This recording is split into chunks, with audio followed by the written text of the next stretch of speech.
Oh, wow. Wow, what's up? How's life?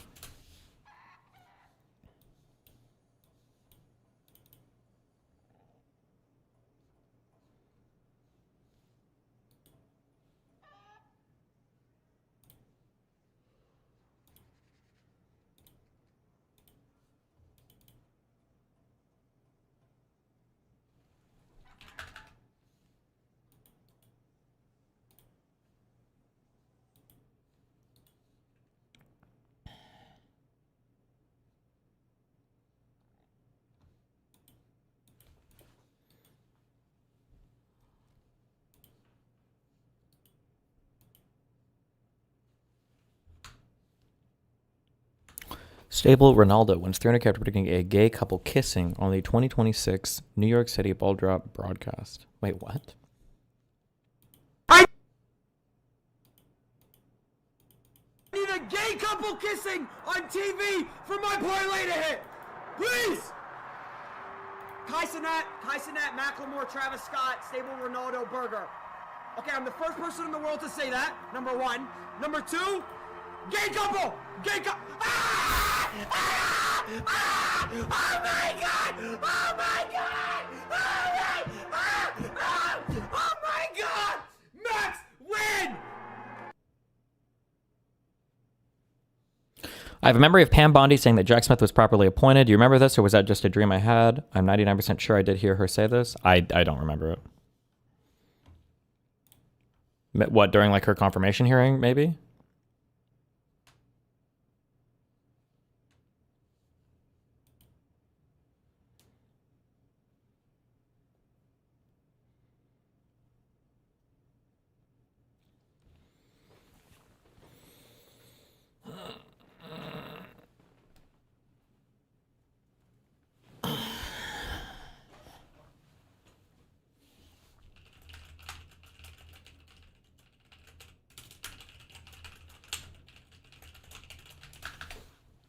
Thoughts on the Seeker grenade? Personally, I'm a big fan.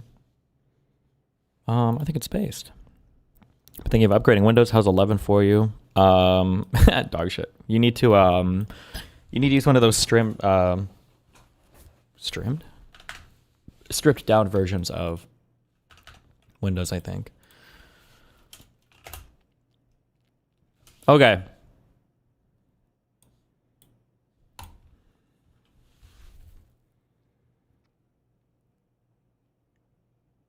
I need a new computer.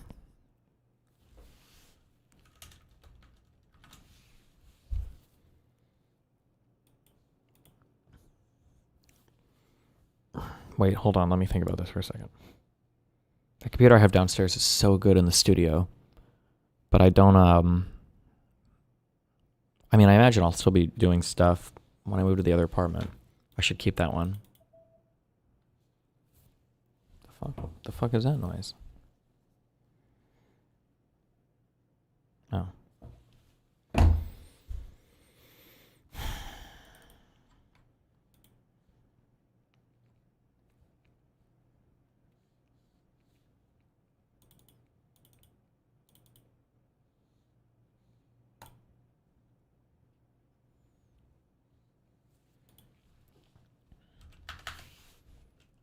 I need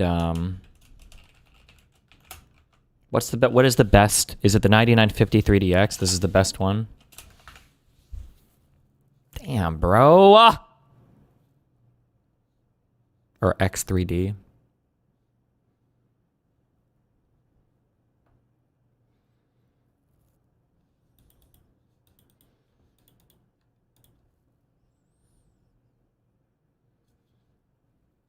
Depends on what you're doing. While I'm playing Unk Raiders and I have OBS running.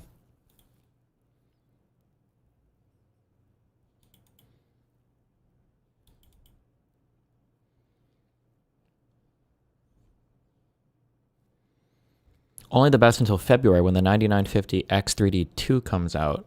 Is that for real, for real?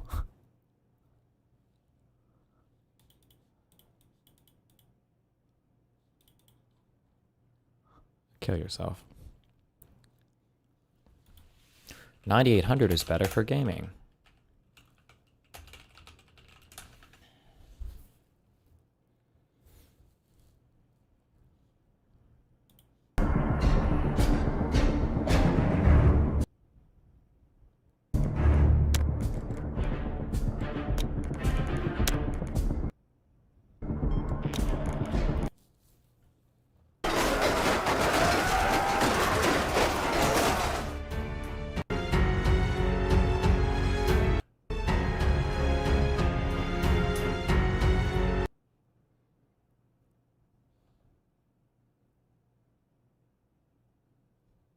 the fuck am I looking at?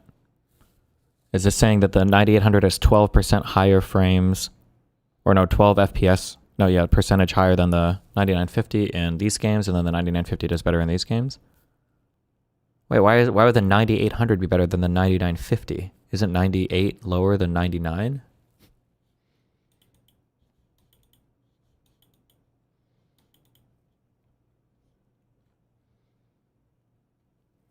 Those are margins of error? A 12% difference in frame rate is a margin of error?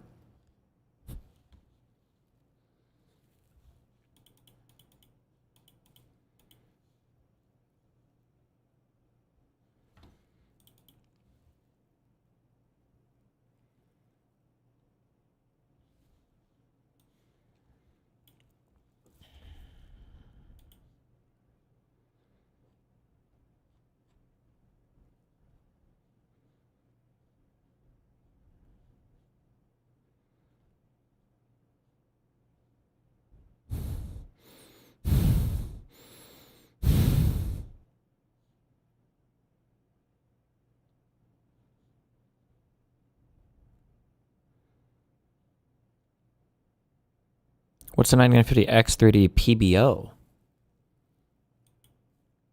How old is your current setup? You seem to be getting a new PC every 6 months. My current build, well, I'm getting different computers for different things. I have like three computers downstairs, but I'm just not there for other things. This computer is fairly old, I think.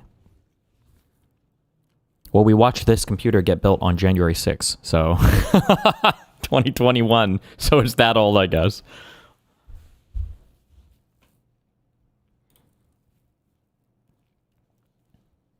This is a 10,900K or whatever CPU.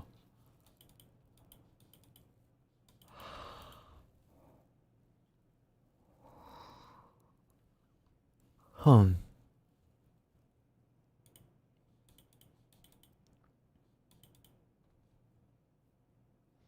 you at least keeping the GPU? Nah, I figure it's probably not good anymore, so I'm just going to throw my 5090 in the trash, actually.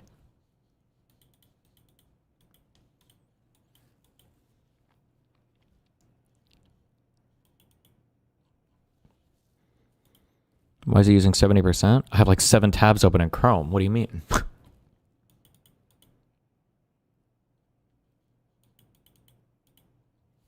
It's because I have Unk Raiders open in the background.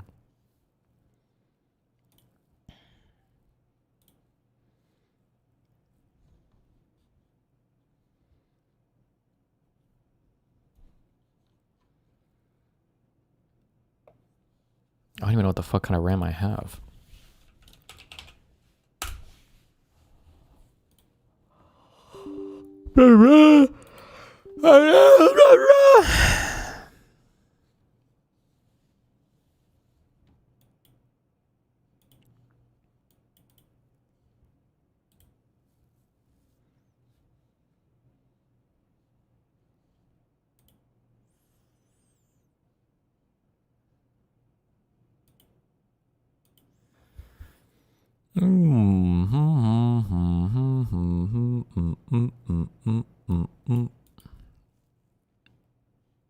DDR4.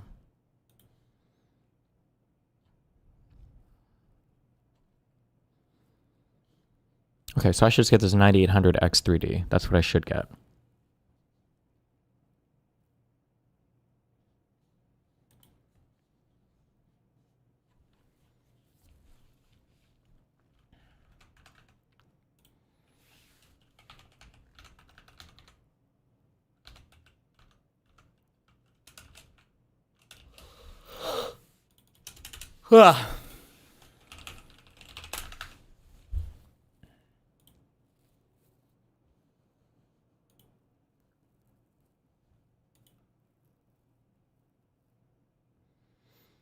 Depends on if you need single core performance. If you need single core performance, the 9950 is better. Isn't that literally the exact opposite?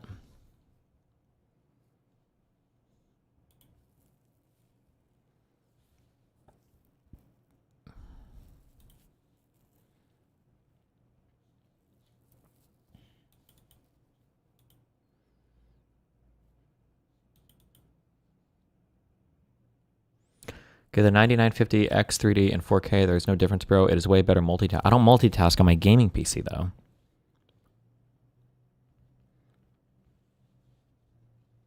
How do you argue with someone on vibes? You did it with PF Young, but I feel those aren't your best debates because I don't like vibe arguing that much.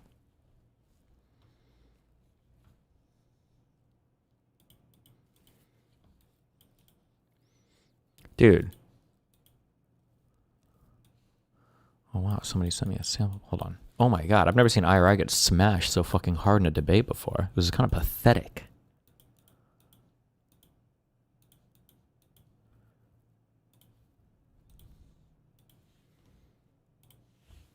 Census, you only read the headlines. Census has nothing to do with voter roll. Census is going door to door and seeing who's in the building. You're 100% correct. The census has to do with population, and the Senate is determined by what the population is. How many seats in the Senate you get is determined by what your population is. What is it? Seats in the House is what you mean. The Senate's always two seats. No. What? That is determined by your local population.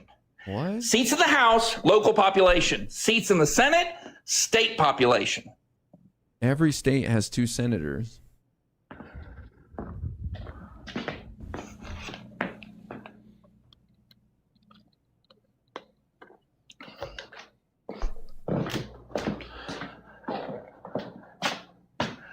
Your point?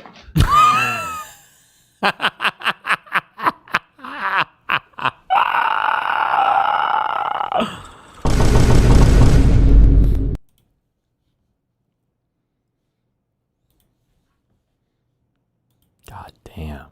Right to the fucking dome. Right to the dome. You had to walk all the way to the fucking library to school. Aye on that one. Oh my goodness. $400 CLC. What the fuck, bruh? Let's go with the tried and the true, baby. Oh, there it is.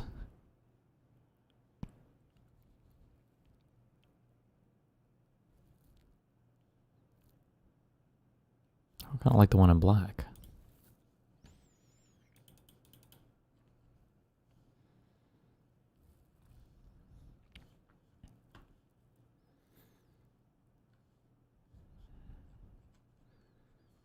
The fuck, all right. Does that put it on the list? No. Just...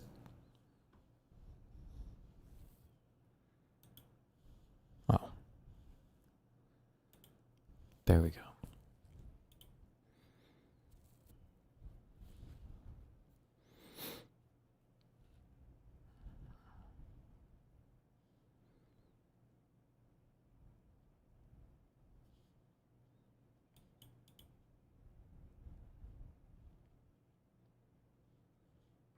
Oh my god, what is this cringe shit?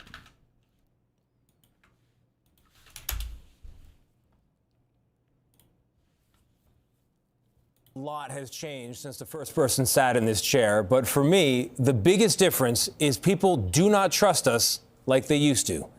And it's not just us, it's all of legacy media. And I get it. I get it because I've been hearing about it from just about everybody for more than 20 years as I've traveled America on this assignment or that. My mom's neighbors in West Virginia, my own neighbors in New York City, thousands and thousands of conversations in between. Sometimes people want to talk to me about our coverage of NAFTA or the Iraq War. Other times it's all about Hillary Clinton's emails or Russiagate. Or more recently, COVID lockdowns, Hunter Biden's laptop, or the president's fitness for office. The point is, on too many stories, the press has missed the story because we've taken into account the perspective of advocates and not the average American. Or we put too much weight in the analysis of academics or elites and not enough on you. And I know this because at certain points, I have been you. I have felt this way too. I felt like what I was seeing and hearing on the news didn't reflect what I was seeing and hearing in my own life, and that the most urgent questions simply weren't being asked. So here's my promise to you today and every time you see me in this chair. You come first, not advertisers, not politicians, not corporate interests. And yes, that does include the corporate owners of CBS. I report for you, which means I tell you what I know, when I know it, and how I know it. And when I get it wrong, I'll tell you that too. It also means I'm going to talk to everybody and hold everyone in public life to the very same standard. After all, I became a journalist to talk to people. I love talking to people about what works in this country, what doesn't, and not only what should change, but the good ideas that should never change. I think telling the truth is one of them. I'm Tony DeCopel, the anchor of the CBS Evening News. Hold me to it. Jesus Christ.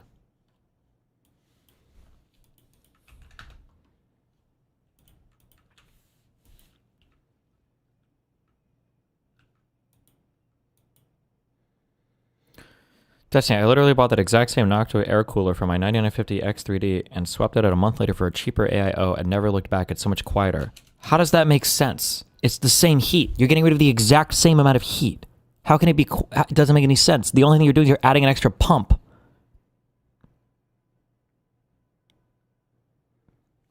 Stop.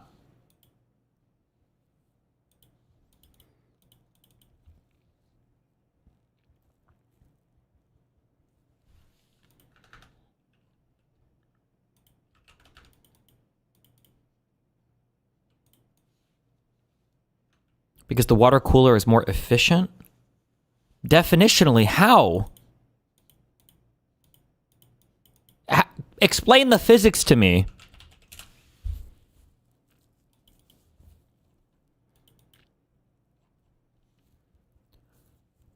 You can either have a radiator with fans on it,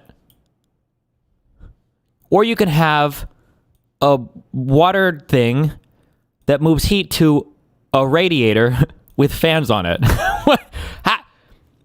How is this one more efficient? Please tell me. Explain this to me. What?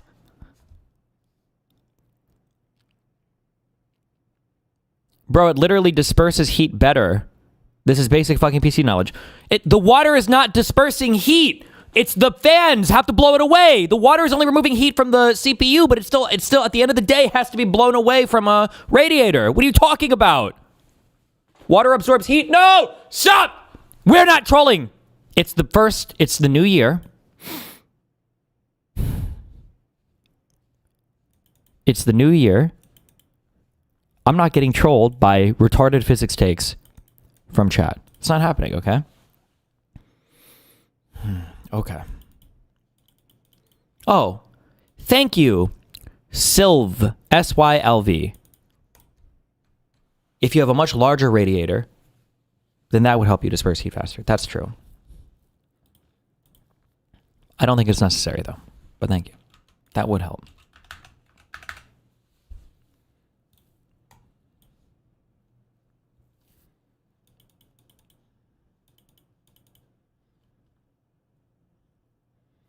Every single person that's talking about water and the specific heat of water and all this bullshit that has nothing to do. Oh, I'm getting trolled. Listen, at the end of the day, the only thing that matters is the surface area of the radiator, okay? Because if you have water in a pump, okay, the only reason why you use a liquid cooler is because you're trying to move the heat into an area with a larger surface area. Okay, so bigger radiators for liquid-cooled computers are the reason why theoretically they can disperse heat faster. When you talk about the specific capacity of water on it doesn't matter. If the water all heats up, your computer is not going to cool off. You have to be able to get rid of the heat from the water, which is what the bigger radiator is for.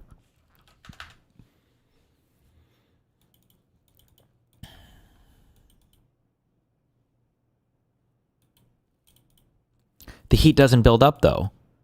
It does build up. Unless you get rid of the heat with fans and a radiator.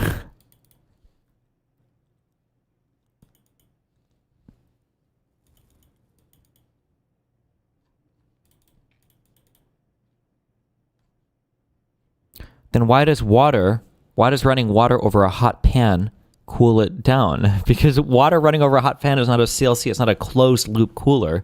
The water is carrying the heat away. I'm getting trolled, right? I'm getting trolled. Okay.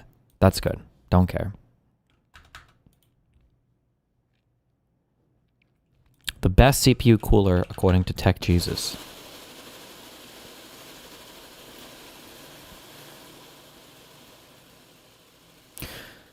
Destiny, the critical point to cool is the processor / electronics. The heat of the radiator can be higher if it's not directly connected to the electronics part. Please stop. I'm kidding.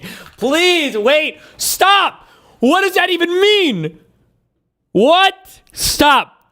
If your radiator gets too hot, it's not going to be able to move heat off the CPU die.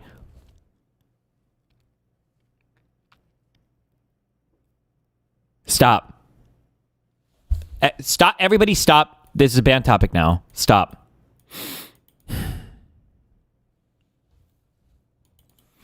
Destiny, that is not entirely true. Heat transfer depends on the temperature gradient too. The higher heat capacity of water means that the water stays cooler with the same amount of heat. Heat transfer is complicated. We are talking about an incredibly small amount of water on a thing that produces an incredibly large amount of heat. What you're talking about is such a non-factor. You're talking about having hundreds or thousands of gallons of water being heated by a particular thing, and the specific capacity of that water to hold heat matters. For the little bit of fucking water, a liter, I don't know, however little bit of water is in a closed loop cooler, that shit is heating up almost instantly. That's almost instantly. If you turn all the fans off, try it one time. Turn all the fans off on your water cooler and see how quickly the water maxes out its fucking thermal capacity, and your CPU is going to start underclocking itself. That's the most retarded shit I've ever heard in my entire life. Stop it. Stop.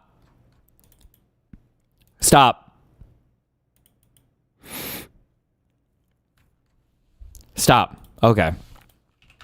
What is this abomination? It looks cool. Air cooler 7, or wait, SK 700 AM5 air cooler. 7 heat pipes CPU cooler for AM5 exclusive.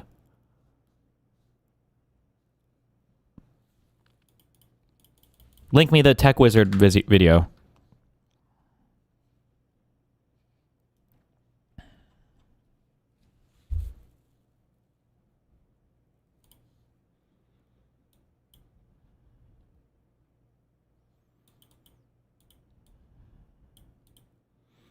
What are you plugging in your PCIe slots? That'll determine whether your CPU can handle what you need. I think it's literally just my GPU. On my gaming PC, I think I just plug a GPU in.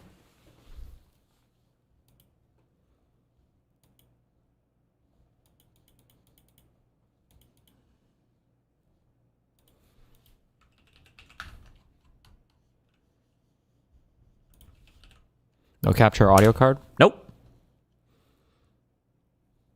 On the total overall thermal performance, the acoustic performance, build quality, mechanical design, and most importantly, value. Simply performing the best, but being a $300 liquid cooler isn't going to cut it for best overall. We want it to be affordable for what you're getting. I don't want best overall. I want best performance. PC builds. This year, we're giving best overall to the Sudoku SK700 series, and this is actually the first time.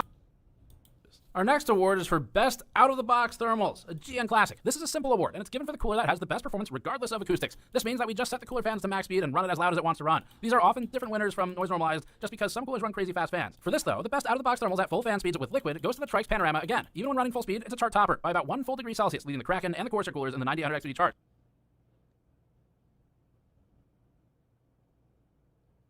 $360. Those are big boy radiators.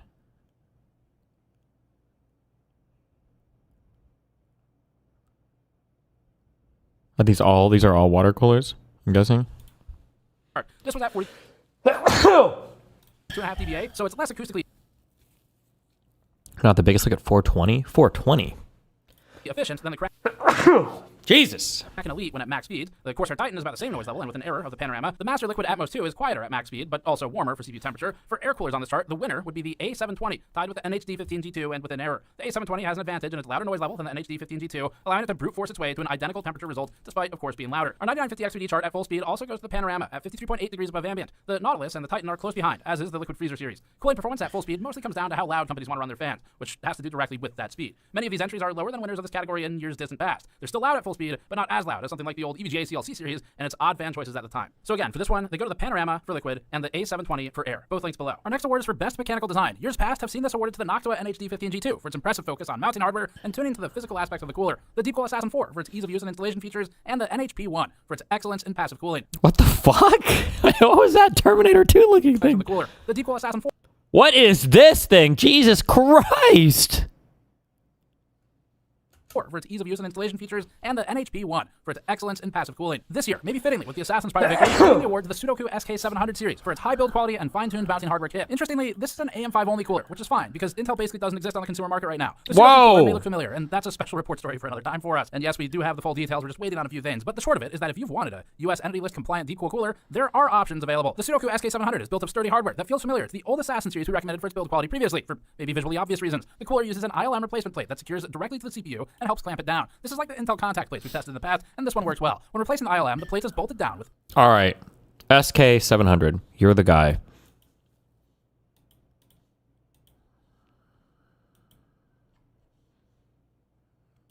Goodbye, my loyal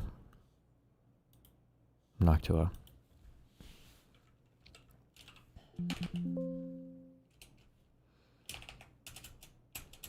Wait, where are you? Hello?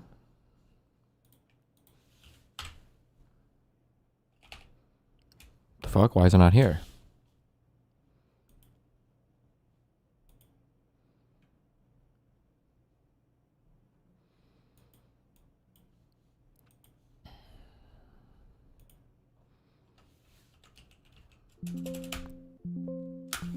Well, okay.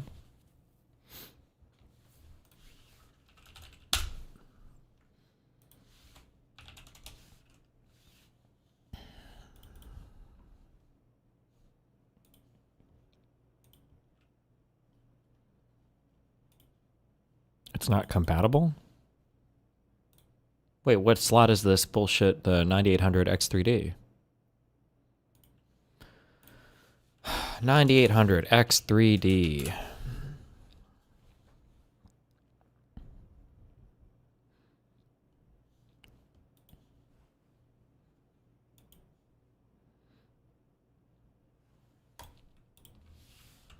AM5.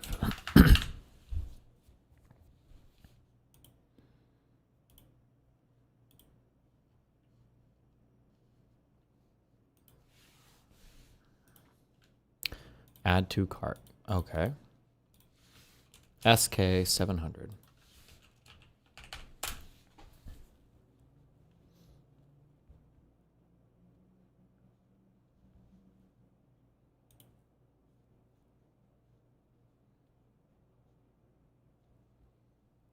Okay. Add to cart. Okay.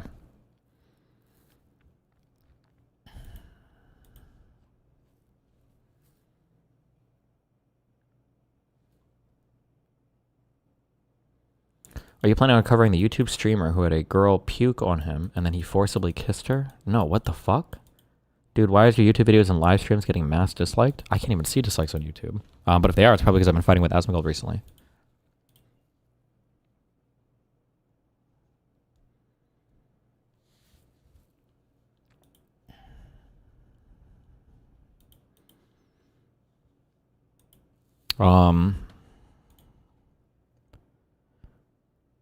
What do I need for motherboard features? I don't really need anything, right?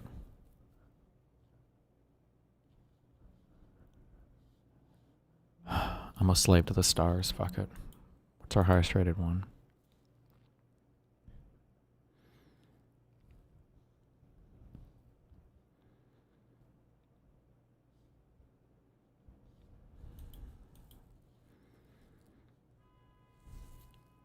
Uh-oh. Somebody honked.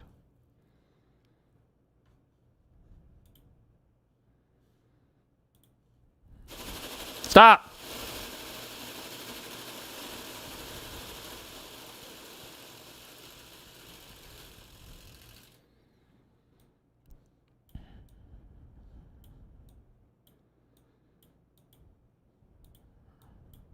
Okay.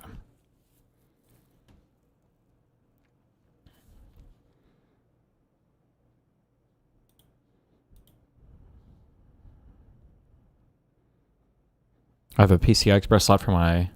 Does it do... PCI lanes don't matter. That shit isn't a bottleneck anymore, right? Because it's like PCI version 5 or some bullshit. Like the bandwidth is just not a issue anymore.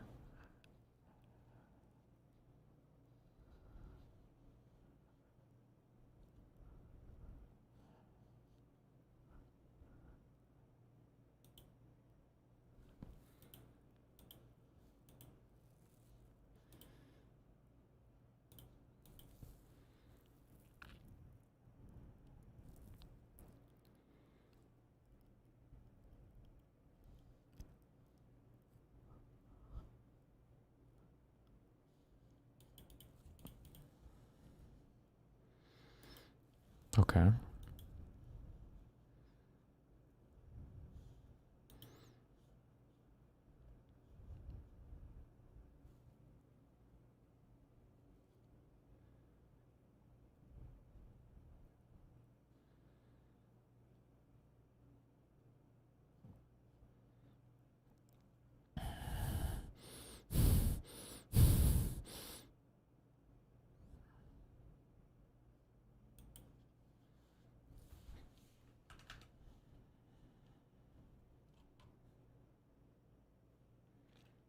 What would you say if I had proof of some of your Reddit mods communicating with Asmongold's mods in a friendly way? I don't know. It depends on what you mean by that. I'm not like enemies with Asmongold's mods, so...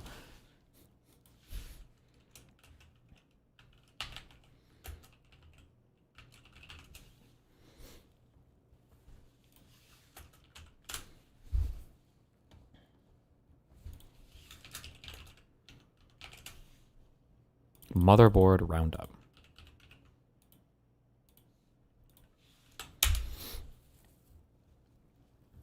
For the testing.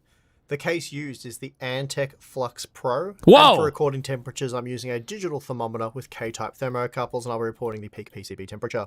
Finally, I'm not reporting delta T over ambient, so I maintain a room temperature of 21 degrees, and to ensure a consistent ambient temperature, the thermocouple is positioned next to the test system.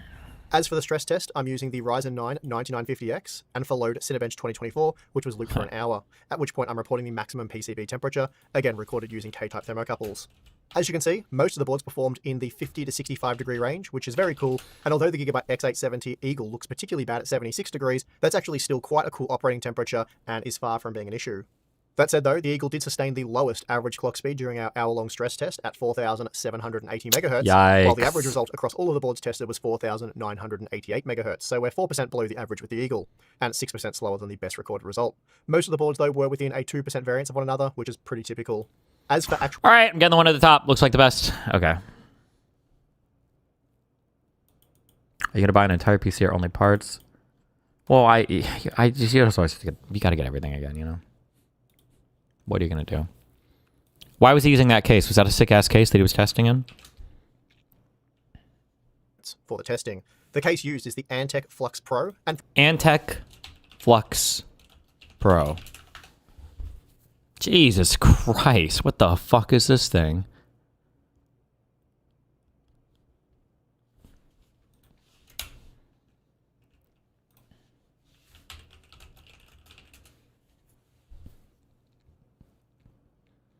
Must be nice being rich.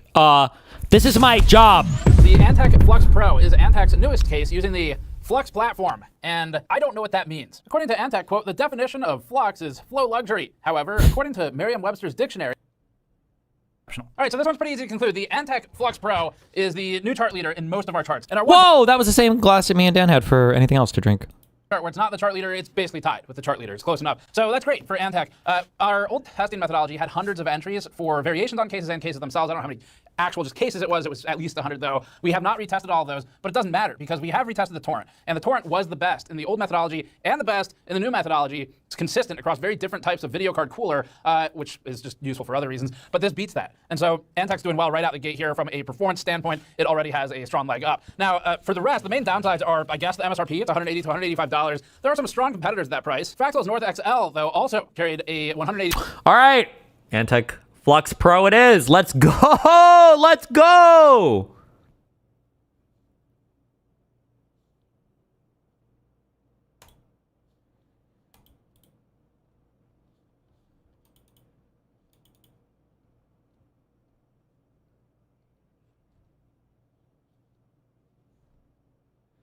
Okay. All right. RAM. How bad is that now? I need 5. What's the best?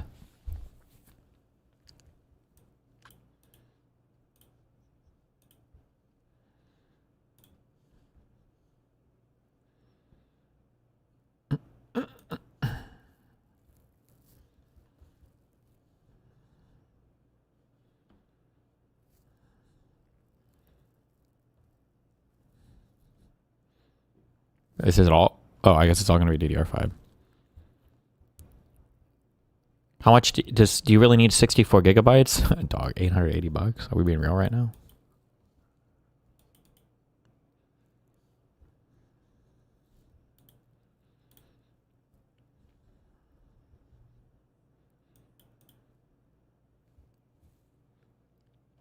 Do you need 64 or do you need, is 32 fine? How much RAM for modern gaming? I saw a chat in Discord of one of your Reddit mods in Asmongold's Discord saying, not okay, about a threat and Asmongold Discord mods, which also says Reddit mod in its profile thing. He said we banned this user from Discord and Reddit, and then also supplied your mod with the Reddit account. Does this happen a lot? What? Is this true?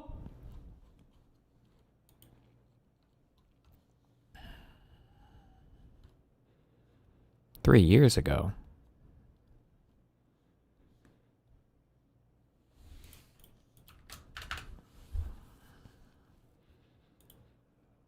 How much RAM do I have on this computer? Probably 32, right?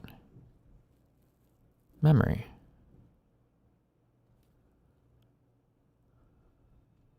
Slots used, 2 of 4. Oh. Committed, 32 out of 36.4. So 32, I'm guessing? Okay. That's like a graphics card. God damn! Well, this is significantly more expensive than this one, though. $440? Which one is the best RAM?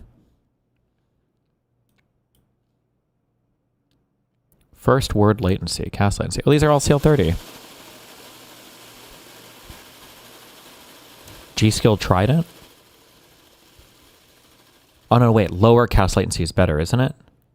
Isn't it like speed divided by cast latency gives you your some effective operations bullshit?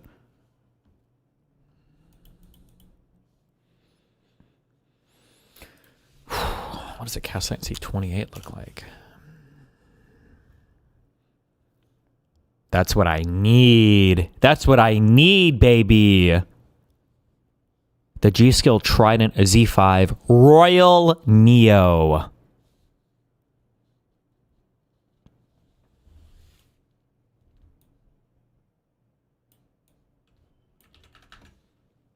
Royal Neo, yes.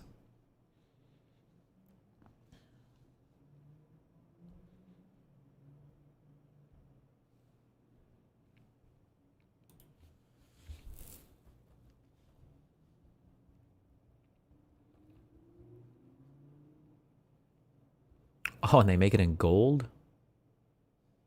Do I want the gold or the silver? Oh, shit. I feel like silver goes better with shit.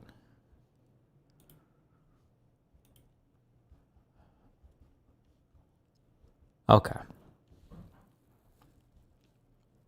And then, what are you making this for? Gaming?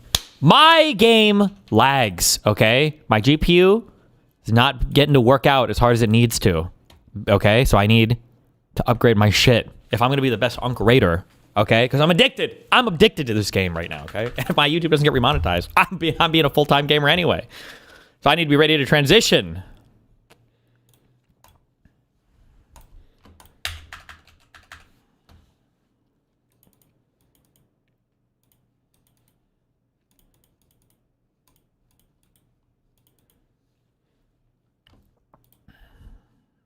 Do you have an OLED monitor? Motherfucker, I got 4 massive OLED monitors. I'm sitting in a fucking spaceship right now. What are my monitors? Hold on.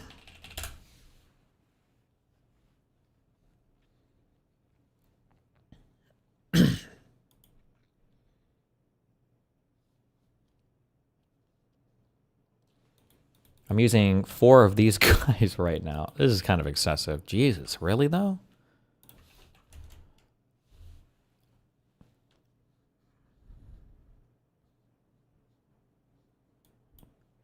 My face when I don't know how to make my HDR work, so I'm just wasting money on these.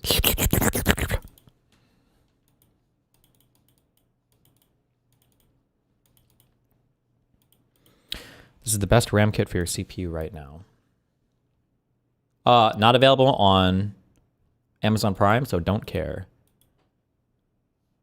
Cast latency 26, bruh. I think we're fine. Does RAM even matter? The CPU should be able to remember enough without it, okay? What resources does your streaming setup tax? My streaming setup is fine. I don't have to worry about that. This computer does fine. I'm not. Also, I think this computer is newer, isn't it? Let me check. I think I have a 9950X over here, don't I? CPU. Yeah. The streaming computer is a 9950X. The problem I'm having over here with this computer is that I have... Well, normally this isn't a problem except now that I'm playing games, is the CPU gets omega raped because I'm doing an NDI transfer on OBS so that you guys get the image over here on my streaming PC. Plus playing the game, I guess games these days are actually using multi-cores and everything. Back in my day, they only ever used one.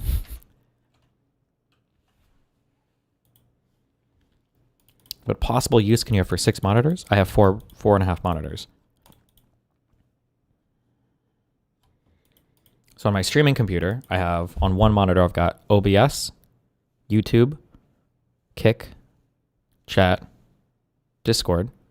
And then on the upper monitor, I've got my volume thing, like my total mix, if I need to mute anything. And then I have any windows I'm currently browsing or anything I have open on here that I need to have.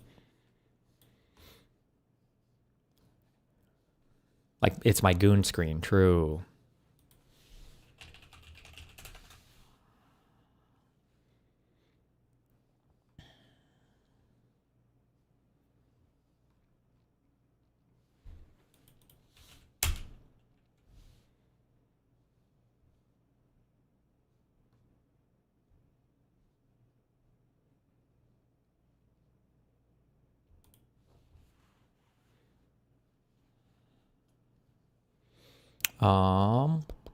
Okay, so I need that. Okay, I need probably a new power supply. What mouse do I have? I use these Logitech G Pros, or the Pro Superlight, I guess. Nowadays, I feel like the mouse stuff isn't as big a deal. You got a lot of good mice that have a lot of good sensors in them now. Back in the day, you used to have to shop for you'd have to look for mice with the right sensor that aren't fucked up by weird wraparound shit. It used to be the Hero sensor. I don't know what they still use on these, but nowadays there's a lot of wireless mice that are sick as fuck. Why is the infant mortality rate so high? Black people.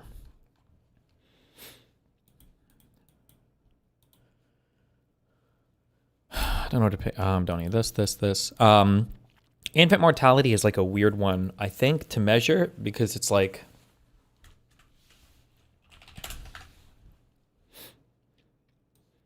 if you're measuring the amount of available healthcare you have, I think infant mortality ends up looking, it ends up looking a little bit like this.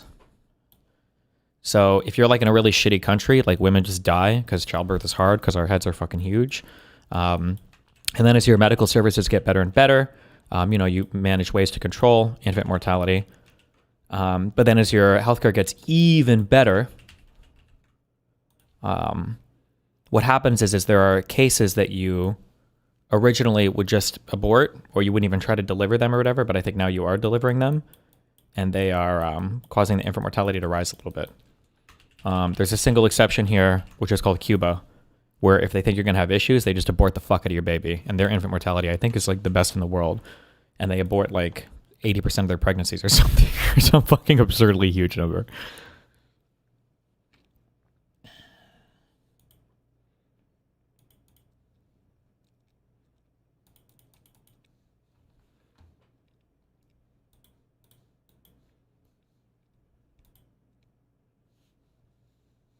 You should get a critique for all the drawn examples at this point. Oh, a Cintiq. I could, but I become somewhat of a professional at MS Paint, so I'm going to continue to use that. Bitch.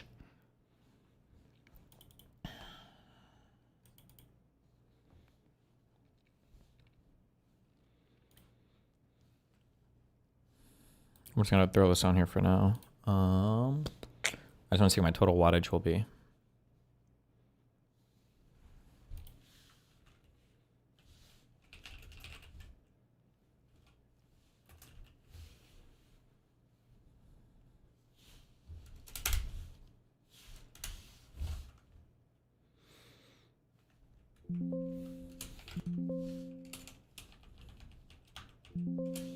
Where's the E-E one?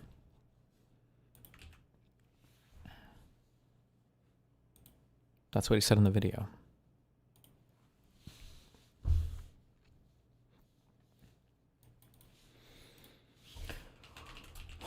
Royal Neo. This one, I think.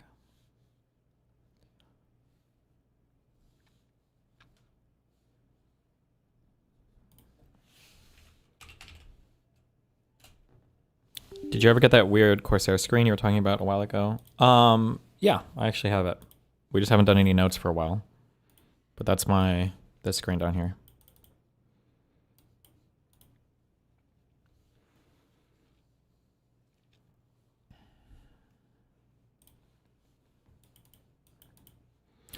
Do you have a take on the Grok making women wear AI floss discourse? I mean, pretty weird, pretty fucked up, but I don't know, maybe Elon's too busy gooning to do anything about it.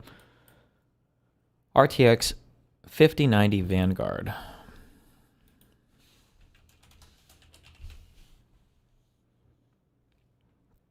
Anyone that doesn't get an epidural is insane. You know what? Rachel gave birth with no epidural because she's a queen. Because we were fighting each other so much, she was just fucking ready to go. Wait, how much did I buy this graphics card for? There's no fucking way that I paid 4K for this. What the fuck? Vanguard SoC.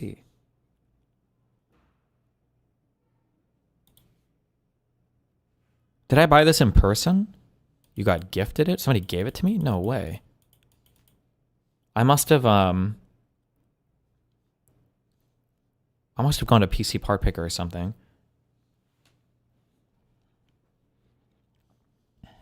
But I already have this one. What's the best storage now? I feel like this shit is changing every year.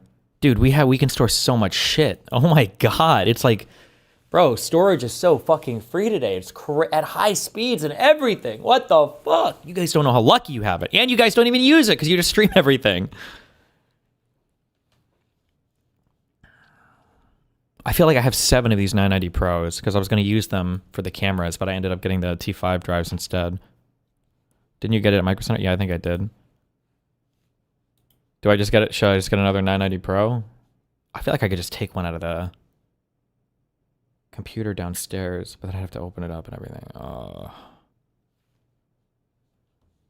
Fuck that. Yeah, you're right. Fuck that.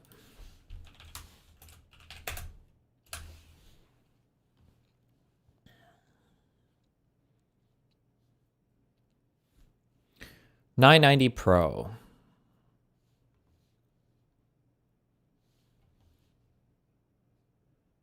Do I need a heatsink? Wait, does that heat? Oh no, I bet this motherboard that I'm getting probably has a built-in heatsink.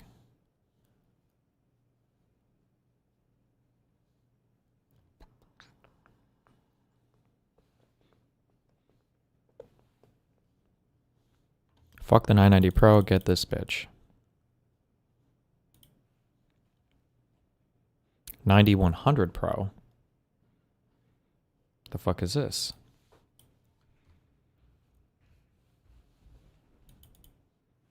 $990 Pro is PCI Gen 4, WD Black 8100 is Gen 5, does theoretically 2x the speed.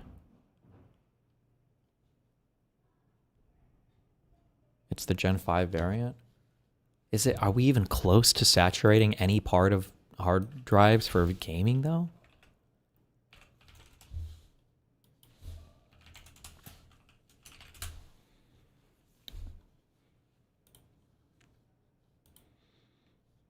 Imagine if there was some game where like there was an in-game hacking sequence and it actually used your computer. There was like some crypto hash that you had to fucking process or whatever, so kids with faster computers could could do the in-game hacking better. Holy shit. 9100 Pro.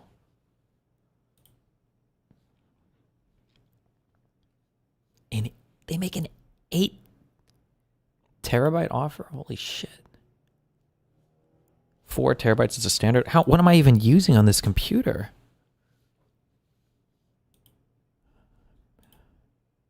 I really have 2 disks? Oh, that's a SSD. This is a 1 terabyte disk.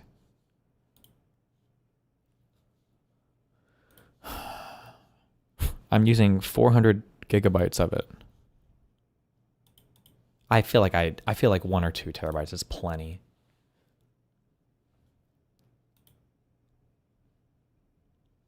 Oh, but they don't even have it available on Amazon. Fuck!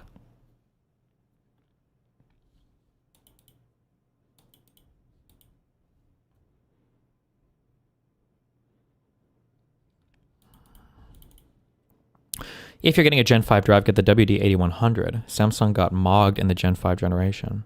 Okay, well, I don't know if that's true at all, but maybe they have a smaller one. WD Black.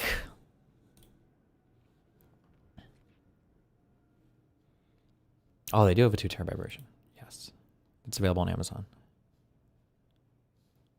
Add to cart.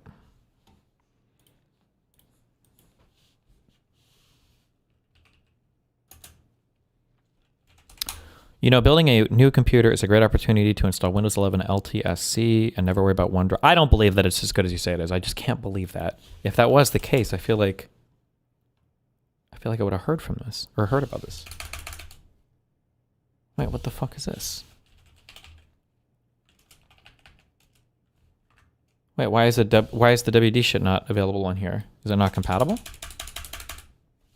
Type SN8100. Oh.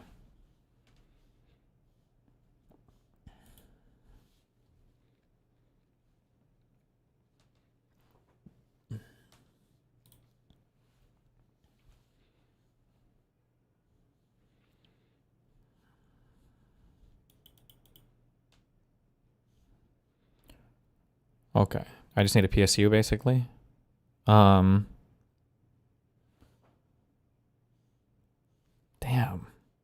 816 watts. Bro, what is the heat output of a computer like this that's running?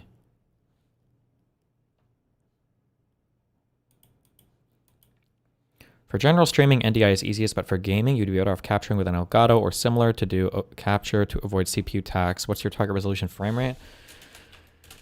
The issue is me running both of these huge 4K monitors. If I try to output a third image from my GPU, I run into very fucking strange / weird / unsolvable issues. Otherwise, I would.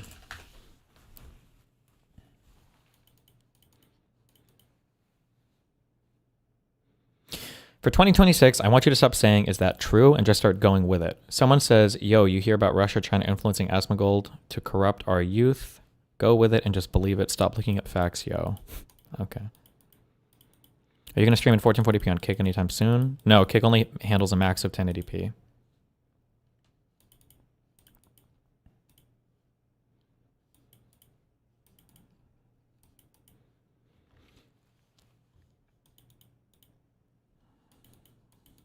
The heat output is about the same as the power consumption. Well, yeah, that's why I asked because I see the wattage here. I'm guessing this is like max. So what is it? 80% is like, what your optimal power curve is for the PSU. So what I want, like a 1200 watt kind of, or 1000 watt would probably be fine.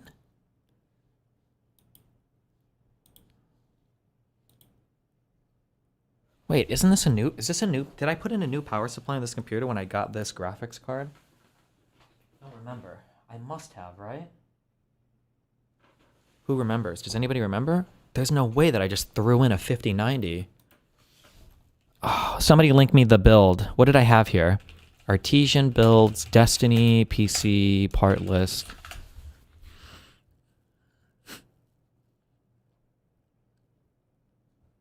Not the fucking game.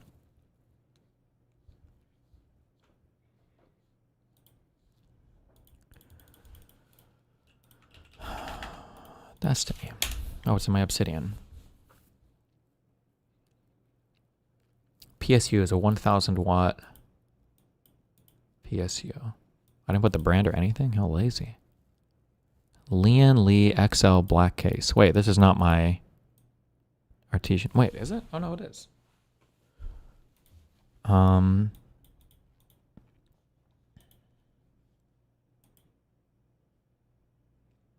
50% is the most efficient as far as I know. Really?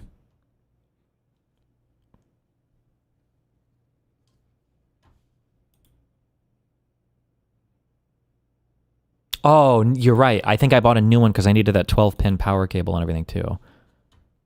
Fuck, what did I buy? Do I still have extra cables?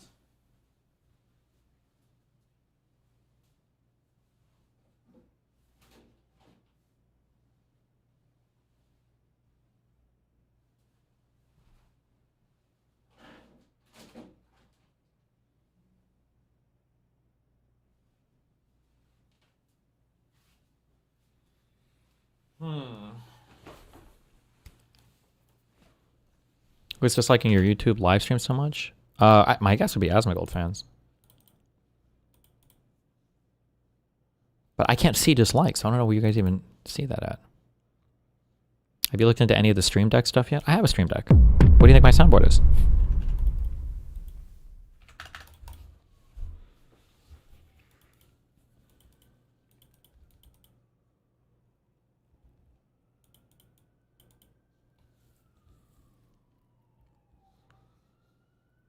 I thought you were making those noises? True.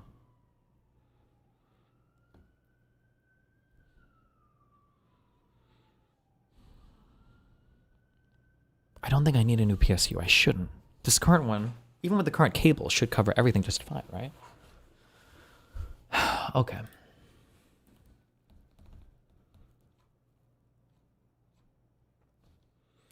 Boom, boom, boom, boom, boom.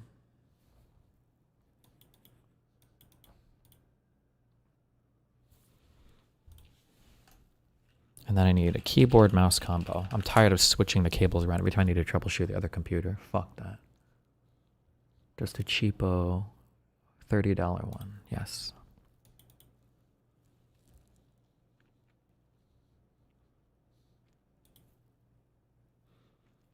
You don't have the YouTube dislikes extension? I heard that that extension just guesses based on like who has it installed and who likes and dislikes and everything. Are you still moving to New York? I don't know. We'll see. Waiting for my lawsuit to end, waiting for my YouTube monetization thing to come back.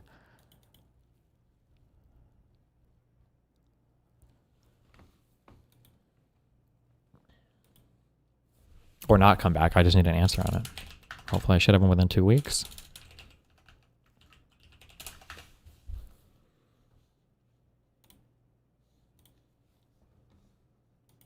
Realistically, what are the chances you get monetization back? From everybody I talked to, apparently pretty high. Some people say there were 2 large YouTubers I talked to, and they said sometimes shit is like really hot publicly and they'll just like hit a channel with that. But usually the thing you have to worry about, but I don't know how common this is. The thing you have to worry about is like if you got demonetized for a particular reason, like there was a video where you did some like really bad or fucked up shit, then apparently that's like, it's harder to come back from that. But my demonetization was like a general, like I didn't even have a reason or a video or anything listed, so.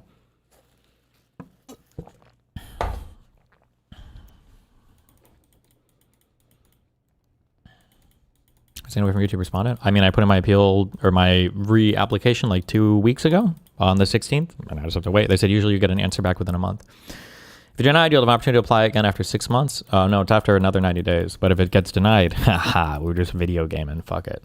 And then we'll watch all the other liberals do stuff. Fuck that. Take my retirement money. I play my video games.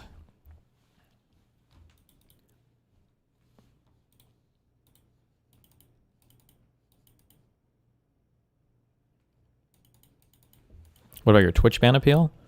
That one is just sitting in limbo. They never even responded to it. I think the person who was in charge of downvoting or rejecting my appeal all the time, I think they got fired in the last round of layoffs, so now it just sits in limbo.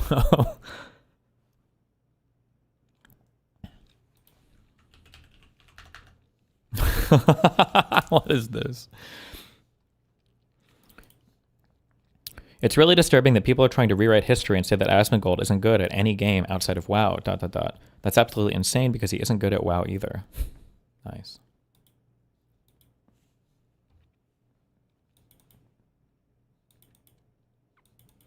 Do you think the political commentators of today will actually back candidates in the midterms? I think there are some strong liberal people now, yeah.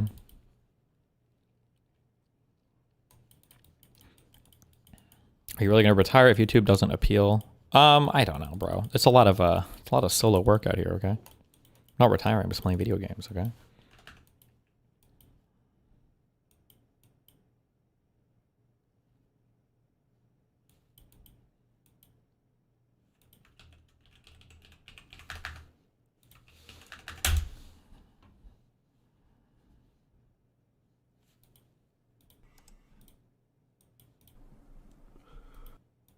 $13 more minutes, chat.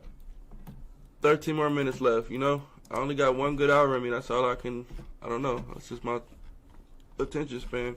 Like, I can't sit here and do this, like, for that long. It just feels weird. I feel like I'm talking to myself. That's why it feels weird. I feel like I'm talking to myself, you know? I'm just sitting here in front of this camera, just chatting, just talking to myself. Like, it's just not me, you know? It's just not me. I mean, if you're not used to sitting in front of a computer all the time, this makes sense, right? Who are the strong lib people? Most of them are just becoming tankies. Really? Do you feel like the Adam Mocklers or the Legal Eagles or the Brian Tyler Cohen's, I kept thinking Bitcoin. Do you think they're becoming tankies? I don't think so.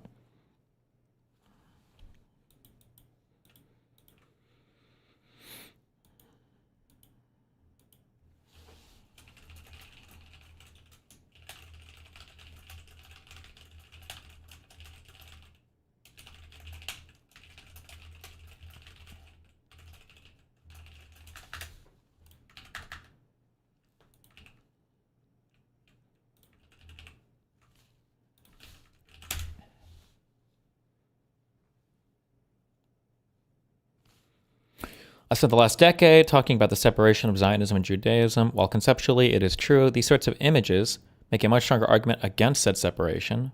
Then people wonder why anti-Semitism grows. This is a big part of the reason why. Well, hey, welcome to the modern day. Yeah, most Jews are Zionists, so I don't know why, but I don't know. How much longer can you keep yanking that Jew chain? I feel like it's got to be getting old by now, especially with the whole ceasefire and everything, no?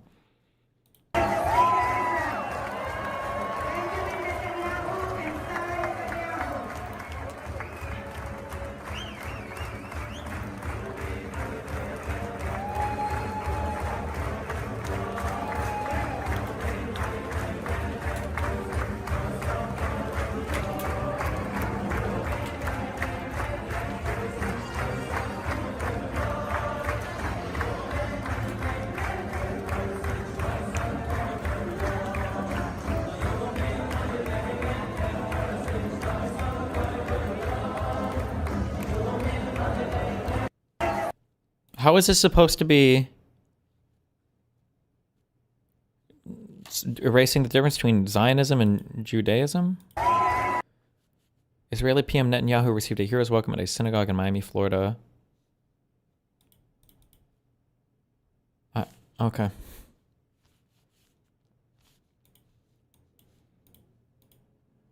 One hour ago. Oh, we watched this on stream a couple days ago, right? Amazing. Like, this is really cool. I think this is awesome. Truly, I am PG. I just feel like. Am I making that up, or was it Asmongold basically made Zach Rar?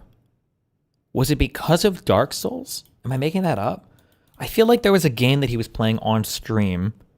I want to say it was one of the Dark Souls ones, and he was getting so triggered by people showing up and him either not playing WoW or making fun of his gameplay that eventually he spun off and he made that Zach Rar channel to stream on his alt so there wouldn't be as much pressure on his main.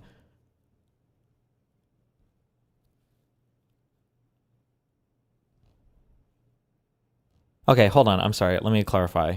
He had the account before. Yes, a lot of actuallyers are. Yes, he made the Zach Rar account before, but he like switched to basically using that full time.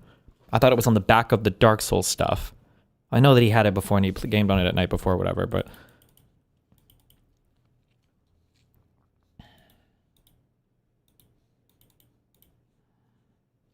I don't want to pretend I'm cool, but I beat Dark Souls 1, 2, and 3, and Elden Ring without dying on the same boss more than 20 times. Good for you, dude. My face when he loads up his game and it's a fucking fat roll, full havel, max vit shitter.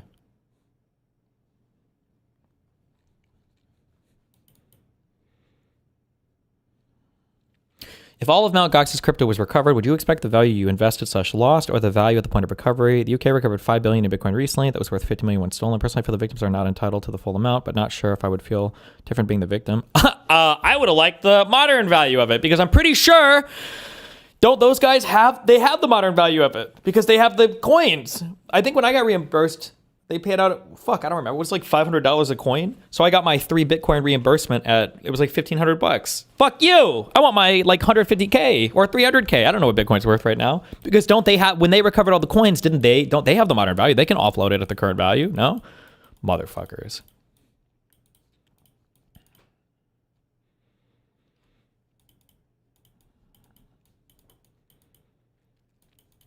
It's proceeds of a crime? Yeah, the crime was against me. They were my Bitcoin. What do you mean? Fuck you. I'm the victim. They were my coins. Yeah, they fucking... well, I actually don't even know what happened with Mt. Gox. I still don't know the full story of that. Yes, it was a crime, but the crime was me losing my Bitcoin. What the fuck?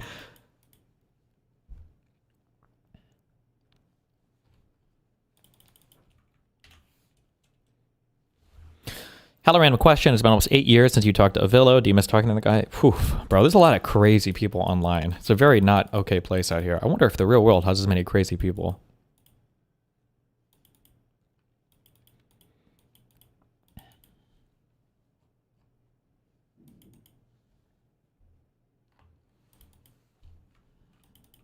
Spice things up a bit. So, this year we've provided the... Spice things up a bit. So, this year, we provided the exact same commemorative gavel set, including the Legal Eagle logo, and signed by me, Keep It Legal. This gavel would be loved by any potential winning bidder. Anyone who didn't have a chance to win the gavel last year could, theoretically, win this gavel this year. It really is universal. Oh, and I guess I did add another inscription. It's not really important. It says, to my best friend Hassan, you are light in the darkness. Your stunning intellect and towering wisdom have made you a guiding star, always leading us towards better days. Your presence is a sanctuary of comfort and joy. This is an AI video. This is a deepfake AI video. Right? Last year. Wait, this is estimating time, right? Like it's actually 365-ish days ago. This isn't like yesterday, right? Thank you for being the incredible human that you are and for shining so brightly in my world. As you can see, this is a gift that anyone could enjoy. But I do want to emphasize that Ludwig should absolutely not bid on this gavel this year to spite Hassan. Again, this gavel is intended for anyone, all fans of Legal Eagle. And while... This was for charity. Oh. I have to admit, it was very funny when Ludwig spiced things up a bit. Okay. I don't think he knows any of these people. I think he's like reading a script and it's a charity thing. Yeah, okay. Okay. Read this thread.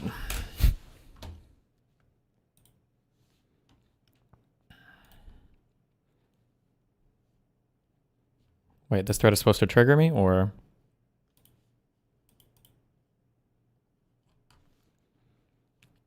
Destiny debates are always just Destiny shotgunning rhetoric that he doesn't understand and is unwilling to understand any nuance, but demands that you take all his opinions as fact. I'll be honest, half the time I can't fucking understand what Destiny's talking about. Oh, found the Asmongold fan. The strongest thing... Wait, does anybody know? What is the strongest, most powerful debate tactic that I've discovered over the past like 2 or 3 or 4 years? I talk about it all the time. The most powerful, unstoppable debate tactic. Like a good one, not like the... I'm sorry, not like a retard one. A good one. Yes, good job. Waden, ask for examples. If you're naming a policy, if you're naming a thing, just give an example. Like, what? Give an example of that. What is it like? It, and it's again, I've restated this point a million times. Rhetoric is my weakest point. I hate rhetoric. I would always rather just debate the facts. And it's really funny hearing this coming from as Mongoloids, because as Mongoloid literally only does rhetoric. He never does fact. He never does example. It's always pure rhetoric. That's it. He literally says it on stream. I'm only common sense. I don't need a study or an expert or numbers or data. It's pure rhetoric. Okay, what is Destiny? He's an uneducated, ignorant, okay, who thinks his intelligence will get him everywhere. I have been with a chicken who was like him. People like them think they're right about reality because their smarts get them through the majority of confrontations. But truth is, they lack context for so many topics because all they do is cherry-picking facts. As a result, almost every debate boils down to semantics and forcing their perspective on the meaning of words, rendering any debate useless. Holy shit.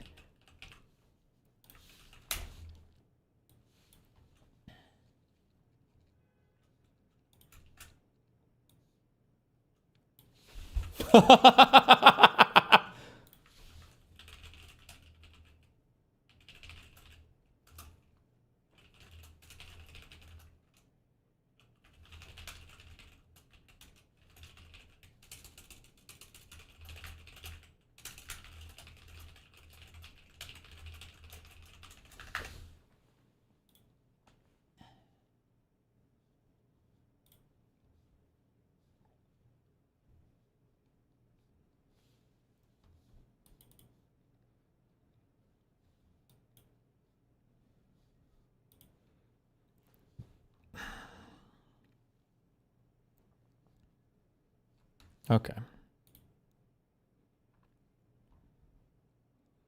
Just look at his last appearance on Piers Morgan Uncensored. The fact that he made Piers seem like the reasonable one shows how ridiculously ignorant Destiny is. Wasn't in my last one, didn't mean Piers agree? Maybe it means the one before that. You know, one thing that's like really disappointing that I realized, because I've thought a lot about for the new year, is like, how am I going to engage with Twitter, or am I even going to engage with this platform? One thing that I identified when I was doing debates was that it was really, really, really difficult. Sometimes I'm trying to navigate, or sometimes a person is trying to navigate through what feels like an unwinnable set of circumstances. And then I realize, and I guess it's stupid because I've come back to like probably what people understood about free speech 3 or 4 or 500 years ago, is it really, sometimes it comes down to who's controlling the debate. If you've got a moderator that sucks shit, or a moderator that is willing to stack the odds against you, you know, like 3v1, 4v1, and then never step in to moderate the other side, it's really, really hard, almost impossible to come out, you know, looking good in those environments. And then same thing on the flip side, if you've got a moderator who's willing to be fair and impartial and like will stop either side if they're making a mistake, that's, you know, like, oh shit, this is a way different environment. And I feel like Twitter has kind of become that. When if it really is Elon Musk controlling the discourse and he allows bots to run rampant and misinformation to run rampant, not even run rampant, I'm sorry, literally pays people for it because you get paid now on X based on your impressions and everything. Like, is there really any winning on that platform? I don't know. The incentives are completely misaligned if you're looking for truth or fact, and they're very aligned for just rage baiting and lying. And then the owner of the platform doesn't really care. I don't know if there's any way to possibly engage with that in a way where you win, you know?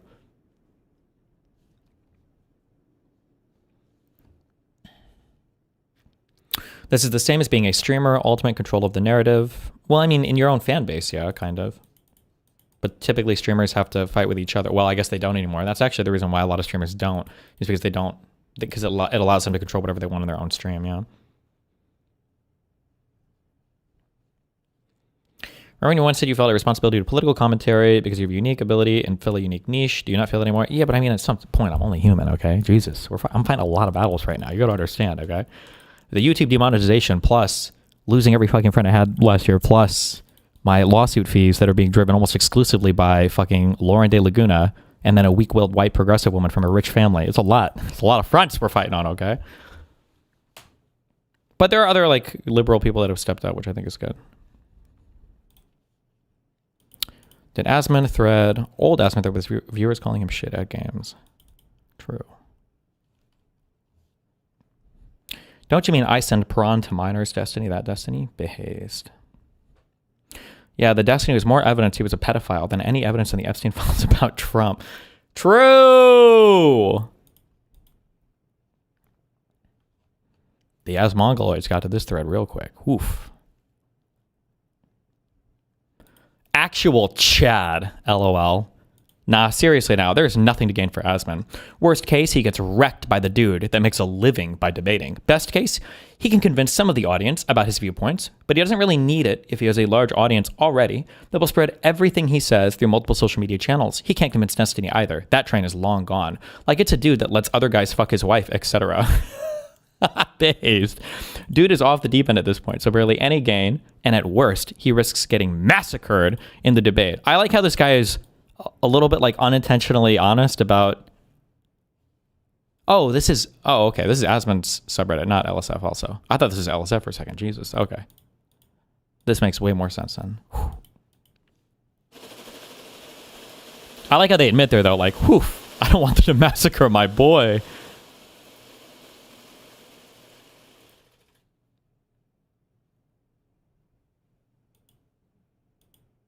Debating has zero to do with the argument. It is a rhetorical skill set. Debating without the skill set is stupid, regardless of your argument's validity. Destiny's a horrible person in every aspect of his being, but he has rhetorical debate skills. I feel like the idea that all of these things are debates is poisoning the well. We should really start talking about just having discussions. Keep even using the term debate as far away. Yeah, we could try that, I guess.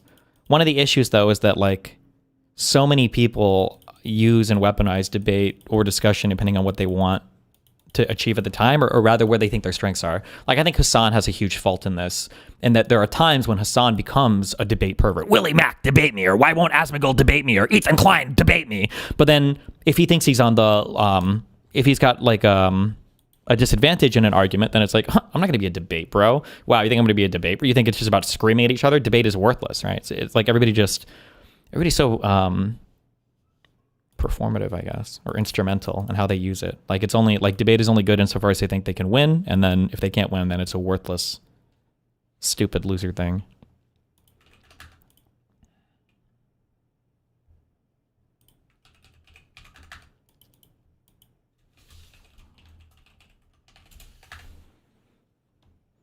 What was this? That is a little nihilistic. I thought a core of liberal beliefs descends from the Lockean views of human nature and the social contract. Like, don't liberals believe that people are relatively good and truth-seeking? I don't think that is true. No. I don't think humans are naturally truth-seeking at all. Truth-seeking is like a skill that you have to work out. Generally speaking, we tend to go for truthful things because usually when you start to depart from reality, at some point you're going to have a brutal correction. But social media is allowing us to live further and further and further away from reality, especially when the reality is stuff that we never really have to directly confront, right? Like, or if people can just feed you a false reality. Like, there are people today that still think that hydroxychloroquine and ivermectin, there are people today that think that ivermectin is like a cure-all. People still think that. There is a plethora of evidence now that shows that ivermectin is dog shit for not just COVID, but like people are using it as literally like the new miracle cure for everything, and it's so fucking cringe. And like, I don't know how much more reality you can get there. Like, there's not, like, how many more studies do you need to see? They're recording me. Where are the kids? Where are the kids? Most profitable daycare in Minnesota. Not a bad business. I just want to learn how to start a daycare. Like, what time is it, dog?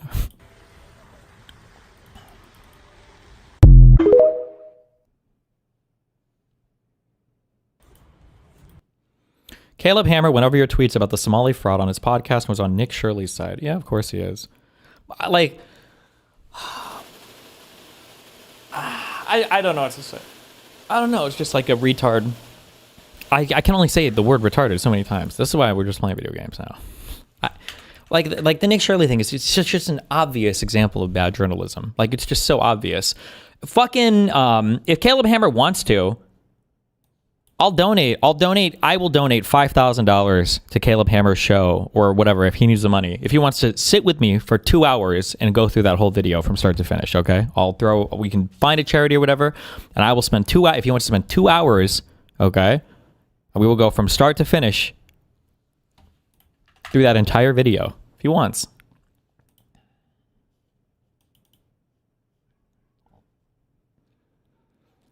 I hate that so many people think debates are all rhetoric, especially because the people who made all debate about only rhetoric are fucking Republicans. True!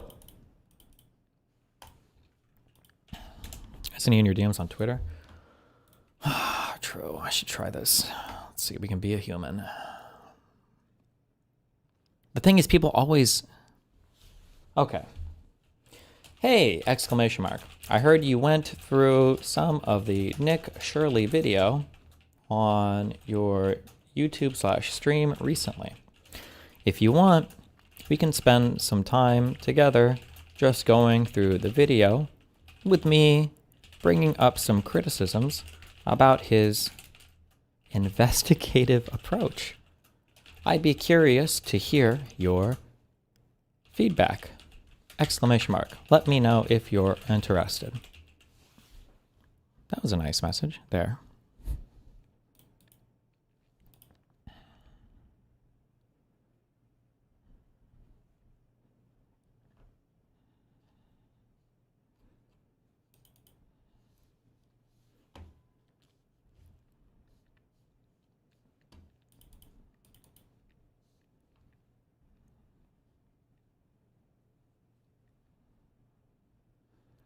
Streamer Kunshi Kitty wanted to show her chat that women can safely walk past cheerful groups of men in Cologne, Germany. However, that was not the case, as she was attacked multiple times during New Year's celebrations.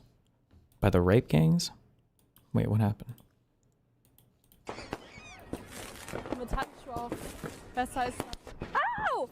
Ow! Fuck! Ow! Wait, what was that?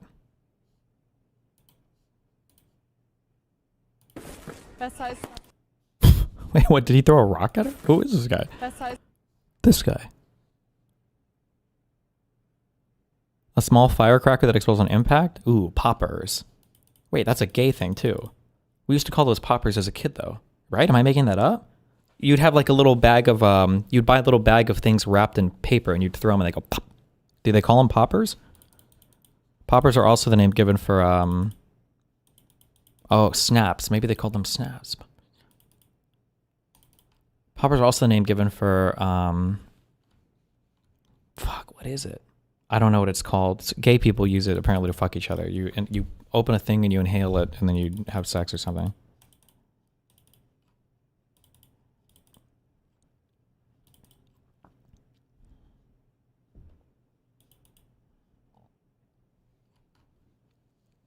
Poppets? I don't remember, bro. I used to throw these things when I was, this would have been like 25 years ago. Au! Au! Fuck! Au! Ah, ich habe immer was abbekommen. Ich habe immer was gegen den Kopf bekommen. Au! Ich glaube, wenn ich so 2 Meter Türsteher Schrank wäre, hätten die das nicht gemacht. Ah, schon wieder, Alter! wait. Is it it's not the same guy, is it? Ah, schon wieder, Alter! I can't tell the 12 pixels. Au! Au! Besser ist. Wearing like a Au! black coat thing.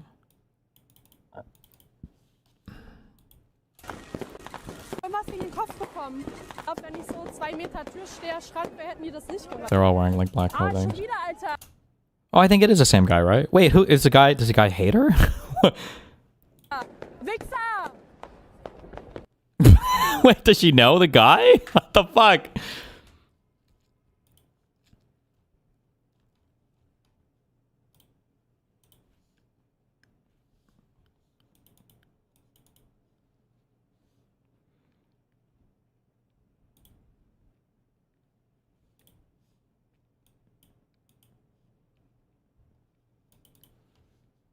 Most likely the same guy. Besser ist. Oh, that dude. Oh, we got a debunker here. Wer hätten die das nicht gemacht? Ah, schon wieder, Alter! Besser ist.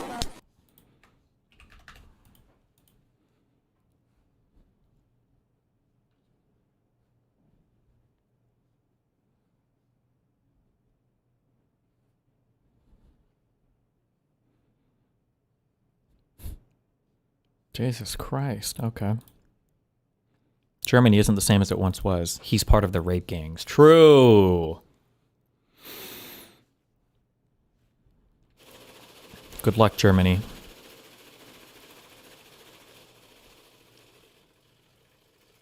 In Europe, there's this amazing process that happens where if you vote left wing, you get millions of military-aged men who hate the West imported into your country at the taxpayer's expense.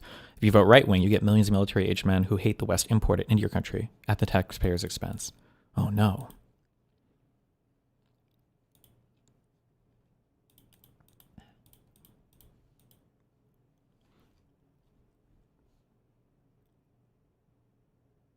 Did she say in her stream at some point, guys, I want to show you that I can walk safely past groups of men?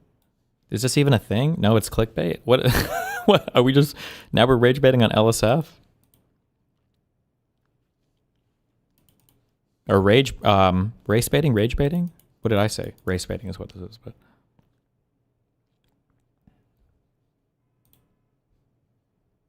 damn.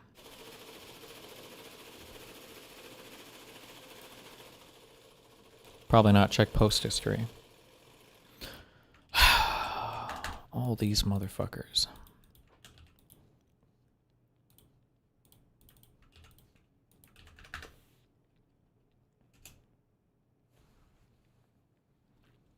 UFC found the racist. Just kidding.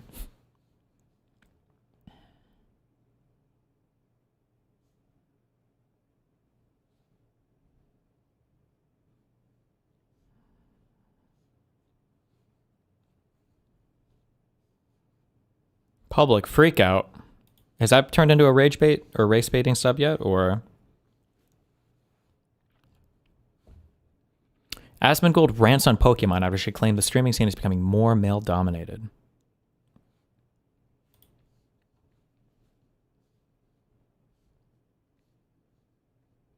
Asmongold. Oh my god. King! My king!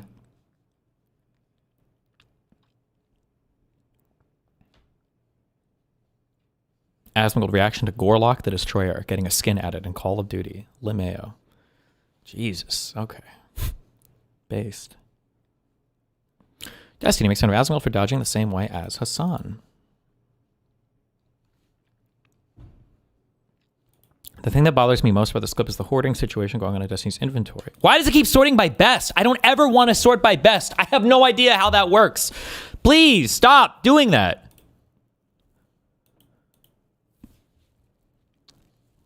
Being able to back up your talking points factually to another person is going to be a hard one for Asmongold. True. I know I'm right, so why would I want to debate it? This is to be the least convincing excuse not to debate someone I've ever heard. He's too good at talking and will use his knowledge. Oh, damn. I wonder if Hassan fans back me up on LSF against Asmongold, or if they're indifferent. I wonder if any of them ever feel salty, especially with Hassan. I'm surprised Hassan watched me fight with Asmongold on stream. Maybe I just missed the clips. I don't know, but I feel like I go way harder on Asmongold than Hassan does. I feel like Hassan is really scared of it. I don't think Hassan wants to force a fight though that he could lose, like in the Twitch ecosphere. Like if he's worried people would choose Asmon's clout over his, but that wouldn't really make any sense because Asmongold doesn't even collab with other streamers, so I don't think he would ever do that.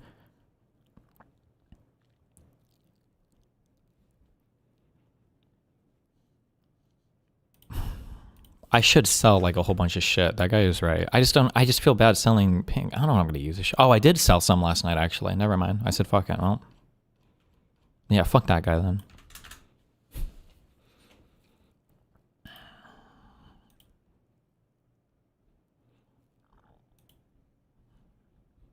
Asmongold is just Hassan on the right. Damn. Different sides of the same bitch-made coin. True. Listen, I need to get unbanned from Twitch, okay? That platform is going crazy. Somebody needs to come back and clean it up. Demolition Man style, okay?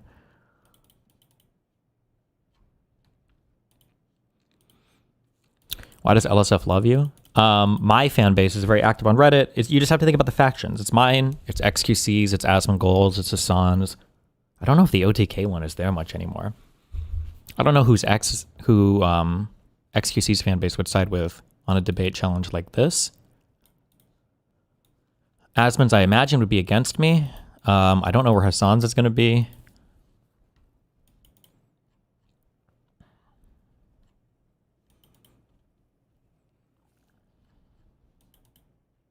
Flex your contacts at Twitch again? Bro, those contacts are gone. They cashed out and left a long time ago.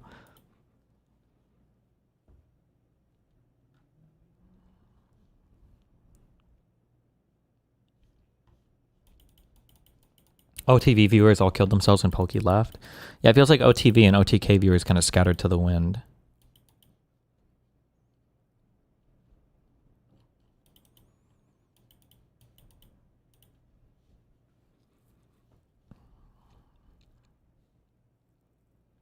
XQC said he's down to moderate a debate between you and Asmongold. I would do that 1,000,000%, 100,000,000% for sure. And it doesn't have to be a debate. It can just be a discussion.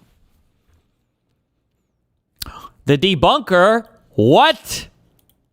What? You know what I mean? I was like corporate filing and refiling and updates on paperwork. What the fuck do I know about that? You don't know this shit either. What the fuck? So, the last biennium... Some old guy showing me 2 pieces of paper with shit and he's pointing at it like, guys, look at my phone. Look, guys, look what time it is. Jesus, man. Look at the time, man. Yo, do you get this, chat? Chat, do you get this? Holy shit. Like, what the fuck? I don't get it. You don't get it either. Had an $18 billion surplus. This biennium, we have a $6 billion deficit. That's a $24 billion swing in one biennium. How in the world can you burn through $24 billion in 2 years? This is how, right here. This is a huge part of it. Okay, because he said that, and I said this was stupid before, okay? A deficit is just the difference between your spending and your income. So let's assume there are so many different ways this could play out. Like, let's say this is 1 year, 2 years, 3. We'll just do 3 years, okay? No, we'll just do 2 years to make it nice and easy, okay? Solid line is spending, and the dotted line is income, okay?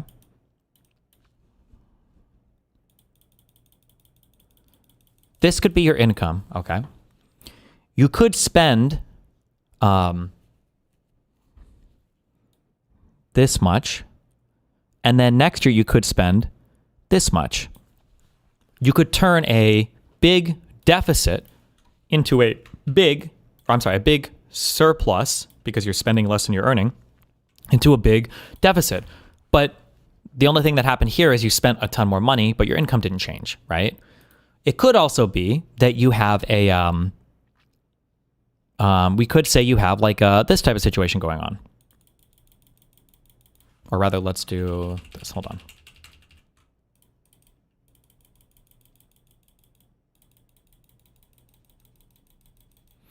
Where maybe 1 year you have a big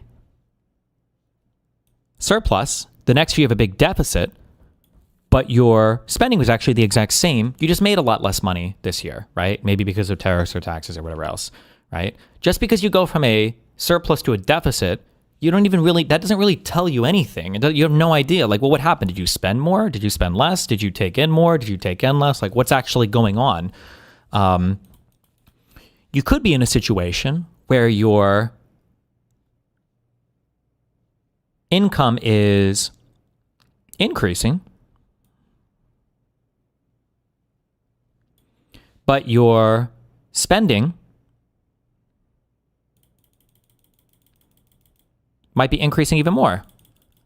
So in here, your income increased substantially. Okay, but you had a surplus here, but you have a deficit, right? I'm just saying, like, saying that, like, oh, you went from a surplus to a deficit. Well, that doesn't tell us anything. We have no idea. Like, we need to, like, that just doesn't tell us anything, you know? So I said earlier, fraud is... Can we look up the numbers? Yeah, we can, but I'm just saying that it doesn't really matter what the numbers are. I'm saying that this guy isn't giving you the information, you know? Wrong lines for the last one? Did I mix them up the last one? You know, you get my point. Budget forecast. Does this tell us what the last year's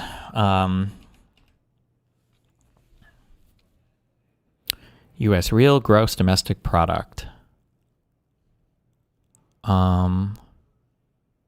This is for the entire United States. Okay.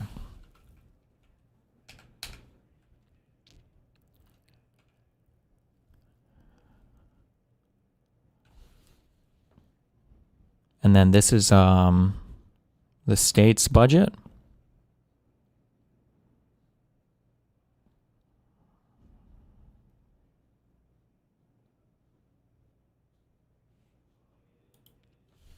Command F surplus. Why, is that going to tell me something?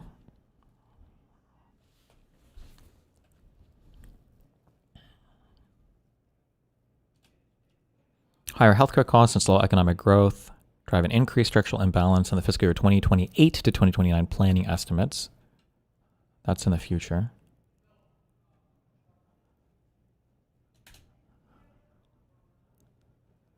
When the general fund budget for the fiscal year 2026-2027 biennium was enacted in May and June, $1.886 billion was left unallocated and available to carry into the next biennium. A larger closing balance in the previous biennium and an increased revenue forecast, partially offset by increases to estimated spending and an allocation to the budget reserve, result in the projected surplus of $2.5 billion for the current biennium, an improvement of 500. Okay. Wait, is that saying that they gained? Don't they still have a surplus? The surplus just got smaller? Or am I misunderstanding this?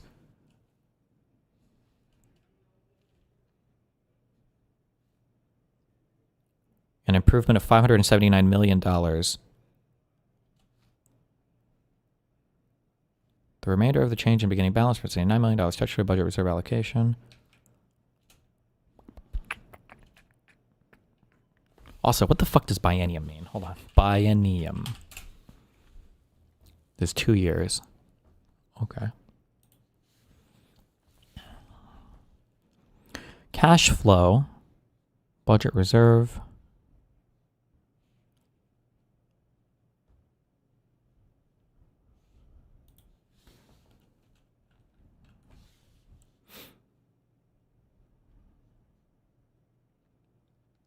Balance here is positive.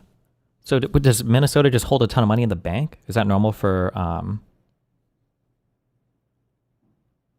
is that money owed? There's no way they just hold on to this money and do nothing with it, right?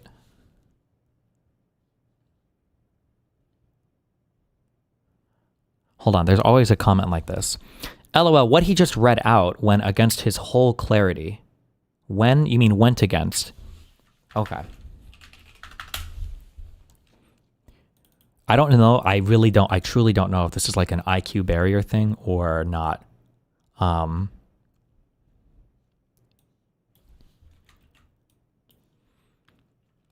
Let's assume that there is a wall, and behind this wall, there can be 3 numbers, okay? 1, 2, or 3. And there's an equal chance that it can be any number, okay? 33% chance. If somebody were to ask you, what odds would you need to bet for one number, right? You would be betting, the odds against you are 1 to 3, so you would need to get that much back, 3 to 1, in order for the bet to be worth it, I think, right? So if I were to bet $100, I would need to stand to win $300 for this bet to be worth it. Because if we ran it 3 times, I would expect to lose twice and win once. Does that make sense? To break even? So if we lose twice, we're down $200. If we bet 100 the third time, we're down 300. We win 300, it brings us back to even, right? So we would need to get at least 3 to 1, okay, on our bet in order for this bet to be worth it, right? Does that make sense? Do we make sense here? So somebody says, hey, 1, 2, and 3 behind the door, what odds do you need to bet on one of these numbers? I need at least 3 to 1. Okay. If you give me more than that, then I'm going to make money. If you give me less than that, I'm going to lose money. If somebody comes up and they say, well, I'll bet you 1 to 1. I'll bet you $100, okay, that there is a 1, 2, or 3. They pick one number, that there's a 2 behind this wall. This is a bad bet. It is always a bad bet. It doesn't matter if you win or lose, okay? It doesn't matter if you win or lose. But sometimes I feel like you guys, when I say you guys, I'm talking to that retard in chat. People like are like, well, let's look and see what actually happened. And then you see, oh, well, he guessed 2 and it was 2 and he won. Looks like that kind of destroyed your argument, didn't it? No, it didn't. It was still a bad bet. You can win on bad bets sometimes. You can use bad thought processes and end up in conclusions that are occasionally right. Like it happens. But that doesn't mean the thought process was good. It doesn't mean the line of reasoning was good. And it doesn't mean that the bet was good. And I don't understand how sometimes people come through with that. Even if all of these exact same daycares that this guy visited, every single one was engaged in some sort of fraud, the video would still be bad. Even if it was the case that Minnesota earned more revenue and spent even more, and that's why they have a bigger budget deficit, and it was literally just because Walz was an incompetent governor, that still wouldn't prove the point. I'm just saying that a deficit increased on its own, there's no information there. It doesn't tell you anything. You don't know if that's a good or a bad thing. You have no idea. And I don't know enough about Minnesota's budget to even know why it increased or decreased. And I haven't read through any of these, how they do their budget analysis enough to even like accurately interpret how this shit works. So, and I don't even know if what I read earlier was even contradicting anything I was saying or supporting. I don't know because I haven't read through these a lot. Jesus. People say that a lot about sports betting Reddit, but it's true. Winning a bad bet doesn't make it a good bet. Yeah.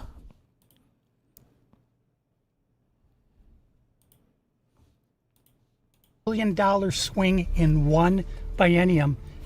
How in the world? If he uncovered $100 million of fraud, it's still a bad video on fraud, cope, bro. I really think it's just an IQ barrier. I don't know if I can get through to you. So you're making all this noise. Are you saying there's no fraud or what? LOL. I don't know if I can communicate with you. Like you might literally be too stupid to, I can't do it. I need a bridge. I need a special education teacher that I have to bring on or something. I don't know how to communicate with you. I don't know what other words to use or say. I'm not sure. Dollar swing in one biennium. How in the world can you burn through $24 billion in 2 years? Like burn through 24 million. That's not what that means. The fact that your budget deficit changed, you might be making more money and spending more money. You might be making less money and spending less money and still increase your deficit. You don't know. That doesn't make this. The thing is that what he's saying here demonstrates that he doesn't understand how budgets or deficits or debt or anything works at all. So it makes me highly sus. When somebody uses a number incorrectly like that, it makes me, like, aside from all the other shit this guy's doing, it makes me really sus in terms of like what you're even talking about, because it seems like you don't understand the point, right? Like the easiest thing is, I guess, like it would be the equivalent to this. I don't even know where we're at for maths here, but like it'd be the equivalent to like how we do exponents is, so if you have x to the n, the way that you calculate this is you bring the n down, okay, for the x, and then you do x plus n, and then that gives you your answer, okay? And you're like, well, I don't think that's true. And then you're like, really? Okay, well, let's try it with this example. 2 squared, we're going to do 2 plus 2 equals 4. Well, what answer did you get? Okay, well, I got 4, but it's not because, I'm sorry, but like you're just wrong. I'm sorry. So what, you're saying the answer is not 4? Well, it's not that I'm saying the answer is not 4. I'm saying that the process, well, so what? The process got me the right answer, and it was easier than yours, and it was right. So what do you want? Like, you win, I guess. Okay. I don't know what I'm supposed to say to that. I don't know how to counter that argument. I don't know what I'm supposed to say. How in the world can you burn through $24 billion in 2 years? This is how, right here. This is a huge part of it. And so I said earlier, fraud is bad. Wait, how much money? This is how, right here. Hold on. $1 billion swing in one. That's a $24 billion swing in one. Also, 24 billion, that's a huge amount of money. And even if this guy was right on his thing, 100 million is 1/10 of 1 billion, or 1/100th of 10 billion, or 1/200th, or 0.5% of that. Is that really a huge amount? Now, I'm sure the next follow-up is, well, that must mean there's way more fraud. And it's like, okay. How in the world can you burn through $24 billion in 2 years? This is how, right here. This is a huge part of it. Okay. So I said earlier, fraud is bad. I guarantee you that some of these niggas are absolutely doing fraud. Maybe that one is doing fraud. There is for sure some type of fraud happening, for sure. But are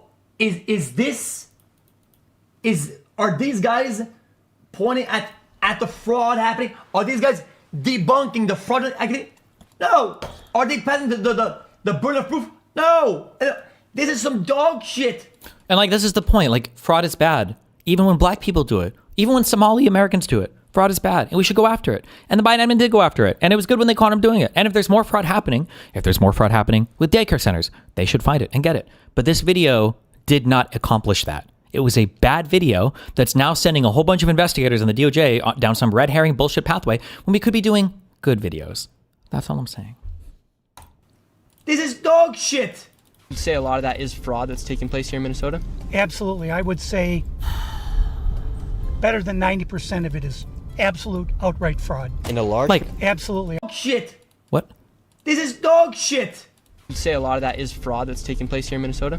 Absolutely. I would say better than 90% of it is absolute outright fraud.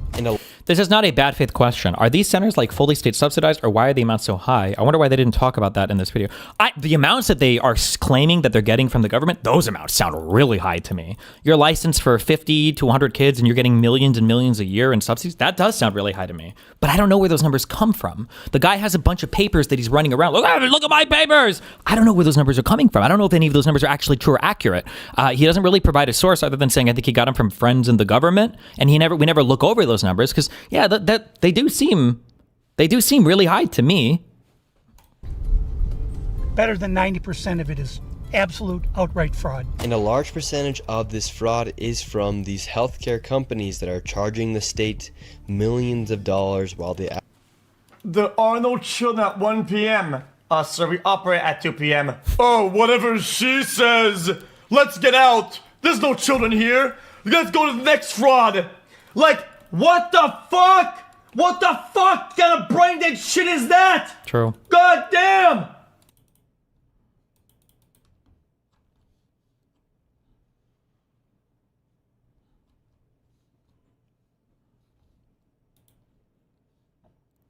Clavicular will not face any criminal charges in the separate consent. Hell yeah! Hey, my king! My king! My king, my king, my king!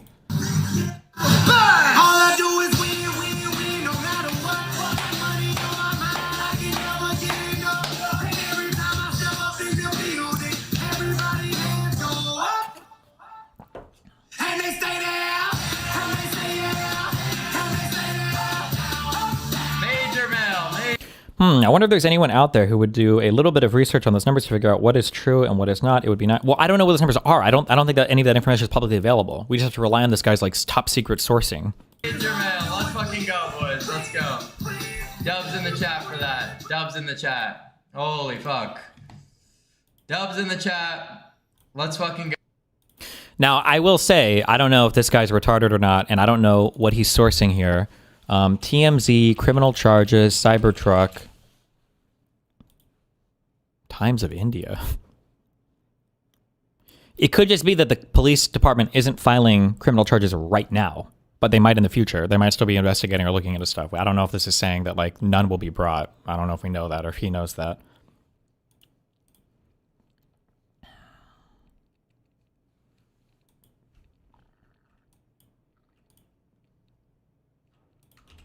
Sneeko talks to him about his infertility.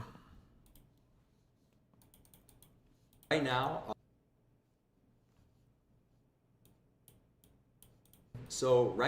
I am infertile, but I'm not able to have a kid right now. But if I wanted to, there's a protocol I can put in place to be immediately good again. Wait, why are you infertile right now? So it's just like a negative feedback loop when you're not needing to produce testosterone anymore because your body realizes, okay. Wait, how old is this guy? And he's on Super TRT? Isn't this guy like 19? We're getting it from an exogenous So you're not producing source. any testosterone naturally? No. None? No. Bro, he's been on TRT since 14? So right now... Really?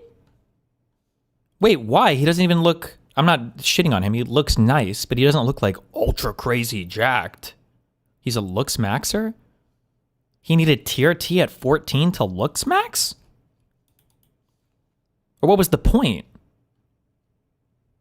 Unless he had like some kind of like condition or something. What is it? Thyroid? Is that your hormone fucking shit?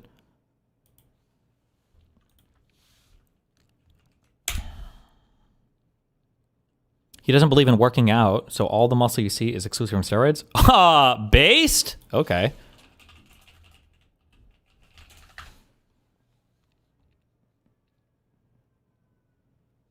Two weeks ago. Mewing, mogging, looks maxing. These are all terms Jesus. for granted as part of popular internet Zoomer lexicon. But not too long ago, these terms were reserved for a few niche boards on websites that the general public cause a pressure cooker effect, where the people using them would just gather on more extreme platforms. And indeed, they did. The shutdown of r/incels instantly led to the creation of 4 different websites. Incels.is, which is a general forum for incels, does say he thinks texting minors inappropriately is wrong. Regardless of whatever was happening on the forum, as long as that was the only place he was posting, Clav knew that his reach would be limited. So as terms like mogging and mewing became things he was saying when he got kicked out of college, the idea that he was punished for just looks maxing, which is pretty insincere, leading me to believe that he may not be telling the full story here either. However, I will say that the person who made that video on him with the information about the Okay.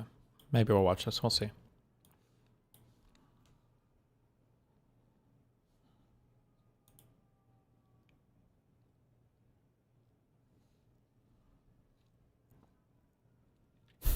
I think we watched this last night. French streamer got chased by the cops for shooting off fireworks in the street. Uh-oh. Tyler 1 got Botox injections for his jaw. Sometimes you can do that if you have like, fuck, what am I thinking of? I'm not looking at chat. Fuck, what is it called? I want to say like TDI or something, but that's not, I don't even know what I'm abbreviating my brain. No, what am I thinking of?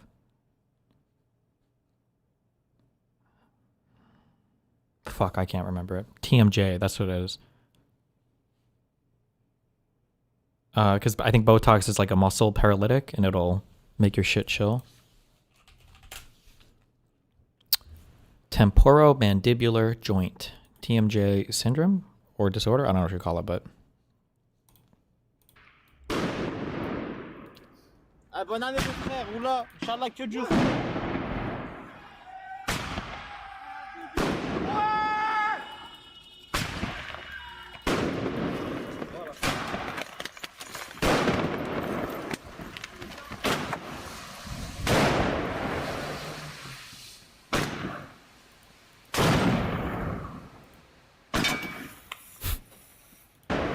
I missed it. Cops? I was looking at chat. Jesus. Cops need to learn the meta more. Like, imagine the cops see, like, oh shit, he's a live streamer, and they fucking get out their phones and they start just, like, playing porn or whatever to get a stream banned. Rob Gleek, thank you for the 10 tier 1 subbers, buddy. Is New Year's also this crazy in the US, or is it only in Europe like that? I think that it probably gets more crazy in the US, but I feel like in the US we have more crazy things happening related to fireworks and stuff, so it's not as big a deal to us. So like people will shoot off fireworks for the 4th of July is a big fireworks day, and there's at least one other holiday I think that people will shoot off fireworks for sometimes. They do it for New Year's. What's the other one I'm thinking of? There's one other one where they, like motherfuckers just shoot off fireworks. I don't know why.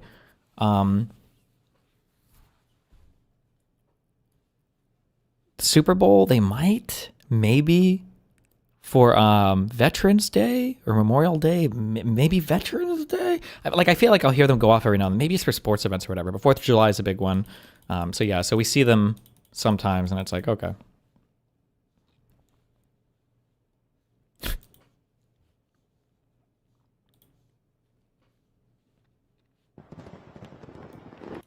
So when you move into LA, I'm going to Minnesota. I'm trying to get some of that money low key.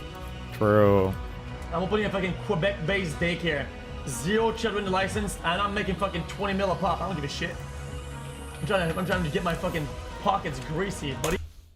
Do you understand this joke? China husband must have died recently.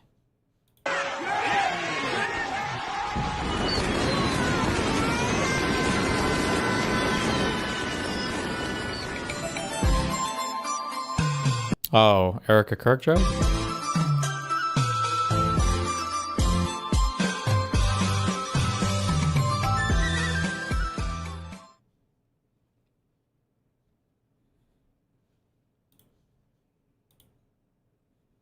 like if there was a equivalent situation where someone was like talking about XQC, it wouldn't drive this much discourse. Like random content creators, like if a random content creator like I don't know, Ron or something, Stable Ronaldo does a collab with XQC, ain't nobody's talking about like how he fucking promoted Donald Trump or does like gambling streams or anything like that, or Speed, any number of these people. But if there's a video of me with Ron, every single comment will be like, I'm so disappointed in you. I can't believe it. They all... Well, because XQC, the Donald Trump and the whatever part, however much you might disagree with it, it's a smaller part of his personality. Maybe not the gambling stuff, but I don't think these people give a fuck about gambling. But for you, you're a politics streamer. So of course people care more about that, right? become like little SJWs all of a sudden. Wait, what is this? You didn't know? All your ops has this on their Discord servers. All they do is key in Hassan Piker on your social media handles. Wait, what the fuck is this? Why the fuck's he seething so hard? I've never seen this. My favorite reaction is when one of your haters said they must have confused him with Zoran. They didn't cheer for Hassan. True.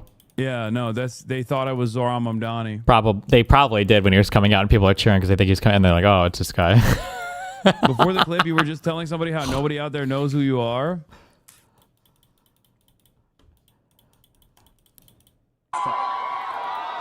Why is he so fucking sour? That's interesting.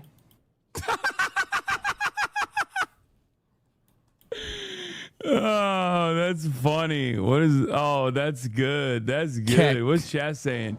Skip, Collargate, place, skip, place. Go back, schizo. Lol, all Hassan clips.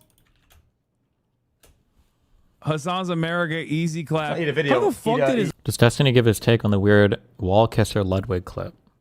I haven't seen that one The yet. audience becomes so goddamn reactionary. How is that possible?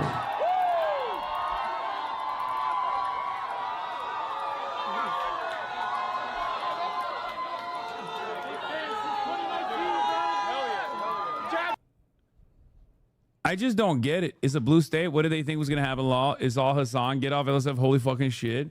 The face of someone who can't comprehend that public opinion is drastically different from extremely online Reddit forums. Yeah. I just don't get it. I don't understand how, like, I get why he might be fucking malding and shit, but why the hell are they all malding and shit? What dog do you have in this fight, you know? Daily Hassan segment schizo. What are the laws like in Nebraska for fireworks? I'm going to go to cool state with lax restrictions, so I celebrate 250 years. My understanding is they're not great because the only thing I ever hear about is going to Missouri to smuggle fireworks back to Nebraska. When I was growing up, at least. Maybe they've changed now. I don't know. But that's always what I heard. You got to drive to Missouri to get the good shit.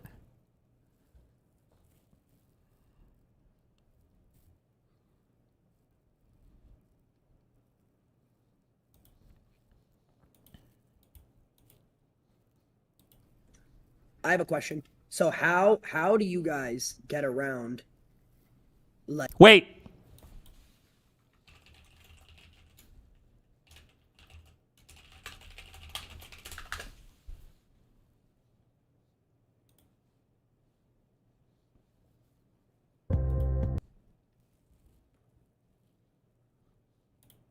You know, it's fun.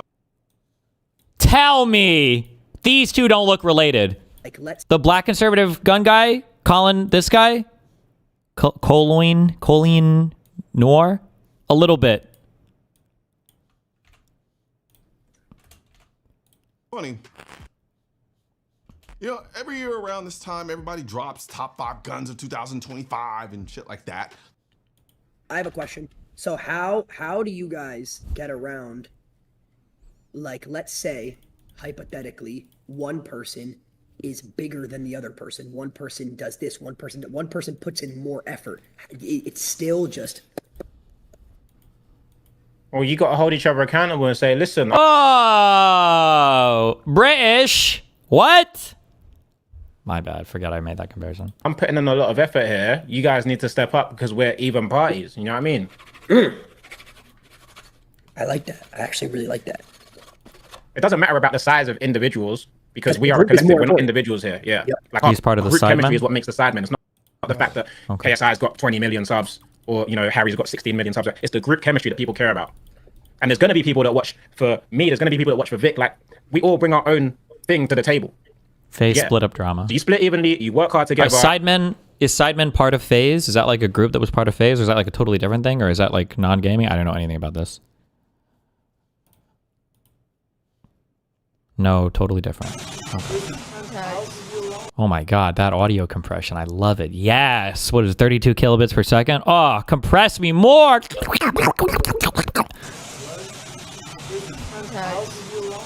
I hear you.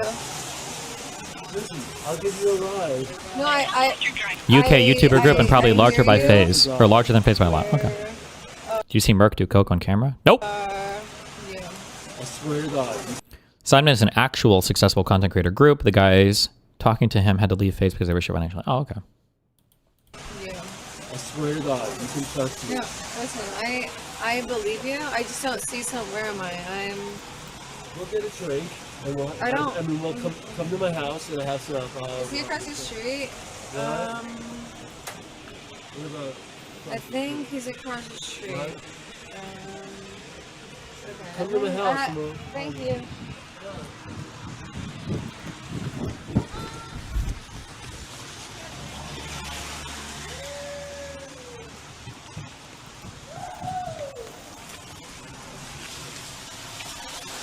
Women say they want men to pursue more and then get mad when they do. Okay, good one.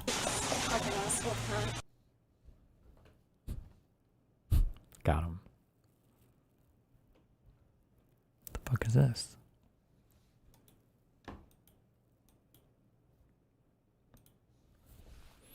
Hold on one sec. Got a Red Bull. My first and last of the day.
Brr.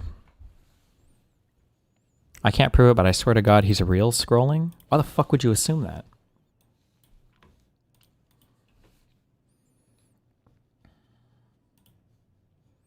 But also, yeah, I was. Hold on. That's a good one, though.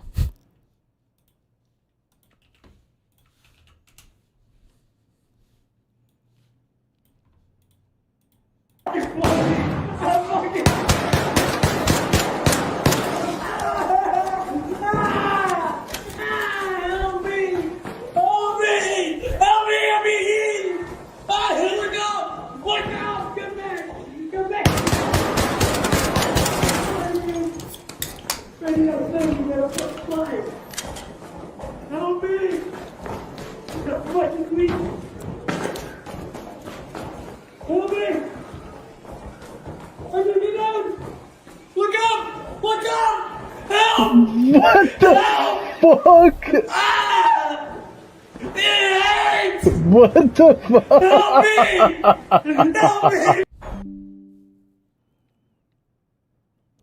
Microsoft Defender antivirus did not find any threats since your last summary. Thank you! Did you go over the Connor Pisco combo? Not yet. I have it open, though. Now, let's talk about this. On or about April 17th, 2023, Mizkif was in a physical altercation during an owners meeting of OTK, a meeting of its talent equity holders, which required the intervention by myself. So tips out, had to stop a physical altercation and multiple others present to stop Mizkif from further attacking another owner of OTK. What was this? Like, who did Miz? What happened then? Mizkif confirmed it was NMP lol. What happened? Beat up or fight or get beat up by, I don't know. You know? Who's he fighting? April 17th. All right, now look. 2023, yo, was he on the roids then or what? What was he doing, man? Oh, that might have been it. Not to talk shit, but did we all did the fuck? What do they call them again? Oh, there's a good meme name for it. Like the roid analysis, there's a name for this. But I feel like natty or not, yeah. I'm pretty sure Miz was juicing a little bit. Maybe a lot of it, but I'm pretty sure it was a little bit. Do I have to say allegedly or something? Was he on roids? I don't know. Didn't he admit to using steroids? If I'm wrong, let me know in the comment section. He might have said it. On or about September 26, 2023, Mizkif was involved in a second violent incident with another content creator, proportions of which were recorded on a video later publicly released. Which, by the way, I don't think there's a problem necessarily with it, as long as you're honest about it. The only thing that's fucked up is when people lie about it.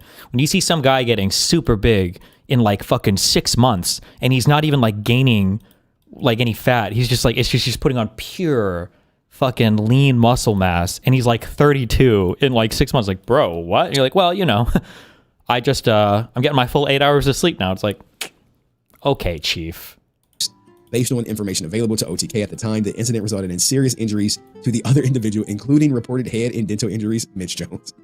Yeah, my two favorite ones for roid excuses, it's always one, oh no, I used to be really strong back in the day. And then two is, I just have really good genetics. I just have never done anything for it. Yeah, based.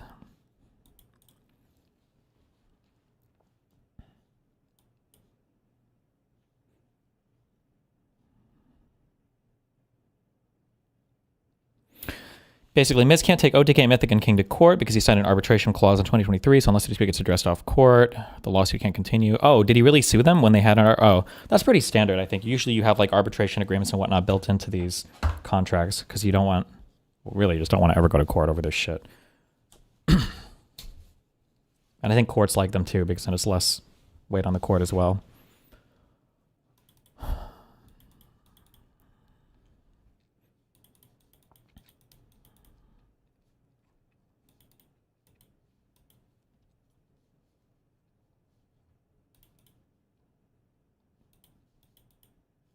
Any updates in your case? Nope. Just waiting around for some rulings. I can't believe. I don't know anything about, I guess, like the T levels of people who are on gear. Vegan Gain City was, did he say 4,000 plus? Or did he say 3,000 plus? God damn. But he said that your lower end for pros are like 5,000 plus, so.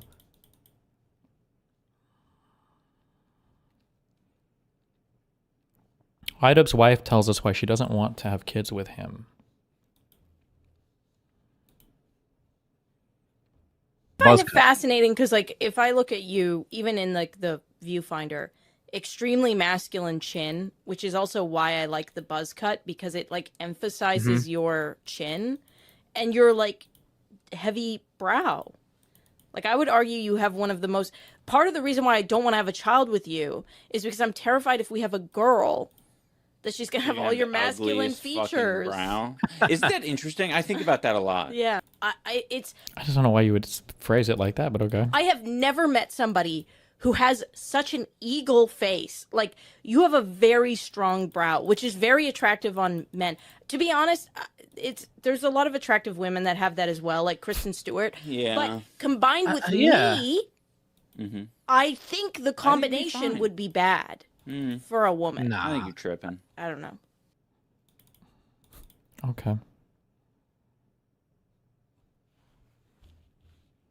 Am I stupid, or is that clip not that big of a deal? I mean, you should be aware, I think, of how the perception of your partner, I feel. No?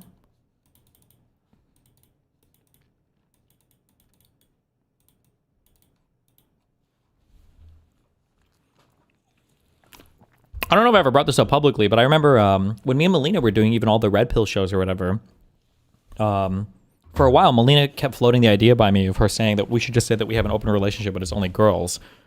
So then people wouldn't make cuck jokes about you. But I'm like, no, that's retarded as fuck. Why the fuck would I care about what random losers say about me? Like, even Melina was like really aware of all that stuff. It just seems kind of weird to... But maybe maybe these guys genuinely don't give a fuck. I don't know. I don't follow any of their shit enough. I only see stuff from Ethan and LSF, which is probably going to be skewed in one direction. So who knows? Maybe they don't care.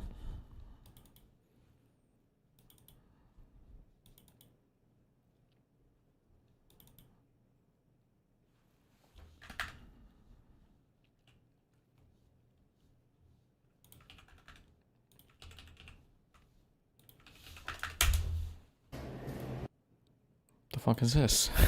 I feel like I'm watching the beginning of a murder video.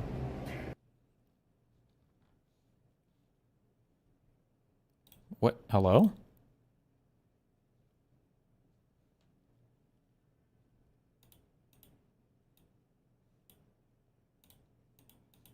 It's just her doing cocaine? Okay, who cares? Okay.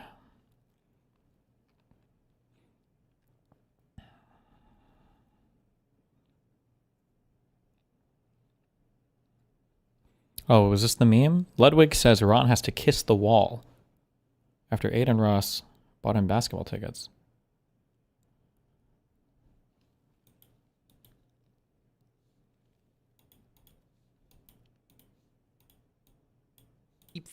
Ron keep fucking calling me. Does he have no fucking friends anymore? What's going on with him? What? Yeah, I heard Aiden Ross bought you tickets. You got to go kiss the wall now. Hey, enjoy kissing the wall, buddy. You got to fucking pay for your... Is it? People are saying it's anti-Semitic. The thing is, I would just be so uncomfortable with anybody in this group making any kind of like anti-Semitic jokes. I feel like I would make a joke like this, but I think it's pretty clear that I'm open about my Jew hatred, and I don't give a fuck if they get mad at me. Yeah, I do hate Jews. I can say that. No, I'm just kidding. But I don't care about the joke, but it's funny seeing Ludwig jumping onto every bandwagon once it gets mainstream enough. Poll has officially leaked. Huh. Well. What does that even mean? Because Jews are always doing like kind of sneaky shit, and they don't want other people to see it. There's a joke of like, if you have a Jewish friend, every now and then you have to turn and kiss the wall, so you can do like weird shit behind your back, and then by the time you turn around, he's not doing it anymore.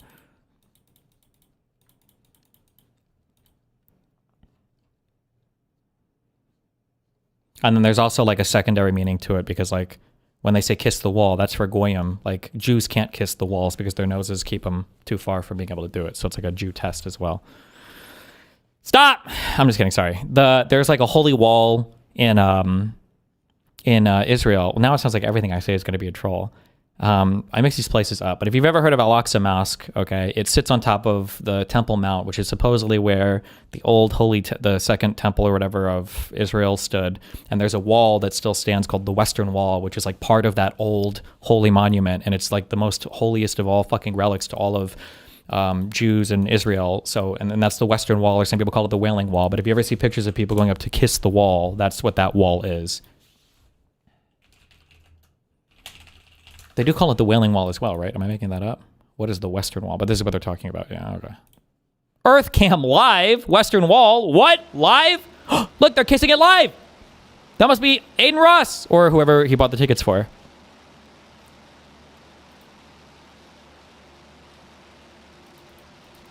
It's a holy site for Christians too.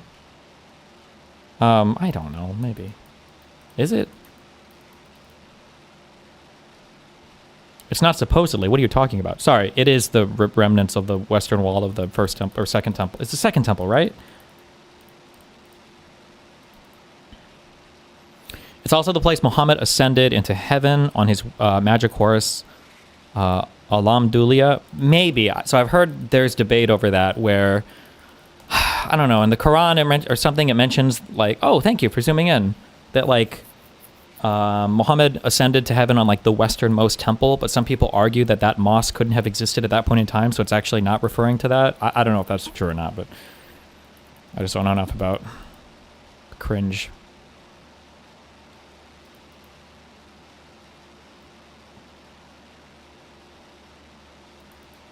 Stop saying goyim. Real Jews shorten that shit. It's just goy, as in saying goyim is goy as fuck. Well, I think technically goy is supposed to only refer to like ex-Jews, no? Like I don't think you call secular atheist people, I don't think you call them goyim. Don't you just call them non-Jew? Like I think goy is usually an insult you use against other Jews, I think.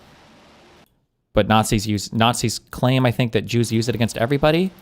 But like Dan would be like a goy, I think, depending on how religious he is. Like a Jew might call Dan a goy. But I don't know if you call non-Jewish people, like non-religiously Jewish people, goy? Maybe? Somebody says not true. I've seen a lot of conflicting opinion on this. I'm not 100. That's a 20% confidence take, okay?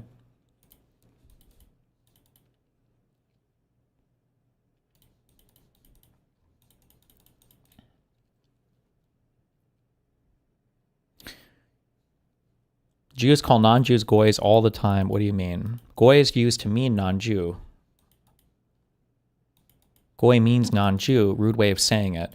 I think that's what it technically means. I had a guy email me a long time ago saying though that like Jews don't ever call non-Jews goy. That if a Jew is using goy as an insult, he's almost exclusively using that against another Jew who's like no longer practicing or who doesn't go to a fucking temple or whatever. But maybe that one guy was retarded. I don't know. I'm not sure. Low confidence take, okay. Question.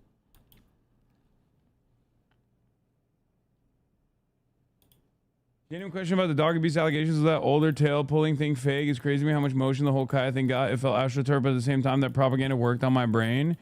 What do you mean, older tail pulling thing fake? I don't know what you're talking about. I don't know what clip you mean. The conservative strats. I don't know anything about that. Whoa. Oh, he's so mad he can't shock her back into place. No, I'm abusive. I'm abusive to my dog. We didn't do you think Dogtober 7 was your biggest controversy to date? No. I think America Deserved 9/11 is still one that like has real world impact, because that one, even though people don't give a shit about it, it's much easier to like virtue signal over. Like people, by and large, people don't actually have like any sort of real emotional feelings about 9/11 20 years after the fact, after we just like slaughtered fucking, millions of Arab people and whatnot. And most people see it as like, wait, I'm sorry. Wait, what? They're like virtue signal over. Like people, by and large, people don't actually have like any sort of real emotional feelings about 9/11 20 years after the fact, after we just like slaughtered fucking, millions of Arab people and whatnot. And most people see it as like what we did after being awful. Okay. But as far as Dogtober 7 goes, it's one of those things where like there are, Americans Deserve 9/11 will always have more staying power, even though people don't really give a shit about it. Dogtober 7, on the other hand, is utterly ridiculous. But those who will forever be like, no, he's a fucking dog abuser, fuck that guy, they will always say it. Most people after a most people after a while, I think, is at least in what I have seen happen, especially because like the Department of Homeland Security secretary literally slaughtered a puppy, like actually shot a puppy in the fucking head and wrote about it in a book. And like, you know, ICE agents like kill fucking. I think he's probably right about the 9/11 comments being bigger, but October 7th did more damage to his reputation. Well, the thing is the 9/11 comments were bigger, but they played well to his audience, whereas the October 7th stuff doesn't. Nobody likes to see dog abuse, right? Dogs with regular frequency before people say like, oh, what aboutism or whatever. It just kind of shows that like people don't really give a shit, and they only give a shit about it because it's like something that they can get me on, right?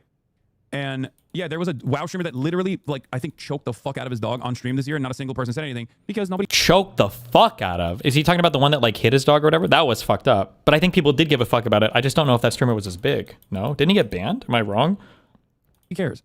So, the reason why, like, as far as like people bringing it up, they'll bring it up. Most people meme about it. Like the overwhelming majority meme about it. It's not even like a gotcha at this point. It's just a meme at this point.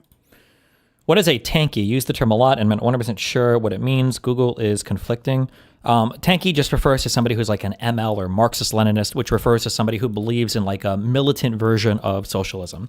Basically, they're the type of people who believe that there needs to be some violent military uprising that coups the current capitalist government or system, and that from that violent uprising through a single-party authoritarian rule, you will eventually lay the foundation for what will come after, which will be a nice and happy socialist state where everybody's like equal and happy and nice. But the only way that comes is through a violent seizure of all the capital from the bourgeois and then an overthrow of the current liberal governments. But the people that bring it up sincerely get really mad when I joke about it, because they'll be like, why are you guys joking about this? Like, why are you fucking joking? This is serious. It's like, well, okay, if it's so serious, why did you fucking make memes about it for like the first month, dumbass? Long Comics Book Club. If Hassan Piker is the best that the left has to offer, the male models were already lost. The man has more controversy than buttons on a shock collar remote. That's not what tanky means. Doing a good enough job. Okay. Then it means whatever you want it to mean. People Okay? being like, I hate you, dog. You shocked your dog, or whatever the fuck they've made up and keep spamming over and over again long after the meme has like been dusted off. You know, this is also part of the reason why I think it's really funny that everyone's always like, dude, you're so abusive to your dog. Oh, what? Okay.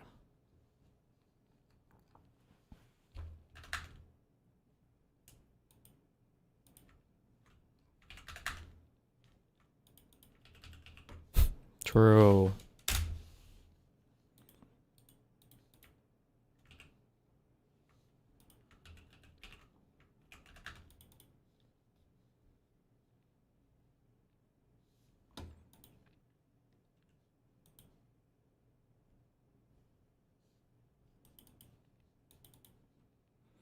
Destiny, Merc doing coke on stream 17 seconds in, flip the camera around, but you can see a reflection on the wall. I don't care. Cocaine is a weak drug for losers, okay? No one cares.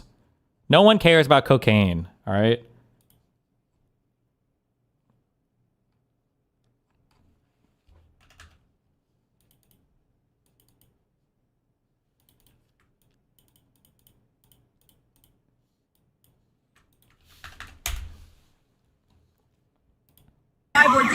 Kitty cart frenzy. We're on Maple Drive where dozens of cats have taken to the streets on remote-controlled cars, causing quite the chase for local police. You can see behind me the animals weaving between patrol vehicles and officers attempting to corral them. Neighbors say it started about an hour ago when a garage full of hobby cars somehow powered on and the cats... Wait, is this real? This is huge Sora coded? I thought, is Sora not limited videos to like 8 seconds anymore? I thought usually single takes were like 8-second limited, or have they gotten past that now? It says it's from Facebook AI Slop. Oh, so I guess maybe they can do it for longer now?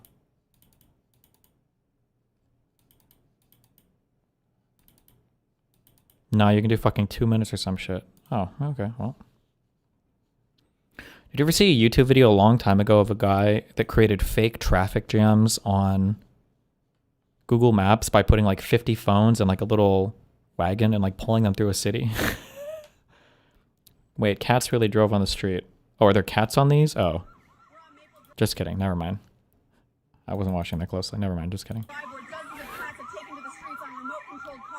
Quite the chase for local police. You can see behind me the animals weaving between patrol vehicles and officers attempting to corral them. Neighbors say it started about an hour. Based.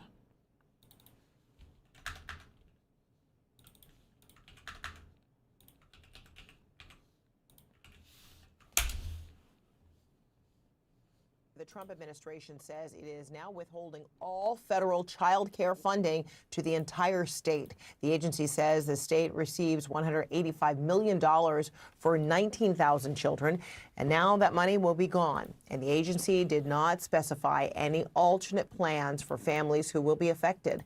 DHS and the FBI said they were surging resources to Minnesota to investigate what they called suspected fraud Surging. sites. This all happened to a viral video posted by a MAGA content creator. It's He to all claims that states he too, not uncovered yeah. widespread fraud by Somali-run child care centers in the state. CNN is looking into those claims and has not independently verified the accusations, but the Deputy Secretary of Health and Human Services is taking the allegations at face value. Take a listen. Intrepid journalists have made shocking and credible allegations of extensive fraud in Minnesota's child care programs. We believe the state of Minnesota has allowed scammers and fake daycares to siphon millions of taxpayer dollars over the past decade. Starting today, we require a justification, receipt, or photo evidence before we make a payment. However, the so-called evidence comes from a man who has posted anti-Muslim and anti-immigrant content in the past. CNN's Whitney Wild speaks to the man. Fuck, that's a bad criticism. It's not that he's posted anti-whatever bullshit in the past. It's that he's posted poorly researched bullshit in the past. That's the... behind that video and takes a look at his claims.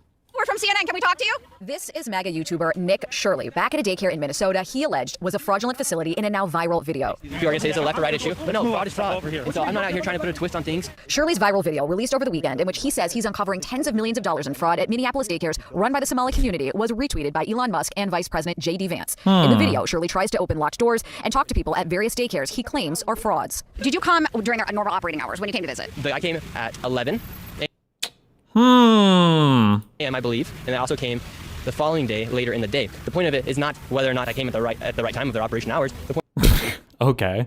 is that blackout doors, they can't give you any information. You call that number, no one answers. I wasn't trying to go inside, and there should be a way for somebody to actually be able to call that number and somebody to be able to answer. These aren't real businesses. But surely you don't think a daycare should just be unlocked. You shouldn't be able to just walk into a There should be a daycare. reception. No, every daycare is locked. There should be a reception that you can just walk into and why? Should there be? Does there need to be? Really? Their doors are locked. And so, okay, you bring up a fair point. Then why can't they actually give me information how to enroll a child? Federal law enforcement has been investigating fraud in Minnesota for several years. Both Attorney General Pam Bondi and FBI Director Kash Patel said on social media they've indicted dozens of defendants. DHS has posted multiple videos of agents. The FBI Director.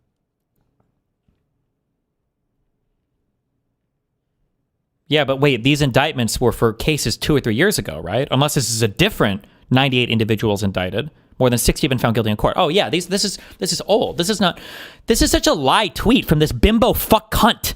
The Justice Department has been investigating this for months. For months? And in months, you've charged 98 individuals and more than 60 have been found guilty in court? Holy shit, this is the fastest criminal proceedings ever. In just a few months, you've gotten 60 convictions in court? And nobody's heard about any of these? Wait, what the fuck are you talking about? What a fucking lie. Kash Patel said on social media they've indicted dozens of defendants. DHS has posted multiple videos of agents they say are conducting a massive fraud investigation. Do you think that federal law enforcement hasn't done enough? I mean, they would say, look, these fraud cases have been going on, but they've already done like 80 indictments. The cases have been going on, for years. And why did I show up one day in Minnesota and go to all these daycares, no children, they're receiving millions of dollars. We uncovered nearly $110 million in fraud in one day. How do you know that all the allegations that you're making are true? Any of them? They're true. Well, we showed you guys what was happening, and then you guys can go ahead and make your own analysis. We're coming, so we can make our own analysis. Are you 100% sure you're true? Yeah, I am 100% sure I'm true. CNN is looking into Shirley's claims. Hi, my name's Whitney Wild. I'm a correspondent for CNN. We reached out to several of the daycares featured in the now viral video. Only one daycare facility answered and said they are a legitimate business. Have you seen the videos, purporting that some of these daycares don't have kids inside? Minnesota Republicans say despite the new focus So the others didn't answer. That's what I heard. from the Trump administration, they have been sounding the alarm on fraud for years. We have talked about fraud. We've gotten stories. We've tried to push this forward every way that we can. At the daycare where Shirley showed back up, a stream of children walk inside. You're saying that this is a fraudulent daycare. There's kids being dropped off right now. Yes, the Commissioner of Children literally said a week ago the place was closed. They're showing face right now. A viral video, disputed claims, and their full fallout remains to be seen. Dozens of fraud cases that DOJ is touting began during the Biden administration. Back in 2022, the U.S. Attorney's Office for Minnesota announced 47 indictments for this massive fraud scheme. Since then, they've indicted more than 30 more people, and in total, they have secured at least 56 convictions. Whitney Wild, CNN, Minneapolis. The group chat is back to talk about. Well, I don't know what the source is on the, or not the source, but like I saw that apparently some commissioner in Minnesota said that the place was closed a week ago. That seems to not be true. Who was that lady, and why did she say that? Or what was she talking about? Am I misinterpreting that, or are other people giving misinterpretations of that? All of this right now. And Sarah, I want to go to you first. What do we know based on evidence about the alleged fraud in Minnesota and how legitimate and widespread it may be? Well, I think a lot of people were very apt to believe Shirley's videos because we had indictments in 2022 when reporting first came out about this issue. It was David Fahrenthold, then at the Washington Post, who started to unravel all of these claims. The reason why I think Shirley's post has gone viral among some of the conservative community is because Minnesota is a politically convenient target, not just for the president, but for the party. Obviously, the governor there, Tim Walz, was the running mate to Kamala Harris in the 2024 election. Ilhan Omar has long been a foe of the president's. And you noted up top that the ICE immigration raids on Somalis has been a priority for the president. So all of this collectively has made this story something that people want to gravitate to. And in addition to that, previous reporting that uncovered widespread fraud in Would Minnesota. they not be closed for Christmas? No. Like I thought that commissioner statement, she made it sound like they were permanently closed. From years ago also makes people more apt to believe this, where I think a lot of folks in the media, including you mentioned CNN, which is looking to verify this video, are showing pause and trepidation around Shirley's reporting is just that making sure that it's actually verified, that it's showing fraud in a similar way that we all evaluated the initial reporting that came out in 2022. And Antoine, what does it say about the media landscape at this point when a YouTuber with an anti-immigrant past can post a video with scant evidence, we can say, that launches a federal surge into a state? I think there are different types of media. Can we please get over this cock shit with an anti-immigrant? Who cares? If you want to be racist or bigoted or hate immigrants or hate women, fucking, then whatever, bro. That can be your thing. Focus on the journalism. Focus on the factual elements of it. Like, just focus on that. I don't give a if some fucking anti-immigrant, anti-whatever fuck dude wants to make a bunch of bad videos about immigrants or black people, whatever, fun. Fucking whatever. If they're well-researched and they're good videos, then fine. Fuck it. Orson Scott Card hated fucking gay people, but we all love Ender's Game. Okay, listen. Bigoted people can produce good stuff sometimes, all right? Fuck it, okay?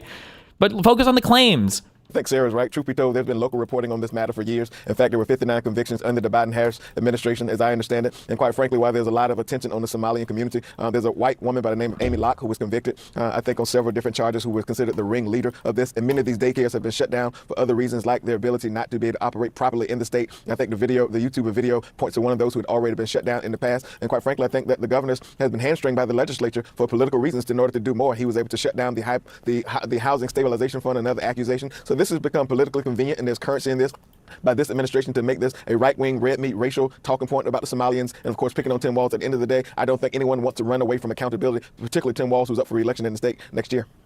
And also, we know, as we mentioned earlier, VP Vance, he retweeted Nick Shirley's video, and President Trump has also been stoking anti-Somali sentiment for a while. Let's listen to some of that.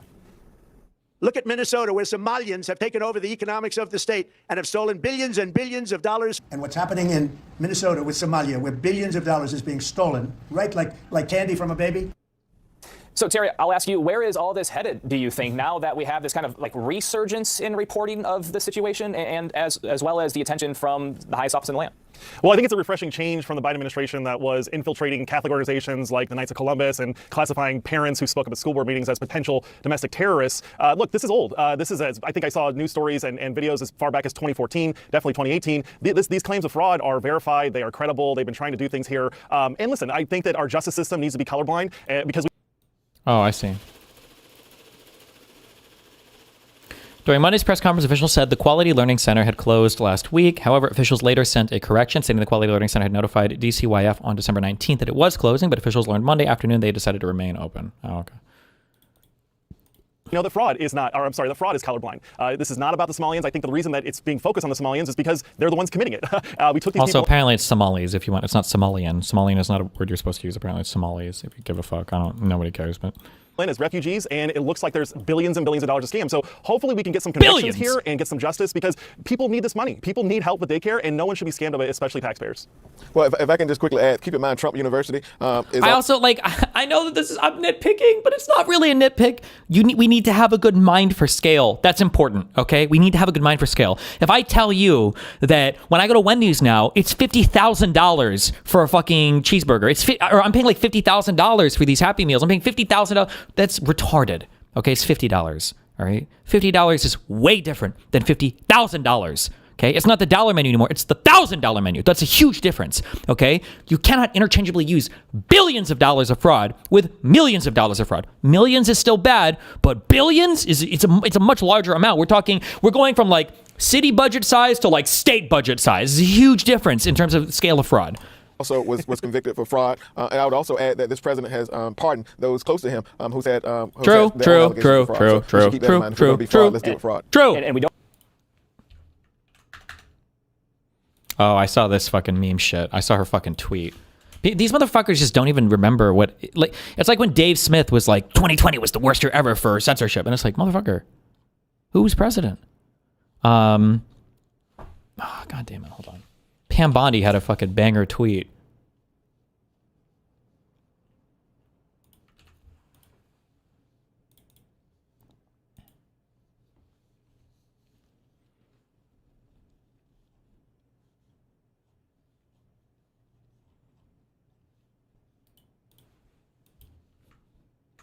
Since day one, the Trump administration and this Department of Justice have been fighting to end the drug epidemic in our country.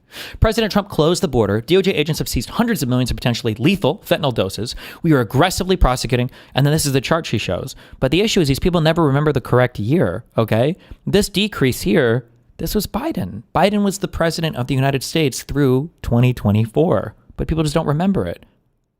Also, like, some of your big increases here, right? This here is 2020, right here, 2020. And then 2021, I'm guessing a lot of this was driven maybe by COVID, maybe, as the fentanyl shit got worse. But like Biden's last numbers here are, I don't know what the average would be. No, probably not better than Trump's 4 years, I don't think. But damn, they started here under Trump. Well, here, we would say here, 2017. Seems like they went up quite a bit. What's going on with this here? Annual drug overdose death rates by U.S. Census region. Nobody in the West was ODing ever? What, did fentanyl just go to the West? Those motherfuckers went from last place to first place. Holy shit. But yeah, the chart ends in October of 2024.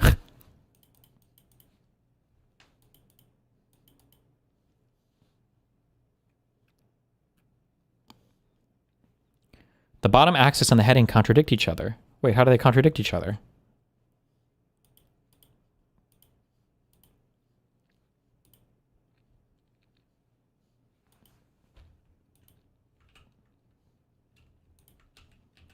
Oh, wait, never mind. Oh, okay. Because it goes to 2025, but it stops a little bit short of that, so.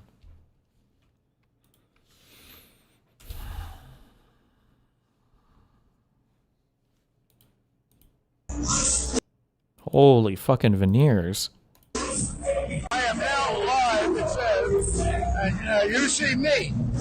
However, what I'd like to do now is I'd like to show you some of the very nice parts. It's such an honor to be with the GOAT, the greatest president of all time.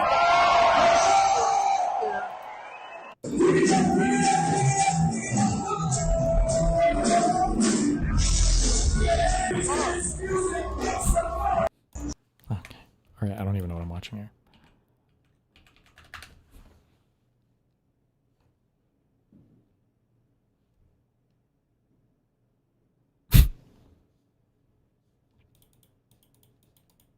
Based.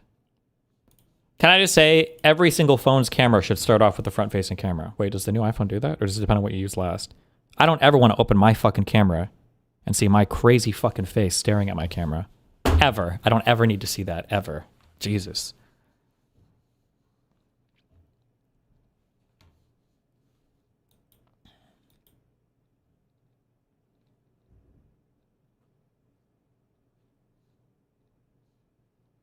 Fraud. Our caucus has been working to expose fraud for years, including working with Nick Shirley and agency whistleblowers to get the information out to the public and to hold the Walz administration accountable. Wait, but I thought he was an independent journalist that was just doing his own thing. Well, some of these issues have been reported on previously. The amount of attention and outcry that you are seeing is a direct result of the massive frustration Recording in progress. from Minnesota taxpayers who are tired of being ripped off by fraudsters. The Walz administration had years to address these issues, but has frequently ignored or downplayed the issues at every turn. During the Feeding Our Future scandal, the Walz administration entered into a stipulation agreement that expedited site review and restarted payments despite knowing that fraud was occurring. Back in 2024, when news first broke about potential fraud in the autism services, DHS officials claimed that explosive growth was pretty consistent with other DHS programs.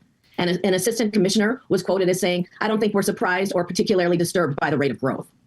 The fraud committee, led by Representative Kristen Robbins, featured a number of these apparently vacant sites in a hearing that took place all the way back in February. Look at this shit. Live from JFK, Sunday, in JFK. Look at Rudy Giuliani, former mayor of New York, you nasty, filthy, sloppy, disgusting, filthy fucking animal. Jesus. I'm showing it again. Show it again. Shaving yourself in public. You fucking pig. You should be ashamed of yourself. Lock him up, you fucking dog, you. God damn. Why is he shaving out in a fucking animal? Hold on. Look at. Do you think he's in a lounge or do you think he's in just like a random restaurant? It's pretty deep. Like this goes pretty far back. That's normal to do? It's normal to shave and at a table at an airport? I don't know if I've ever seen somebody do this in my life. I'm sure I've had once or twice. Have you never had to shave while traveling? If I did, I would go to the bathroom and do it. I've seen more people doing it in the bathroom than like randomly in an airport. And I know I've been in more airports than you motherfuckers have. Filthy fucking animal. I'm sure.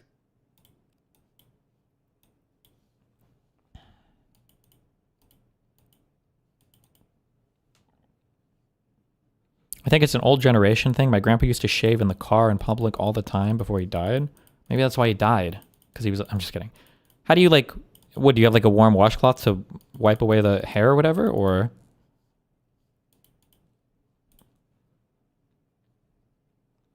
I know you used to travel, but nowadays at least this is super, super common. You're fucking retarded. Stop. I only shave at airport restaurants. Okay.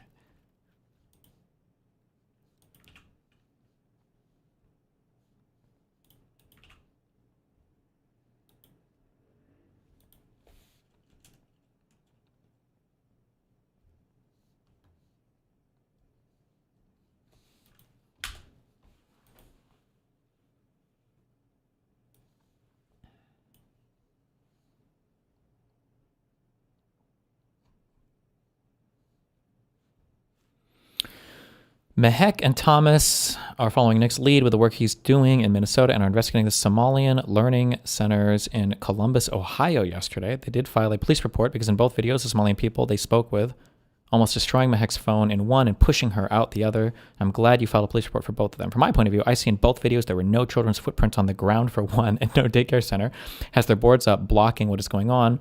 I would find more if you guys can and get to the bottom of what's going on. Let me know if there's anything I can do to help. Why is Governor DeWine allowing this in Ohio is my question. We need to investigate more, and I hope Nick Shirley or Nick Sorter pays a visit to help you guys out. So how much does it cost? Whoa. You can't just grab my cell phone. The First Choice Childcare LLC. Can I just say how crazy it is that we've gotten so Zoomer brain that like on a 2-minute video, they have to put the climax of the video in the first 10 seconds in order to get you to watch the video. Oh my God. With a Kasim Brothers. Wait, hold on. What? You're here. Fast. What do you want? Biedermeier. Yes, sorry. Oh, I'm boy. behind in the stream, so I'm Okay, catching up. mute the stream. What do you want? Fast, go. Yes. First, if you are gonna buy CPU, wait, because the X3D, also the X3D2 and 9850 X3D is gonna be released or announced in the January on CES, so which is like around this week. When do you think it's going to be available for sale? It's gonna depend on AMD, like how much they wanna push it, because like it's probably gonna be like golden samples that they gathered basically by the entire production. So it will depend like how fast they can move, because also I don't know if they want to move it fast or slowly, because Intel is uncompetitive right now. So it depends on. Wait, like, so they could announce it in February and it might not release until like May or June? Well, no, they will announce it at the CES because it got leaked already. And I think Dell also already leaked it like multiple times, like multiple OEMs like leaked builds. Like they already have like orders like prepared. So Okay. I think it will be available. But also, I don't know, like people will tell you that to get like the dual CCD one. but like it will depend. Like you should wait if you're gonna get the dual CCD one, because you use the, I don't know what the software is called, to communicate between two computers, but there is issue on the dual CCD architecture that sometimes like the 9950 X3D, it only has the fast like X3D memory on one CCD. So the other one is like extremely slow compared to it. So it's basically like bottlenecking it. And if you run software that is just not as optimized, back up for one quick second, okay? I'm playing Arc Raiders. Is the 9800 X3D going to get capped on this game? Am I seriously going to have issues with that, or? that's what I wanted to say. No, but like already if you buy 98X3D, it's like probably the best CPU you can get, and it's gonna last. Even like the next one is basically just overclocked better version of it that's gonna get announced. And like the 9950 X3D, you shouldn't get it because like there is issues sometimes that what I was talking about, that some applications will try to run on the cores that don't have the CCD vcache, and because of it, it will get bottlenecked. So you would get like FPS drops like insane. Like it will get bottlenecked. Sometimes it depends on the software, and especially software like the one that you use for communicating with the other PC and OBS and whatever that runs like communicate with other PCs. There might be issues, and like you don't want to deal with that. So if you want the dual CCD one, it's like gonna be like probably only 10 to 20% increase in power. If you wait for it, it's not gonna be like that crazy of an increase. So if you only use it for games, you should get the 9800 X3D 8 core, because it's gonna be already what you need for gaming if you don't want to use it for like encoding or anything else. So you should only get the 8 core one. Okay, I'm getting the 9800 X3D. Okay, that's what I'm doing then. It should be fine. I don't need this new whatever. Yeah. Okay. Yeah. And if you want to save up money on motherboard, I don't know if you do or not, you should only get a B650E motherboards, because as long as it has PCI 5.0 on the main one, it's enough.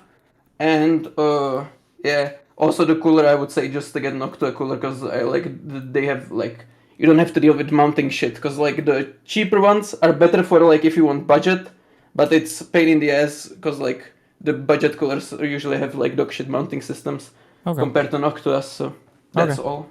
All right. Yeah. I love everybody. See ya. Bye. Okay. Semi-truck in the parking lot. That's what you want to see when you're dropping your kid off for childcare, is a semi-truck.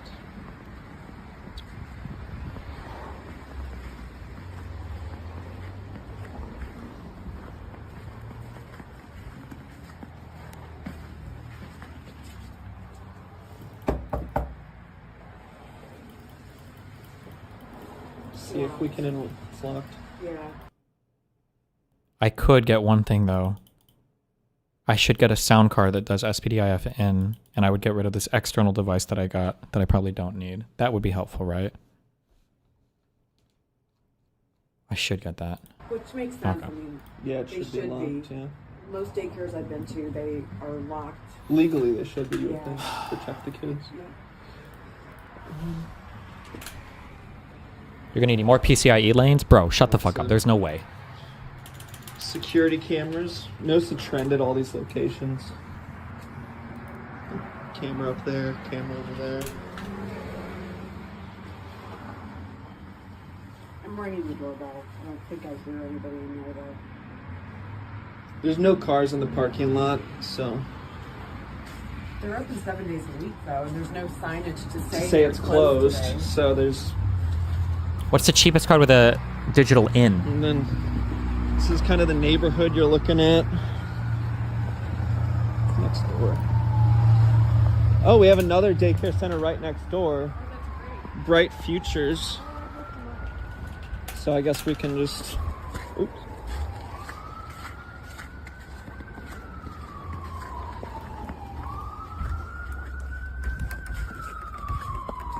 They must have started putting these private properties. Private property, no trespassing in there.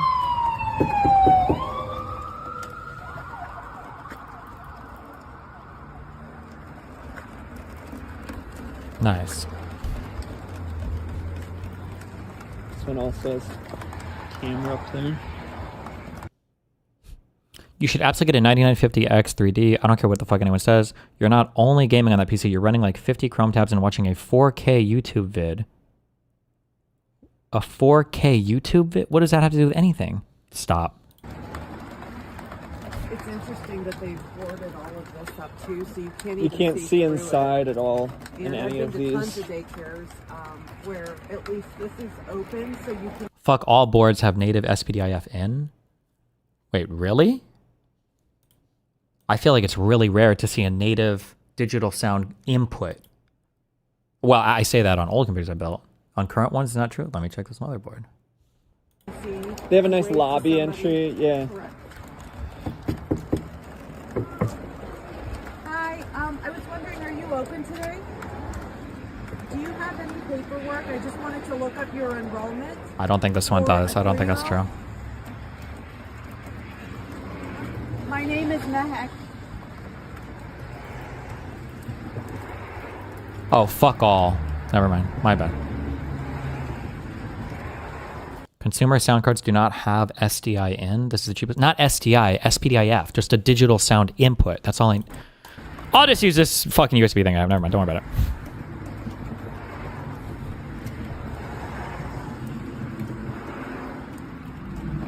No, I should just get the in because I'm tired of having to run. I shouldn't have to run like fucking Total Mix on this computer just to get my sound in and out. Unless I wanted to have like different sound wired on this computer, but I don't really need that.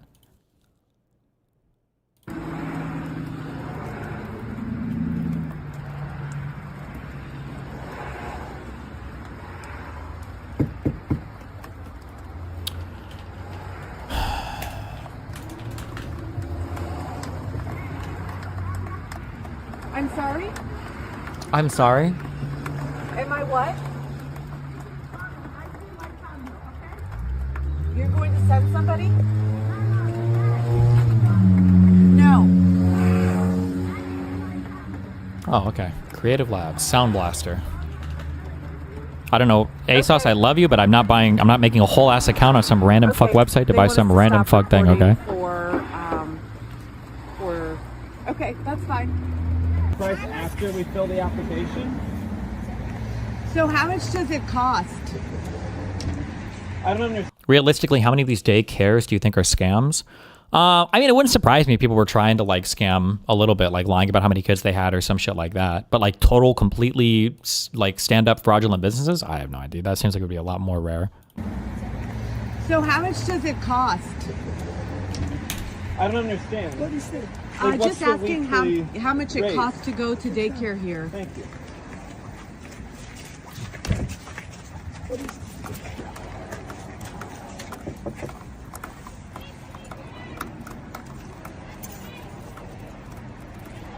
How much does this new computer cost? I don't know. It's like $2,000 probably. Jesus.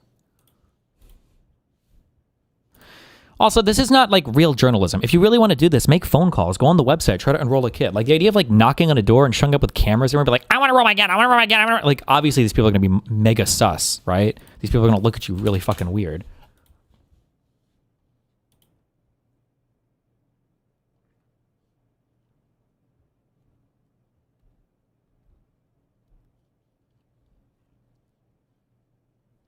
Have you looked into sending the audio between the PCs using software?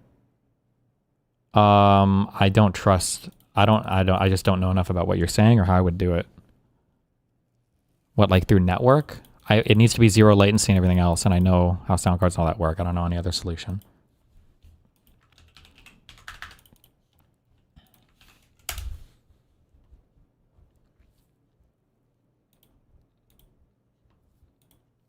You guys are not going to believe what I just found. Look at this daycare center right here. They blocked out the windows so you can't see in. It's like they don't want you to see the kids. I've been standing outside this daycare for 12 minutes. I have not seen a single kid come in. Look, they have this outdoor section. It's empty, no kids. Now, I think I saw some dark-skinned people walking around here. All right, now look over here. It's almost like they don't want randos to be able to see inside to see the kids. How do we know there's no fraud going on? You guys are not going to believe. Okay, true.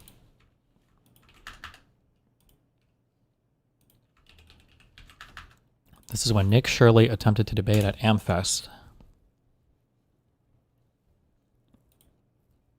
It's like, what can you? I always come up with it. You guys have been doing it for years. Hey, it's Brian. We don't support pedophiles or anything like that by any means. Then why is Donald Trump treating a pedophile like a VIP then? Maybe you might need some information. Oh, out of give that me person. give me a break. Who else would you That's get information garbage. from? Who else would you get information from? Is that why they're doing it? That's why they else would you sent. get So information a 20-year sexual abuser.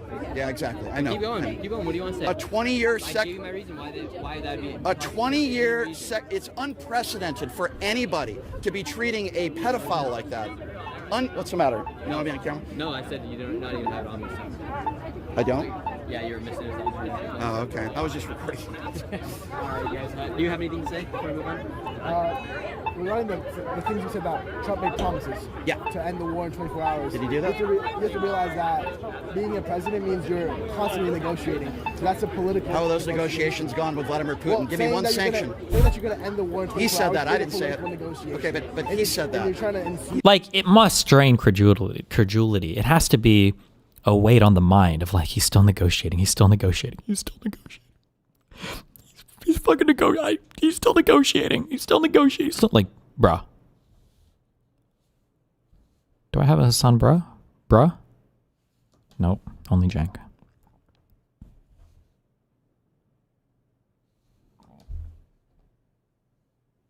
Bruh. He lied. So that the other side actually ends. Did he end the war in 24 hours? Yes or no? No, he didn't. So did he lie? No. He didn't lie. He's having a political negotiation. Okay, and how's that negotiation going? Give me one sanction that. We've had a lot more talk with. I didn't ask you about the talks. It doesn't matter if it doesn't produce results. What results has Donald Trump done, and what has Russia given up? Give me one thing that they've given up. Maybe I can't right now. You can't because he hasn't given up anything because he's. Because everything in America about xenophobia now feels that way. It's just like they're just trying so desperately to find some fucking enemy to hate. It's just so cringe, though. Like seeing somebody hop from one to one to one to one to one to one to one minority group after another. It's like, bro. Wait, is this Brian? Yeah, Brian Shapiro, the guy we chat with sometimes. Supposed to be the nego. Are we gonna cover the Jack Smith deposition today? Oh, we might listen more of it. We'll see. The great negotiator. Trump has tried his best, though. Yeah, He's tried his best. 8 wars in a span of 9 months. He's tried his best. So if I said Joe Biden's tried his best, what would you say? His war to end, but he's. Who started the war? Who started this war? Kamala Harris. Well, that's the dumbest thing I've ever heard in my life. So I'm not even going to address that stupid statement. He said Ukraine started the war, and he called Vladimir Zelensky a dictator. Will you call that bullshit out right now? Well, will you call it out? Kamala Yes or Harris no? went to the Munich Security I'm not Conference listening to and this right guy. He after says the war Kamala started. started the war. You're not a serious person. I don't know. What are you, 16? Who started the war? You said Russia. I appreciate. I don't care. He's saying Kamala Harris started the war in Russia. It's the dumbest. Vladimir Putin has murdered people. He's calling Kamala Harris a murderer. He can go fuck himself. Bye-bye, dude. Bye-bye.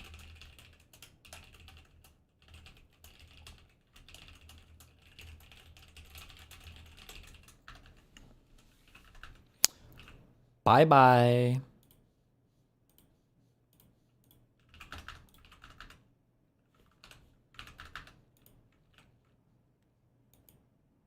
Hold on. Do I have any more Minnesota stuff?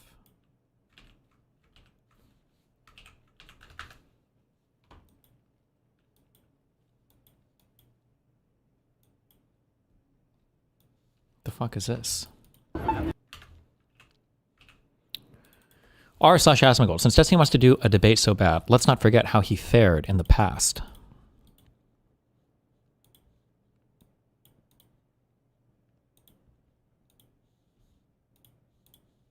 Nobody would know dumb jokes that you made to your friends in the 30s, 40s, 50s, 60s, 70s, 80s, 90s. Nowadays, everybody's got a cell phone in their pocket that's more powerful than the rocket that we send to the moon, and you're trying to Holy shit, is this already sped up? Nobody would have known dumb jokes that you made to your friends in the 30s, 40s, 50s, 60s, 70s, 80s, 90s. Nowadays, everybody's got a cell phone in their pocket that's more powerful than the rocket that we send to the moon, and you're trying to pretend that the information that we have available to us didn't change? That's the dumbest fucking thing I've ever heard in my life. Yeah, okay, well, you can talk really fast, but you've just said that you think the government is unable to lie. And I think that is really the crux. I didn't say the government is unable to lie. That's literally what you just said. You said that because of modern technology, because of unprecedented insight that didn't exist 80 years ago, now the government is unable to create these large-scale deceptions. Yes, large scale. That's what I said. Large-scale deceptions. True. And once again, you can talk really fast, but that's the crux of the debate. I think the government can lie. You don't think they can. Okay. The government has lied. It's been proven. They lied under oath. But Congress has oversight. James Clapper, under oath, said said in a hearing in Congress that the NSA is not engaged in large-scale data collection, and then they were, because Edward Snowden leaked it. Now, you could say, oh, well, the capability of Edward Snowden to leak something proves the government can't keep secrets. What about all the secrets where there isn't an Edward Snowden? They chased Edward Snowden to the ends of the earth. He escaped to Russia, the only country that could give him asylum, effective asylum, where the CIA can't kill him, because Russia's protecting him with the Russian national security apparatus. But and they extradited Julian Assange for publishing those secrets, and they're torturing him on an airplane probably somewhere. So don't tell me, oh, the government can't keep secrets. TWA-800 in 1996 was shot down by a fucking missile. 250 eyewitnesses saw it. So don't tell me, oh, the government can't keep secrets. TWA-800 in 1996 was shot down by a fucking missile. 250 eyewitnesses saw it. They found residue from a missile on wreckage of the plane. And when CBS got a hold of it, the feds came in and said, that's evidence, we're confiscating it. And by the way, you're going to jail for taking a piece of evidence away from a crime scene. And then all the news media aired an animation which was created by the government that said, oh, all those 250 people that said it was a missile, what they really saw was the plane exploding and falling down. It was an optical illusion. And then it just went away. But it's well documented, and there's a million things like that. The OK City bombing, the JFK assassination, 9/11, all day long. Well, all of those things are All of these are older than what I'm talking about. Also, I don't think the JFK assassination, as much as people meme on it, I don't think there's any whatever bullshit people say there was there, and they have yet to produce any evidence of that. I stand by my original point. I just think it's hard, bordering on impossible, for the government to engage in large-scale deception. I don't know. I don't think any of this has proved that, but okay. conspiracies, all of those things were fake, the 9/11, the JFK. I'm curious. Do you But I guess this is me getting crushed in a debate. Destiny's a grifter who's only capable of at all inning on every logical idea in the marketplace. What a contrarian take, even to his detriment. But here he had nothing to say as he gets hydraulic pressed by his opponent. Well, this was Nick doing a ramble. What was my response to this? He just needs to shut up and slob more knobs on video. Based. The moment he realizes he lost the debate, he shifts so hard onto pointing out a flaw in something someone says. Moving past the current debate, he just lost. Trying to take credibility away from his debater. Giggles. Those are all conspiracies. Let's all laugh at how crazy Nick is now and forget that he just dismantled my entire argument. Good one. Okay. Based.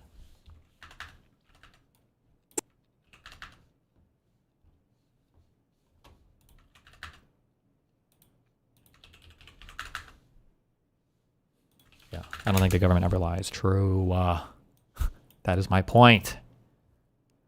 Speaking with the Wall Street Journal, Trump claimed he takes high doses of aspirin, which he says is why his hand bruises so easily. Despite doctors advising him to take less, he refused, citing superstition. They say aspirin is good for thinning out the blood, and I don't want thick blood pouring through my heart, Trump said. I want nice, thin blood pouring through my heart. Does that make sense? Okay. So it's not the handshakes, I guess?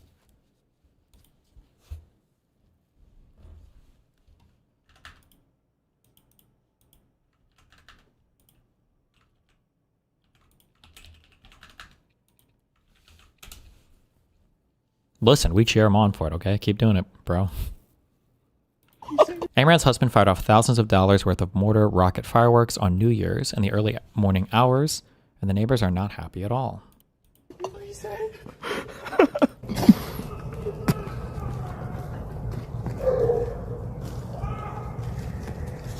He's very angry.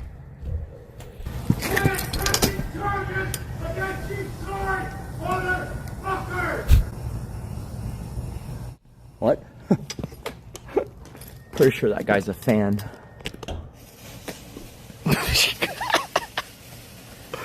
Woo!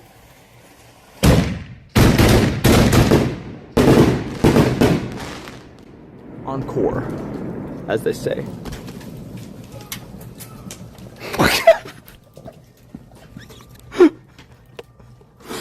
Holy shit. It ended up being like 6K, and it's market value like 7,400. Wow, what the hell?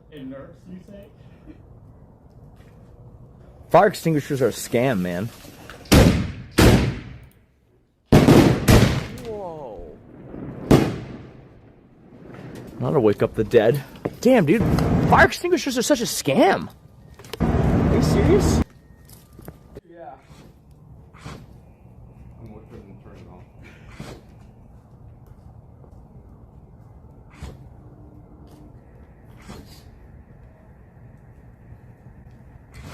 Is that cilantro?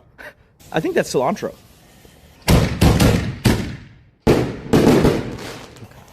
We're not to be fucked with. Okay, I don't care.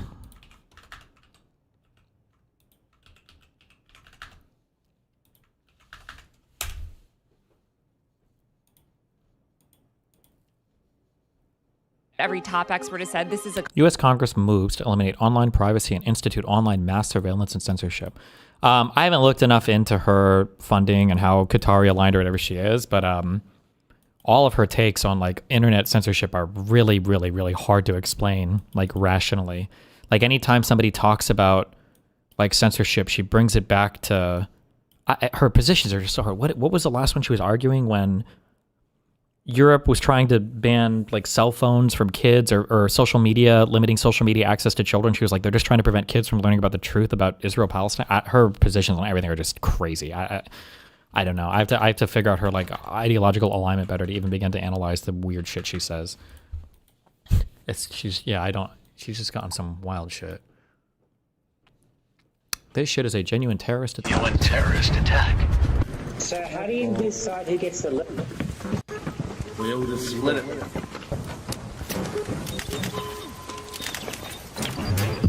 Ah! Ah!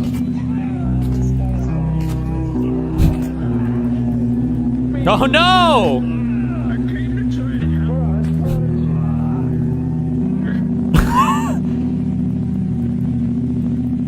They were all looting the Leaper. They were all greedy for it, and I threw 2 trigger nades. Wow. They wanted everything. But I wanted it more. If you throw like 2 or 3 triggered nades, do they all go off when you push right click or when you detonate them? Do you have any thoughts on Section 230 at all? Repealing it is popping up as an idea lately. I mean, I'm generally in favor of it. I don't think you should be able to sue a social media platform for what somebody publishes on that platform. But I do think you should be able to have a broader case against social media for them irresponsibly managing their platforms. I think that's a legitimate issue to have, but...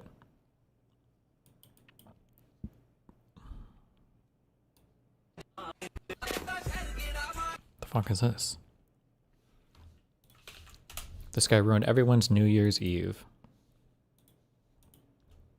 Or everyone's New Year's.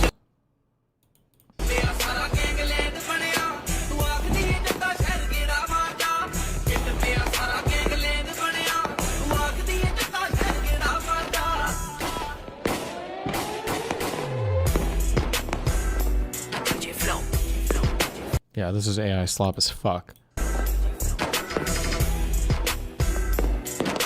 Or if not AI slop, it's like... there's no way you would be able to that steadily. This is done for like 20 stupid reasons. Okay. Let's see. I don't think I can watch this. Here's the power of what social media does today.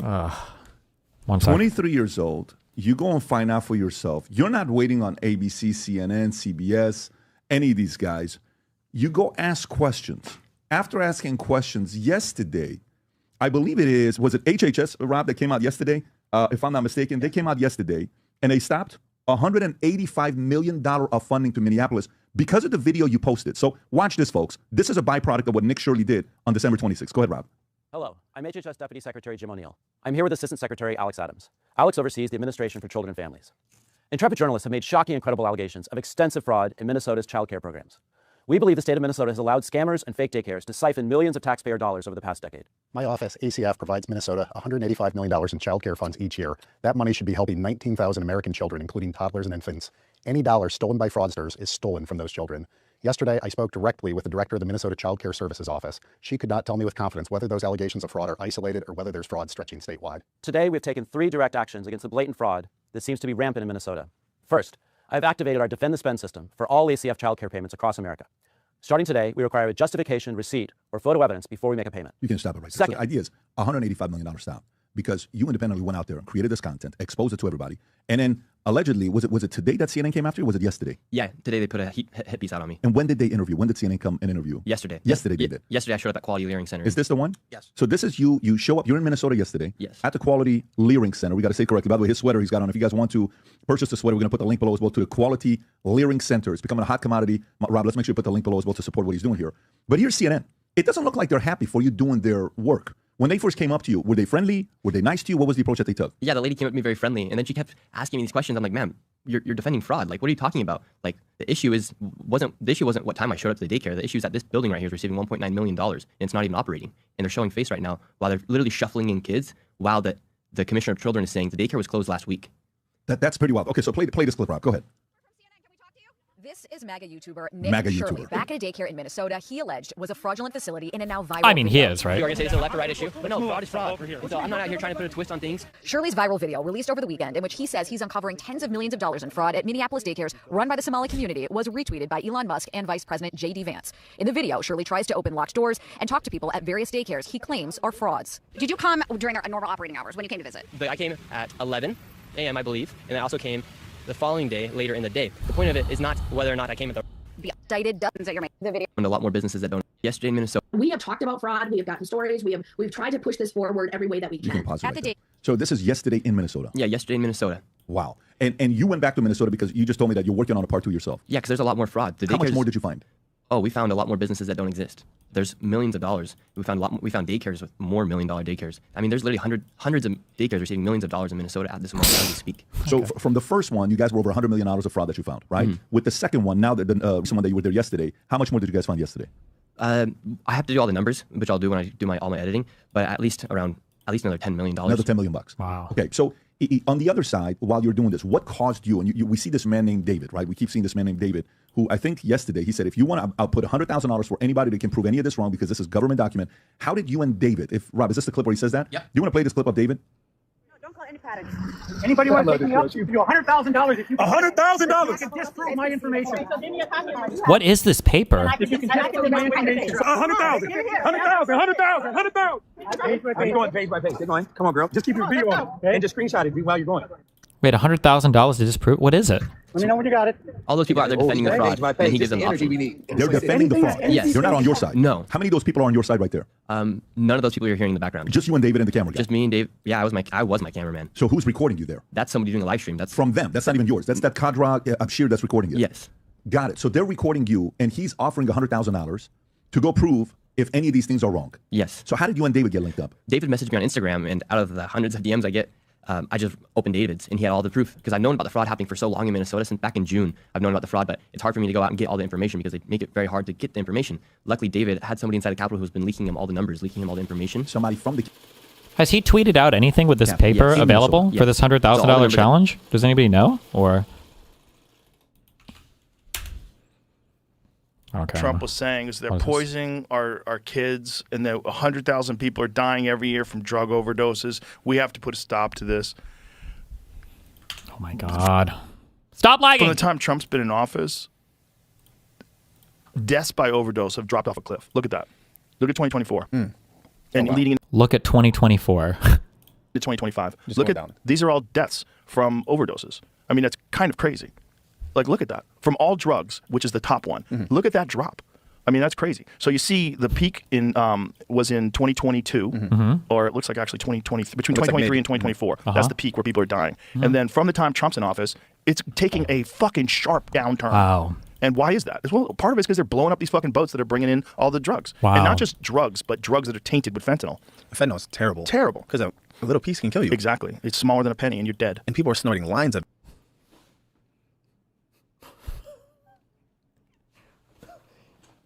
I'm sorry, I misunderstood that. What did he say? Did he say smaller than a penny? Isn't that enough fentanyl to kill like 100,000 people? Wait, what? Fentanyl's terrible. Terrible. Because a little piece can kill you. Exactly. It's smaller than a penny and you're dead. And people are Okay. King! snorting lines of it. And they don't even know what's in there. And the cartel, they're buying, they're taking shitty drugs and mixing it with fentanyl so it has an effect. It's crazy. And people are getting it from what they think is a Xanax, and it's not a Xanax, it's fake, and it's got fentanyl in it. They're dying from that. They're dying from coke. Who's doing Xannies that don't come from pharmacies? The whole point of these fucking, no offense, the losers that take downers is you guys are like, well, my stuff comes from a pharmacy so that I know it's good. Are you buying fucking... Are you buying street Xanax? You deserve to die at that point. In a video game. How stupid would you have to be? Oh my God. Destiny many people? What the fuck? That's retarded. I think it's coke and fentanyl's in that. It's horrible. There's so much access to things in this world right now that I feel like is there's so many attainable things that people don't even think about, that a lot of shit happens in this world that we just have no clue. And it's kind of weird. And I just don't know, like, kind of the variety that I'm bringing to the combo. But I'm just saying it, like, just to say it. But Are you dumb? Pressed pills are huge and cheap. I don't like press pills. I just think that shit is weird. Get your shit.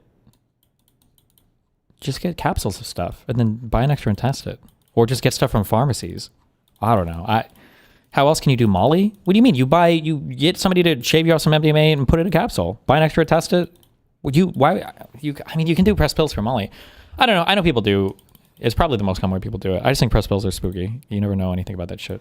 It's different. Just like with social media, you can meet so many people and just going to random places and meeting people, and then you can get roped up in the wrong things, and it's just the 100%. downhill of the downhill starts. Yep, you take a bad turn, and next thing you know, you're on a bad road, and you keep going. You're like, eventually, I'm gonna get out of this game, and then you're in jail or you're dead. Ed Calderon's the guy's been on this podcast many times. He used to work for the Mexican military. Now he's an American citizen, but he's a cartel expert, and the stories that he's told. Can't you test pressed pills just the same? I've heard, I guess I don't know how true this is, but I've heard the issue with pressed pills is you never know like what's in from one to the next, because there could be some and not any in the other, and the dosing might be inconsistent, or I don't know. I don't know how true that is, but Told us about the fucking cartel and the amount of money they have. I mean, they have giant military operations. It's all cartel. And they go to war with each other. It's crazy. Is it Pablo Escobar that had the money in the walls? I also don't even know how evenly distributed it would be through the pressed pill, because I don't think you could reasonably test like an entire pressed pill, not with any of the little marquee reaction kits that I use. I feel like you would need. I don't even know how you would do that. You'd have to get like a whole ass. You need like a beaker set or something. Maybe? I mean, probably. I don't know. Or who died in. What are pressed pills? I think there are like two. Careful, my drug knowledge is not that great. But like, you can grow drugs off of materia, your big crystals. So like ideally if you have, so for like MDMA, for instance, you might have like a big old crystal that somebody grew, and they'll be like, oh, this crystal is MDMA. And if you want to do this crystal, right, you can shave some of this off, and then you measure it, and then you have like little capsules that you can put the MDMA in, and then you eat this, and then it goes to your tummy, and then you get high, and you're good times. Other people, rather than doing capsules full of stuff, they'll get pressed pills. So a pill is just what it sounds like. It's a pill. It's not a capsule. You can't open it and take anything out. But the pressed pills, obviously, they need binders and other things to keep them together, which isn't necessarily a bad thing. But it's a lot less reliable about what's in this pill, potentially, maybe, than what you buy in a capsule, maybe. But actually, I don't even think I would say that. I would be careful with that statement, because if you buy stuff from capsules, or if you get stuff in a capsule, you should also test that as well. But for a capsule, it's easy to like empty the contents of the capsule into like a little tray, and then drip some stuff in, and then check the colors and test to see what's in it for a capsule. I don't know if you can, for a pressed pill, I don't think you could crush the entire pill and test it. I think that would be more difficult.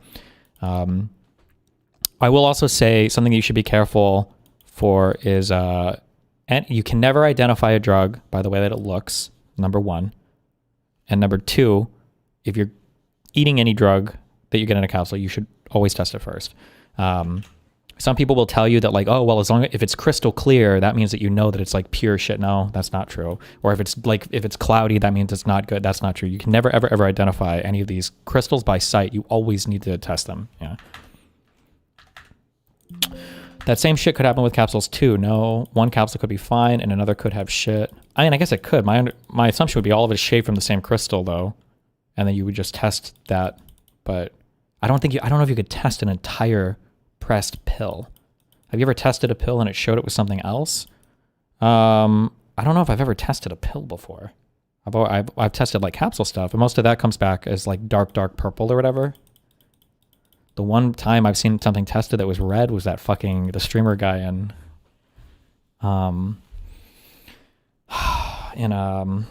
where were we? Amsterdam. And he sent me the pictures like, bro, look, it's purple. And I'm like, bro, that's red. You can test pressed pills too. The way that I've seen the way that all the drug testing kits I've worked is you have, you get like a little bottle, and this little bottle has like a little squirter, and then you've got like a little tray, and you can like squirt a thing in the tray, and then you put like a little part of the substance or whatever in the tray, and then you see what colors I think it turns after a while. But the issue is for a pressed pill, you would have to put, because the pill could have, somebody in chat used the word hot spots. Maybe that's the contemporary thing for it. You could have a pressed pill that has like, the drug is concentrated here, or there might be like bad stuff here. So you would have to like crush and test the entire pill, which is just a lot of stuff to test. I don't think you could test it in a conventional reaction kit.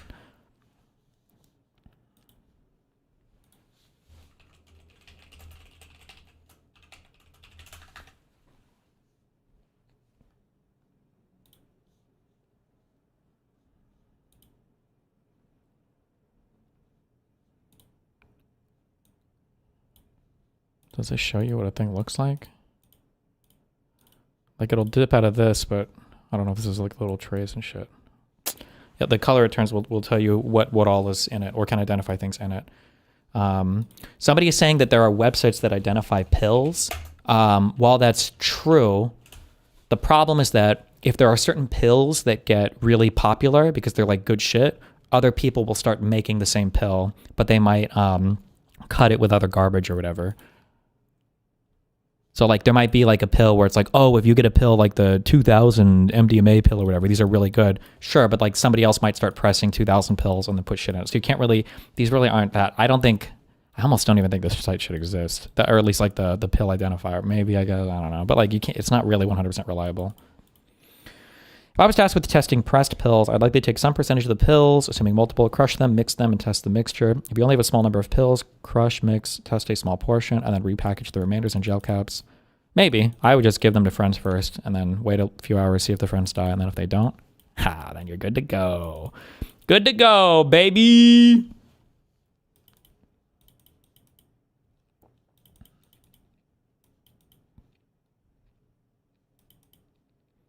Why did fentanyl start to boom in usage around 2014, 2015? I don't know.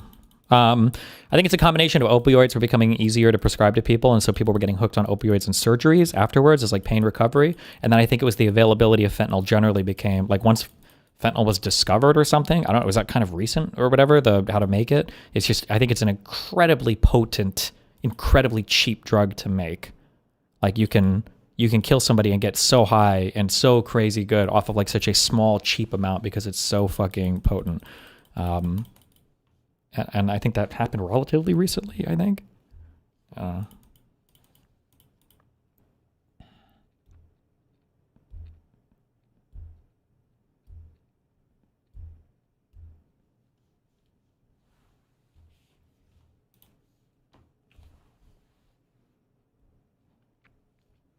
Fentanyl's been around for a very long time, but only recently did the cartels get analogs from China.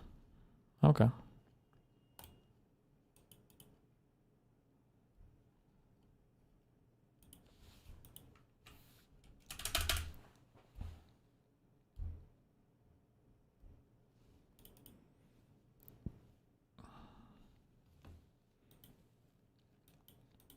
Okay. Is this video worth watching? TikTok. The Turkey Tom video on the clavicular guy? Because I have two other things we can watch instead.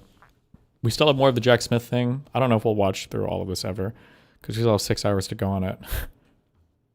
But we've also got, apparently Pisco had a conversation with Connor?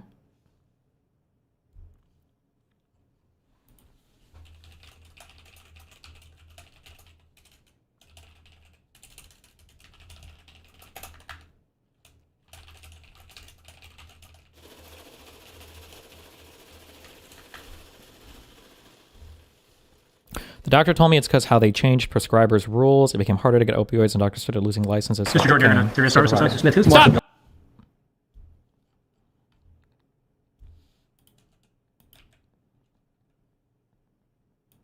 Oh, damn, that's a close pull.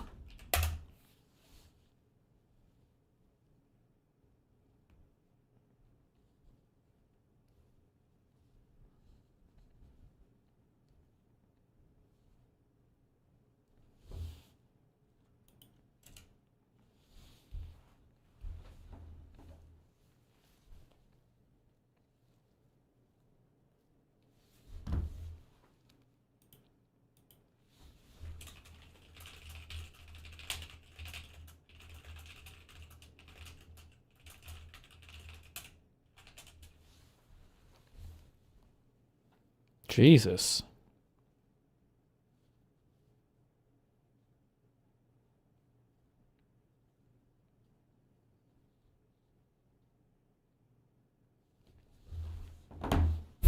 Is that by like one vote?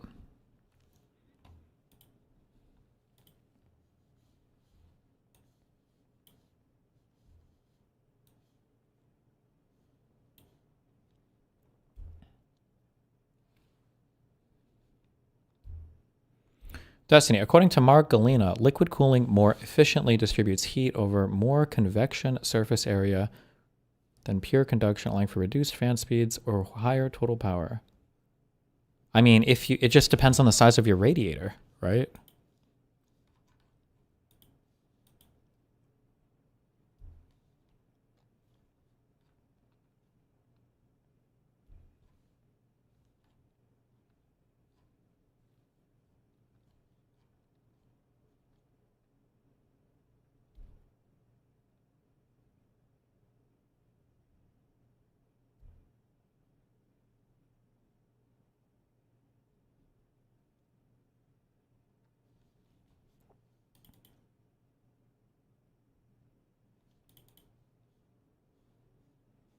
Okay. You said you were going to stop covering Pisco shit, but it's Connor.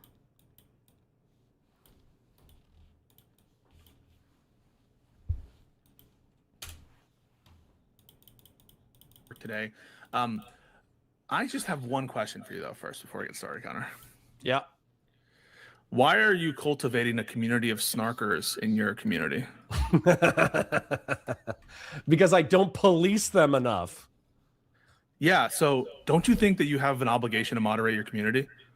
No. Wait, what? Wait, what are you talking about? You don't actually believe this. Wait, hold on. No, sorry. The real answer is I don't think the people in my chat actually really are snarkers. I think I don't know. Just answer this very simple question. How much has Doobie super chatted you in the last 3 months, would you say? 1,500. Damn. Oh, Andy super chatting. Wait, how much is Doobie seriously trying to buy out my entire old orbiter sphere? Well, $1,500. And what? You think he's just doing that for no reason? No, he's doing that because he wants me to agree with him. Haven't you ever stood back and thought about why these people are congregating in your community? Yeah, absolutely. Yeah, so why do you think that's happening? Because, okay, if you want my no bullshit, I'm echoing, damn. I might need to find, I don't even have headphones. Okay, old school, you're going to have to deal with the echo. I'm going to have to mute myself, okay? So, Pisco, just whenever you're talking, I'm going to mute myself, and it might just take me a second to respond to you. Okay. So, what I would say is, unironically, there are people who want me to come over to the J-Stock side. They want me to disavow Destiny, say he's a piece of shit, say that he manages his personal affairs terribly, that he's abrasive and abusive and emotionally callous and a reptile and this, that, the other. And so as a result, those people do exist. And some of them donate, some of them don't. Then you understand these people are literally responsible for some of the most deranged fucking stalking behavior that you would ever seen in any community, right? Wait, are all of these people super active in all of Connor's community? I mean, if that's the case, I've never seen it before. But it could be, and maybe these people just aren't in those, and so I don't have members that send me DMs from Connor's community. But these people will go to lengths to dox and attack people's families. They are horrible people. But I think it's also different too, in that I feel like Connor's position on me is pretty clear, and I feel like Connor pushes back against people that have an unhinged hatred for me as well. People that you're allowing fester in your community. I think you would have to bring up individuals, because I've had Riled Kitten House on stream where we had a tough conversation, and then Doobie hangs out, but I don't really know of any other people besides Doobie who don't there's people who don't like Destiny, but they don't like Destiny, but I don't think they engage in snark behavior. I see your chat, dude. I've seen parts of your chat where people are saying all sorts of crazy shit. And if that shit was in my chat about you, I'd be moderating that. What? Are we? Wait, so he doesn't moderate stuff about me, but he does moderate about Connor? Or is Pisco role-playing as me in this conversation, saying I would moderate it? Doing a thought exercise? What are we doing right now? I'm not telling you to ban anybody. But why haven't you moderated that? Why is your community like that? He's role-playing as me. Give me an answer. This feels like a thought exercise, not an actual conversation. No, I'm asking why you are cultivating snarkers. Why are you allowing snarkers into your community? Well, number one, because it's funny. For lying and bullshitting. No, yeah, number one, it's funny. Number two, so hold on. So for the sake of this conversation, because I don't know if we're going to wrap and this is going to be like a metaphorical point, or if if we're actually going to continue with this line of conversation for the next 5 to 10 minutes. Role-playing is here. Are we going to Okay. continue with this line of conversation for the next 5 to 10 minutes? Because I'll answer it earnestly. I don't care. Answer it earnestly. Okay. I have a relatively pretty pro free speech perspective in my chat. Matter of fact, you can be a Nazi, you can be a piece of shit, you can hate Destiny, you can have a different take on the Red Sea crisis, you can like Hassan Piker. The one thing that will actually get you banned super quick in my chat is being a smug bitch.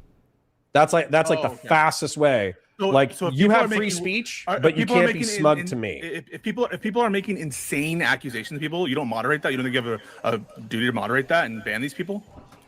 You'd have to give me an example, because even with like why would I have to do that? Well, I don't watch all your streams, all right? But people know. People, I mean, come on, people tell me. I think the biggest guy who dislikes there's a couple of groypers who dislike Steven. I think that Doobie is the only person who makes points about Steven, and some of the points he makes I think are a little hyperbolic. Right? Hold on, I'm almost done. Thank you. You let Doobie stay in your community? Yeah. Okay. Why should you do that? Well, I mean, if Steven wants to donate $1,501, then I'll ban Doobie. Wait, really? That's it? It's just money for you?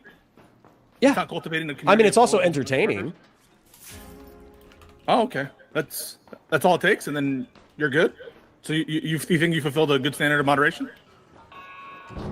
Yeah, I relatively speaking like freedom of speech and freedom of conscience. Interesting. You know what? I've had a change of heart, Connor. I agree with you. I think that I also... It's kind of funny because Pixar's like trying to trap him, but I guess the two big differences in my mind are that one, well, I mean, fucking Connor's position on me is pretty clear. Like Connor is critical of things that I do, which is fine, and like he said them to me privately and he said them to me publicly. But Connor also like still like will come on my stream or hang out with me in real life, and I'm guessing, I guess I haven't seen it, and it's possible that I've just totally missed it, but I've never gotten all these DMs or crazy things of like crazy shit being said about me in Connor's chat, or you know, with Connor kind of sort of just like co-signing it or not saying much or just being like coy about it. Like Connor's being pretty honest about it, like, oh, this doobie dude donates me a fuck ton of money, but like, yeah, like to cultivate communities with free expression and open dialogue, and I largely think that that's like okay to do, and I don't think it means that you're intentionally cultivating a community of snarkers. What do you think about that? Oh, that just happens to be Pisco's position. Yeah, that's my position, bro. Oh, sorry. Yeah, I think that's fine. I think the that's guilt by definitely my association stuff position. is cringe, True. and we used to criticize the fuck out of guilt by association a few years ago. Sure. So do you have any problem with my moderation style? No. As a matter of fact, I think your moderation style is looser than my moderation style. Like you tolerate careful. You tolerate more dickheads. That's not what at Pisco least wanted as far to as I hear. understand. There are people who piss you off to the point that I would have just banned them. Like if somebody's being like a smug, snarky bitch, and I'm not even saying snark like a drama frog who hates somebody else. I mean snark as in like they have this holier than thou attitude. A holier than thou attitude, despite me having it. I'm the streamer. You're the chatter. If you're acting holier than thou, you're getting fucking banned. So, and I think you tolerate those people, at least as far as what I've seen. Sure. No, I That's not his point. I'm gonna level with you, Connor. I was being a little bit facetious when I just interrogated you. I figured. It sounded exactly like the line of argument. What is he asking? Fuck, I was gonna take that.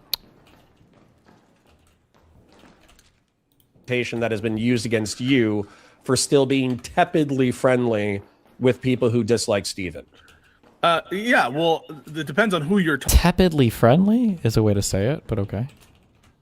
talking about. There are some people with whom I'm friends who I think dislike Steven, but guess what? He is Dislike friends with people who don't like Steven? me, and you have friends who don't like me, and I have friends who don't like you.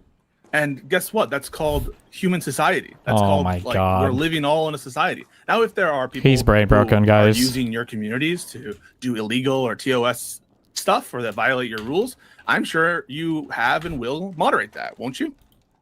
Yeah, absolutely. Matter of fact, the thing that Steven was talking about as far as like the worst things that have happened to him, doxing, swatting, IRL harassment, digital harassment, emails, all that kind of stuff, those would be the fastest. If somebody told me and showed me some evidence that somebody in my community had done that stuff, that's the fastest way that they're going to get banned. Just as an example, though, I will bring this up. There's the Senpai, Seipa, whatever that guy's name is, who emailed that girl's family. Even if on principle, I thought that Steven should, figure out his civil case, whatever reason, maybe he's done some wrong things there. On principle, I would view that as touching the poo, and I would ban Seipa or Sita or whatever that guy's name is. Ooh, higher standard than Peace Coast moderation. Platform conduct. Yeah, I mean, because if that's what he's willing to do, where he's willing to touch the poo proverbially, I don't want him touching the poo in my community's name.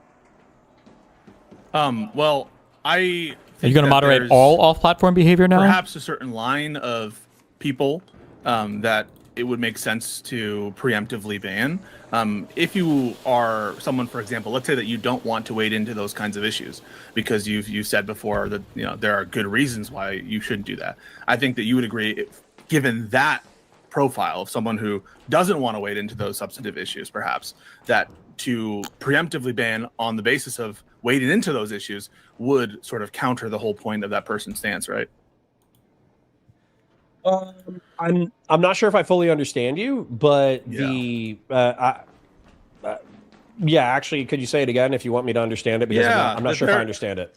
Assume that there were a set of issues that you had, for responsible reasons, chosen not to get into, and the only basis to preemptively ban a person were to be to wade into those issues and make some kind of disposition on those issues.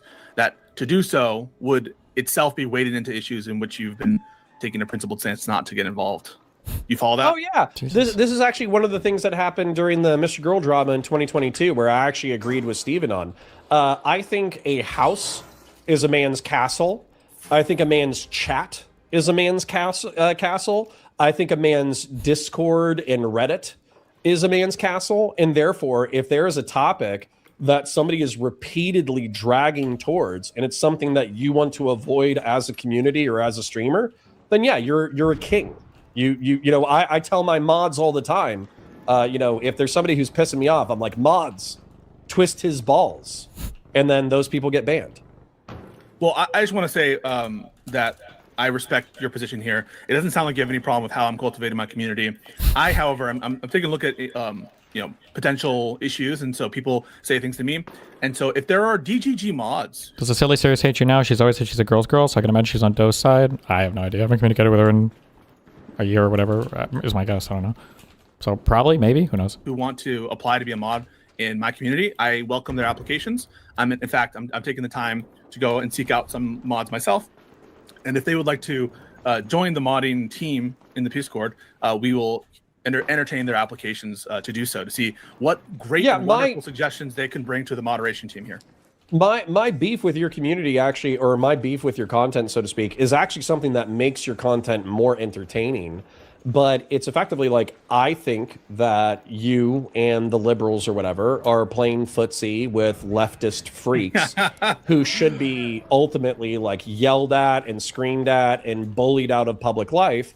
But you doing those things makes the content more interesting. So we disagree. I think that you should take a pro-leftist bullying stance, but then I get to bully you about not bullying the leftists, and then boom, yeah, but I don't understand what you're talking about. I just don't understand what you're talking about. I play footsie. You're just talking about Mamdani AOC. That's all. The Mamdani, AOC, Vanguard, Aaron. Wait, so you must have condemned Rokana. Did I hear you say it? Yeah, I mean, I've said that I like Rokana for XYZ ABC, but I also don't like him for XYZ Wait, what ABC. are you talking about? He just had a fucking sit down with Hassan Piker. Did you see it? Yeah, I condemn that. Fuck him for that. Oh, but you might still support him. Oh my god. Pisco is torturing this analogy so much. This is the same thing that they do on the logistical Discord server. They used to. I don't know if they do anymore. But this whole oh, so like, hey, my issue is your community seems to be absolutely full of people that are engaged in real life harassment, spreading crazy, disgusting rumors about me, lying about me constantly, infecting and flooding other communities, and trying to get this whole community to hate me. And it's like, oh, well, didn't Ro Khanna, the congressman, talk one time to Hassan Piker, who you also think is disgusting, but you're saying you would still talk to Ro Khanna? Well, isn't that kind of the same exact thing? It's like, are you retarded, my friend? What the fuck? Hello? Really? Okay. You know why I support him in his efforts in the Epstein files. The same way. There is no through line into what you're talking about here. You will take issue with me hanging out with the Vanguard on Live and Learn when they're coming in and being grilled by Hutch and me actually opposing them. But when Ro Khanna has a fucking masturbation session with Hassan Piker, you're like, oh, I'll condemn that. You're such a hypocrite on this. This is so retarded. It's retarded. This is so retarded. Fuck Ro Khanna. On that, fuck you. On that, for hanging. But you don't. Is he pussyfooting in the way I am? Probably. I haven't watched the content.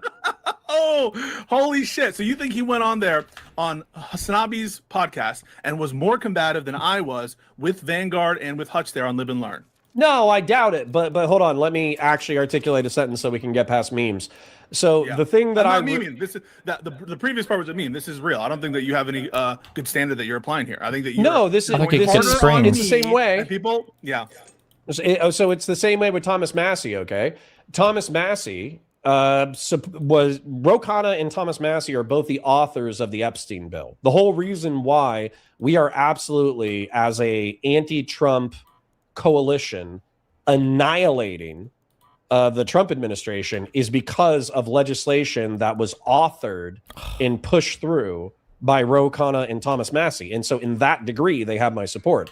However, Thomas Massey is also like a schizophrenic fiscal conservative who legitimately believes in chemtrails. He thinks chemtrails are a thing. He's almost as crazy as Marjorie Taylor Greene. And so he doesn't have my support in that regard. And then same thing. If it was Thomas Massey versus Ro Khanna for president, who'd you vote for? Yeah, Thomas Massey all day. Yeah. So then, what good is this? What good is this bullshit? You're basically suggesting I like libertarians more than I like socialists or social democrats. Yeah, it's Ro Khanna. He is in a tech fucking utopia over there in capitalist California. Then he should stop playing footsie with socialists, and then maybe he'll get my vote. Maybe your read on this podcast circuit shit, maybe that's what's fucked. Maybe you're unable to distinguish when maybe the liberals are being fucking pussies where they have a leftist travel to an authoritarian nation that I would say has arguably demonstrated such morally egregious behavior that they're comparable to Nazi Germany before the Holocaust was discovered. And you guys are playing footsie with the guy. Maybe that's what's happening. The thing is, maybe your analysis would hold weight if it were a Democrat that was sent there instead of Hassan Piker going there. And maybe it would work if the Democrats, I don't know, was part of this like long-standing bipartisan consensus against China. And I don't know if it weren't Joe Biden and all the Democrats who signed on to a bipartisan TikTok ban for the sole purpose of trying to stymie influence from allegedly from China. You know, some people have their other conspiracy theories about why the TikTok ban was put into place. But I would maybe take your criticism more seriously if it was, I don't know, tailored to Democrats as opposed to Hassan Piker. But the conflation between them never stops for you, does it? Dude, if I had a map, because they do this with like Jeffrey Epstein and Donald Trump, it would be like a red line directly from one character to another character. Okay, so saying, how dare you, my pearls, I must clutch them. How dare you associate the Democratic Party with the extremities of Hassan Piker's rhetoric? And Connor's mad because people like Pisco will basically play buddy-buddy with people like Hassan, yeah. Then, the tie line is Rashida Tlaib, AOC, Bernie Sanders, Ro Khanna, you. Like, dude, it's so easy. It's so easy. Dude, all I have to do is I have to take the red string and I go like this and I'm done. You don't do it for DeSantis. You don't do it for DeSantis. You don't do it to I do. You're considering, no, you fucking don't. Not with any bass in your voice. Not with any bass in your voice. You don't do it for them. That's I like conservatarians more than I like socialists. Shocking for a Republican. Yeah, no, but what you're suggesting is a direct through line to policymakers. This is Trump in the White House, Trump with control over the government, Trump with control, a lot of exercising control over the ideology of his base, where it's clearly top down from one direction. What's that direction? MAGA, comparing to some Democrats who are using Hassan's platform to spread their message and their agenda, and who are taking his audience and clearly extracting from him. You are comparing those two relationships and saying, I'm more troubled by a podcast appearance. But by the way, we've already had this argument 3 times, so I don't know if I want to have it again. Okay, I thought you were gonna come in and you were gonna say, "Oh man, I disagree with your characterization." Well, I guess you're not watching the content, which is fine. It's fine. I don't expect you to watch my content. I was fucking around with that. But I was what was it? I was just watching PF Young and Destiny fight over Nick Fuentes and whether or not liberalism has failed, and then also fighting about like the historical support for the Zionist vision of Israel. So that's what I thought we were going to fight about, but that's okay. Oh no, you think I'm going to fight about Israel with you? I mean, we could if you wanted to. Matter of fact, I have a drawing. Do you want to see my drawing? Finish what you were going to say, and then we'll get this into poor your guy. Yeah. So anyways, what I've argued previously, which I still think is true, is that the right wing used excuses in order to justify their relationships with crazy people. But what happened was the crazy people were so powerful and so clouded up because they got hooked into the mainstream that as a result, they started to have to listen to the crazy people. And that's how we've ended up where we've ended up. And what's happening is I don't see that as extreme on the left wing. But whenever I bring it up in reference to the left wing, you say, oh, no. We're doing exactly what MAGA did 10 years ago, but we're different. We're built different. We're not going to fall into the trap. And I think it's fucking stupid. I think it's stupid. I think that you just see Trump and Hassan as the same kind of figure with the same kind of influence that they have. And you're seeing this like specter that isn't a threat. It is not a threat. Okay, I think is Hassan Piker, yes or no? Is he the largest alt media political commentator in the Western world? No. Who's bigger? Asmongold. Asmongold's bigger. Besides Asmongold, though. Okay. That's actually true. You agree? Yeah. Is Hassan number 2? I don't know. He's up there. Oh my god. Okay, he's up there. Anyways, let's just put it at top 5, top 10 or whatever. Okay. Tens of thousands or hundreds of thousands of people simultaneously believing that advocating for social democratic policy and also that you should sweep for all the authoritarian socialist regimes of the 20th century is repulsive to me. Okay, disgusting. True. This would be like, I don't know, the Republican Party cozying up to Nazis. True. It would be something like that. True. So the fact that my options the are fight right now in the Republican Party. No, I mean that's the fight. I like how I don't know if this is intentional or not, or maybe it is. I think one of the most kind of like tricky things that Pisco does, I don't know if this is intentional or not, is that he's so good at having conversations on like, I guess it's kind of what people accuse me of doing, funnily enough, is he has so many conversations on like process and procedure or like meta conversations that he never actually gets to the substance on anything because it's always bogged down in these stupid like meta worlds. I don't know if Pisco actually agrees that Hassan does do bad rhetoric or that the messages or the message that Hassan has is like harmful or that he simps for authoritarian regimes, because I don't know if he's ever even talked about that. I feel like he always lets people skirt past it and then he does these like weird comparisons, or he talks about, like he said this word a lot, influence. Like he's trying to say influence so that he can get to like viewership numbers or overall amount of I guess like people that agree with them so that he can skip past dealing with the Hassan question and just talk about like the conservatives, you know? Right? Because we did what I'm warning you against. Yeah, and you know what the fight is on the Democrat Party? What's the fight right now? Kamala Harris versus Gavin Newsom versus fucking Josh Shapiro. That's the fight among Democrats. Yeah, but dude, you always do this thing. 3 days ago. Okay. Interesting, I guess. Like liberals and Democrats always do this thing where they're like, when we're not talking about these characters being like large in the zeitgeist, we're so ooh-woo, we're so cute, we're so kawaii, we're so small, why are you even attacking the socialists, this, that, the other? And then when the socialists do something that's huge, you're like, well, you know, there's different things happening in America right now. Yeah, you make material excuses for it. What power do they have? Mamdani has endorsed Hakeem Jeffries. Mamdani is building a relationship with Kathy Hochul. Mamdani is going to work within the system.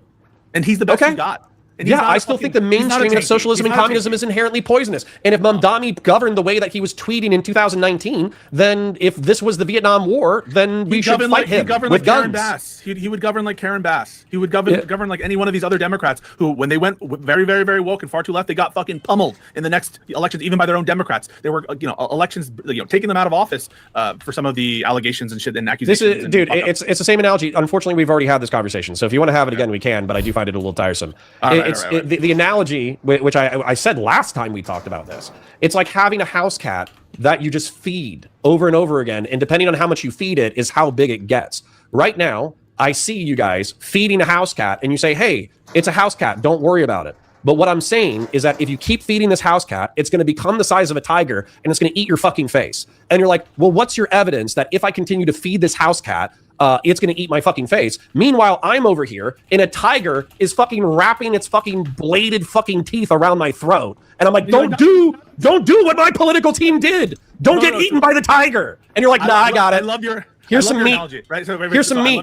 Here's some meat, little cat. So perfect. Your analogy is so perfect, right? Thank you. So guys, listen to Connor's analogy because it actually is for once. Perhaps we'll look at this drawing, but for once, Connor's analogy is great. There's a tiger around his throat, and you are over there petting a kitten. He's like, please, please, stop petting the kitten. Because I'm getting eaten by a fucking tiger, and I don't want to. I'm punching this tiger in the eye sockets repeatedly as it's mauling my throat, and you're like, dude, I'm gonna make another tiger for you to fight. The kitten. No. But you're like, hey, I'm gonna make another tiger for you to fight 5 to 10 years from now. Do you think fighting one tiger is fun? Do you know what's even better than one tiger? 2 tigers. So I'm gonna make another one for you to fight. You want to know the difference about this cat? This cat has one leg. It has the cat version of, I don't want to say it. Fuck. It's a low IQ. It's got feline AIDS. It's a very beautiful one. Everyone loves the cat, but the cat's not going to be a tiger. All right. It's a tabby cat. It comes as a cat. Okay. Well, if it has 3 legs and it's got HIV, put it down. Stop petting it.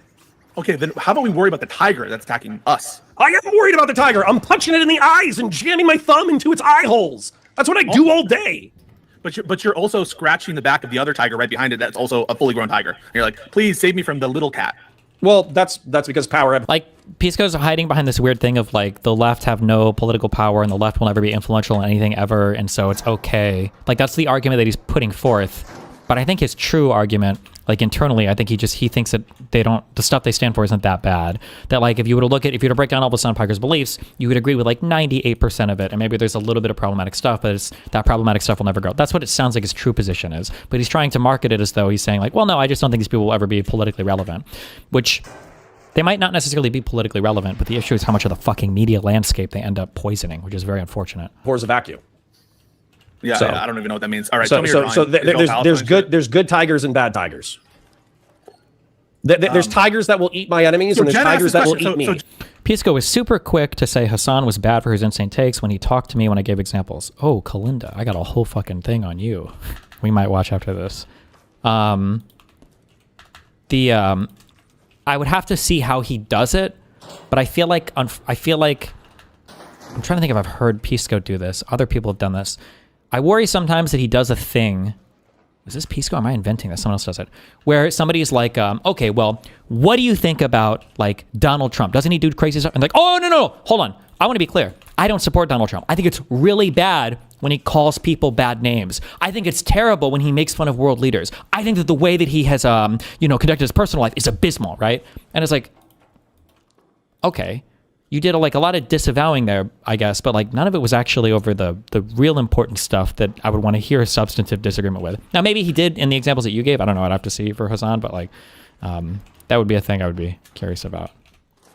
So Jen Wink, who I know is known in our community. Yeah, she's snitching on your community. She's like, they're talking crazy shit over there. I don't fuck. Do you think Connor isn't trying to end MAGA? No, I think Connor's trying to end Trump. Connor is considering supporting JD Vance. Considering supporting Ron DeSantis. That's MAGA. Connor is not trying to end MAGA. He just doesn't like Trump. No, and also, yeah, you're right, because MAGA isn't going away. We've already had this conversation again. Right. So what motivates MAGA? What you're trying to take MAGA and make it a little bit more palatable and be like JD Vance, Kuiper, or Jason. That's what you want. That's what you what do you want. All right. So I'll just say it instead of asking Socratic shit. So I think that the reason why populism is working in our current political environment is because of shitty wealth inequality, rapid demographic change, existential technological shifts, and the dissolution of the social fabric. I think those are the 4 things that are motivating MAGA and motivating left-wing populists. And so as a result, I don't think MAGA, the movement that is motivated by these 4 things, I don't think they're going away. I do want a more competent, technocratic political leader to address wealth inequality, rapid demographic change, existential technological shifts, and the dissolution of the social fabric. You just want to create an ideological framework to use MAGA. That's what you're doing. So do you. That's politics, baby. No, I want to destroy my enemies. That's what I want to do. No, you don't. You want your enemies to become your friends. This is a democracy. What, you're going to get a gun and you're going to go shoot MAGA? Get the fuck out of here. No, not fucking violently, you idiot. I want to destroy Yeah, you want to convert them to your political tribe. I don't. The MAGA ideology, I want to destroy that. I want it to discredit it. I want it to be out of power. You're not going to. Matter of fact, Zoran Mondani, you know what his favorite thing was that he said during the Trump press conference where they mutually glazed each other for 45 minutes? He said, "Oh, it was actually crazy, Mr. President. People walked up to me on the streets of New York and they said that they voted for Trump in the general, but or for the presidency, but they voted for me at the city level. Do you know why? Because they're both economically populist. That's why." Do you watch like advertising like, oh my God, I didn't know that this was better than the leading brand? It's called pandering. That's not MAGA ideology. That's the ideology I want to end. I'm not trying to talk about like rounding up people or anything. Okay, are you trying? Okay, I'm trying to end economic populism. You know why? I want the people to be so happy that they don't even want economic populism. That's what I want. I want to design a technocratically competent society to the point that the working class and middle class don't want to rebel because they actually like their lives. I want to lull the proletarian class to sleep. I don't want them to be revolutionary. I want the proletarian class to work 40 to 50 hours a week. I want their wife to not work at all or work part-time. I want them to be able to afford a reasonable standard of living and afford having children. And I want their kids to go to good schools, and I want their kids to have decent economic opportunities to the point that the slumbering proletarian giant that Hassan Piker and Zoran Mondani want to shake awake to the point that they can overthrow the economic system. I want to pet that giant's back until he's lulled into beautiful sleep. So if that's the case, what's wrong with Ro Khanna going on to Hassan's stream to lull the populist tiger asleep? Well, I have to actually watch the content. Oh, so there's nothing inherently wrong with going on Hassan and doing a little belly rub as long as you're trying to lull the populist tiger to sleep. Isn't that what you're doing? Okay, but is he smart enough to do that? Because most of you guys are not smart enough to do that. Fuck you. This is all ad hoc. You're inventing new things. When you realize... Like, Pisco's saying this, he's doing this now. Like, you're inventing new things. But, like, if Pisco's being good faith, like, this is always the case, right? Like, when you talk about, like, bad platforming of people, or you talk about agreeing or disagreeing with somebody showing up on somebody's stream, obviously that's going to be contingent on the interaction, right? Like, if Connor super fucking hated Ro Khanna because of some things that he stood for or some things that he said, and he's like, well, Ro Khanna was on Destiny's stream, and when Ro Khanna comes on my stream, it's just me arguing with... Ro Khanna the entire time disagreeing with everything, obviously Connor's not going to have a huge problem with that, right? But if it's me glazing him or agreeing with him on everything, then Connor's probably going to have a much larger problem with that. But that's almost like obvious, like that's like a given. So to sit here and pretend that like, oh wait, so now you're saying it depends on the interaction, it's like, come on, obviously.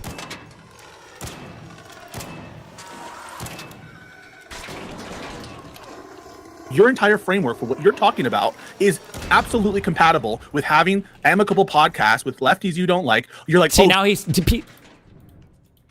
Pisco just added that part. Amicable podcasts, right? Well, hold on. Are you talking about... What do you mean by amicable? Does that mean glaze sessions? Where you guys are just there glazing each other?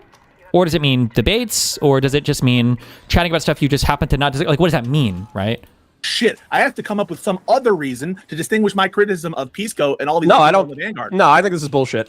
It is. Not only. No, this is total bullshit because I said in reference to the Vanguard thing, nobody gives a fuck that you're talking to the Vanguard. Nobody would give a fuck if you went onto Hassan Piker. The question is whether or not you would actually differentiate your positions to the point that you guys don't seem like you're friends. Yep, true. That was the criticism. Yep. Wait a second. So the Hassan, we'll talk about whether that's a criticism that still lasts. Does Hassan's base, do the people who watch him, do they have genuine economic concerns and genuine like things that we ought to appeal to? Okay. So then what exactly is wrong? If it's okay for Mamdani to go to and I think it's fine for him to go to the White House as an envoy of New York City, meeting with the purported president of the United States, and to have this little conversation and to kind of signal and do the kind of virtue signal of, oh, everyone cares about the same shit type deal that every politician does. What's wrong with that for lefties and for libs trying to actually bring into the fold the more populist and disaffected members of the left? Because that's like being in 39 Germany and being like, there's this socialist critic of Adolf Hitler, and he went up to Berlin, and then he was kind of, he talked some crazy shit about Hitler like a few times, and he still said that he has those beliefs. But realistically, he was cozying up to Hitler in 39 because he wants some territorial concessions. He wants Hitler to let him keep a few Jews. He wants Hitler to give him some like redistributive economic policy so he can implement the socialist agenda. And so that's like the question. This is why a lot of people get frustrated with the left, is like, Is Donald Trump a megalomaniacal, incompetent, degenerate freak who is killing hundreds of thousands of people through incompetence and who is fascistic in his political leanings, or is he somebody that you need to kiss the ring for in order to get concessions? Yeah, I see. Like, whenever you get the chance to frame it, sure. Now you can make the historical analogy, and Rokana and me and all these people, we're not trying to appeal to the disaffected people with genuine concerns that are fueling these movements. We are like, I don't know, the failing politicians. You might be, but you're getting like sock puppeted. Okay, who's getting sock puppeted? What basis are you to say? Why don't I say you're getting sock puppeted by the Tealite, Yarvanite class of fucking techno? You're right. I'm being raped by a tiger right now, Pisco. I am being sodomized by a giant tiger, and I am saying, Pisco, look out! That house cat might become a giant tiger and start to sodomize you. And you're like, no, it's fine. I'll keep feeding it. It's totally fine. But you're I will not be sodomized by the tiger. But you're also scratching the bottom of the tiger's chin, who's currently graping. It's a different tiger. Let me finish it. Wait, no. You're scratching his chin and saying, "Daddy, chill." That's what you're doing. Damn. That's what you're doing. Well, and meanwhile, yes, that's what. Maybe the tiger has some good ideas in some points. All right, I mean, okay. Prediction time. If I were to ever to collab with Hassan, what would the reaction be on any? It depends on how hard you went. If you guys are like best buddies and yucking it up and having a good time, it would be you're a liberal traitor. I'm about to finish the fucking sentence that you're probably asking for. You're a liberal traitor who's sucking up to Hassan in order to steal some of his audience. You're a clout demon who doesn't care how far left your audience goes. Right. That would be it, unless it was a contentious conversation. If it were a friendly conversation. Like I'm having. If it was a friendly conversation, people would accuse you of being a clout demon trying to steal the lefty audience because you don't care about the ideology or the principles. You just care about growing your audience. By the way, I heard this criticism when you were going on. Does he have a response to that, or with Crystal Ball and Kyle Kalinske? Breaking points. Right. Yeah. Right. I'm not saying it's accurate. I'm just describing what the criticism would be. I think that what some people are proposing is a complete fortress arc for liberals, and not to talk to in friendly manners with people with whom they disagree. And I can understand that for certain types of people. I can I have that thought with the MAGA people. I guess I just see MAGA as worse than you do. I guess I think MAGA is worse than what a lot of people think. Dude, I spend 70% of my time bitching about MAGA. What are we talking about here? No, I'm not saying you. I'm saying other people. I spend 70% of my time saying I'm currently being sodomized by a tiger, and I really wish he would get out of my butthole. Like what? But also, what are we doing? Also, daddy chill. But also, daddy chill, and maybe I'll, maybe you're. But okay, do you think? So hold on. This is actually an interesting part of the conversation. This is an interesting part of the conversation. So I believe in Burkean conservatism, which basically means deferring to the status quo, but and then criticizing and needling progressives and liberals, and implementing the good ideas and getting rid of the bad ideas. That's Burkean conservatism. Okay. Now liberalism. Wait, can you just repeat the last part of that? So Burkean conservatism is all that plus getting rid of bad ideas and getting good ideas. Yeah. Okay. So the as an example, though, liberalism is oftentimes rooted in maximal human freedom. We just disagree on where those lines are. Here's a silly, but I think informative mind exercise. Let's say that you could generate, I'll just use sanitized terms for the sake of the conversation. Let's say that you could generate illicit pornography from AI Jesus Christ. that did not technically hurt anyone. My argument would be, this is bad for your brain. It's bad for neuroplasticity. Even if you don't harm any other people, you're technically harming yourself. There's sexual reasons why we prohibit these behaviors. Blah, blah, blah, blah. More than regular porn? It's supposed to be child porn, is what Connor was supposed to say, I think, right? Commercial, consensual porn? Is illicit pornography. I'm proud. If I'm unclear, I'm talking about child pornography. Yes, yeah. I was just using sanitized. You're sanitized. talking about AI deepfakes. No, I'm talking about let's move it to the most extreme example just for the sake of the example. Always. So with this most extreme example, technically nobody's getting hurt except for the person, and we could change it to drugs if that makes you more comfortable. Technically nobody is getting hurt except for the person who's involving themselves. If you are to impose a state limit on their behavior, you're imposing on them from the state, and arguably the harm from the state, being incarcerated, fines, social stigma, all that kind of stuff, that's going to be super bad for the individual. So I guess my question to you is, I can appeal to a conservative reason for why this behavior should be prohibited. What is your liberal rationale? Do you believe that this behavior should be prohibited? And then, if so, why? From your liberal framework. So I'm not sure that I have a strong stance on the exact fact pattern that you're talking about. You could go with hard drugs if that makes it easier. No. But let me contend with it. I'm not one to shy away from hypotheticals in that context. I think that there is definitely a liberal framework to deal with these kinds of things because, of course, notwithstanding liberty, unless you're some kind of like dipshit libertarians, the very ones that you want to fucking put in office, you believe in ordered liberty and constitutional liberty, and that of course conceptualizes a notion of harm to self. In fact, I think that notwithstanding the herd immunity aspects to like vaccination things, I think that there's an independent government interest in one's. Okay. We're gonna let me use the restroom. We're gonna go over some. We're gonna get a schizo thing. Okay, hold on. After this. Self. Now, ultimately, I think that there's a big showing the government needs to show for a huge infringement on a protected core liberty. I do think that the per se banning of CSAM is justified under a theory of production harm. And that production harm relates to actual children being abused. And so I do think that the current framework for that banning doesn't apply to the AI stuff. However, there are notions of obscenity. And I think at some level, I would agree with certain levels of banning of obscenity. And that is certain content that is so depraved, so out there to be commercialized that the government has an interest, not just in terms of production harm, but an interest in, in societal, individuals, mental health, that kind of stuff. An actual government ban, though, I'm not sure that I would go that far. I have such a strong value for free inquiry, free speech, and these kinds of rights. I'm concerned not about the particular content that might be produced, but about who decides the line.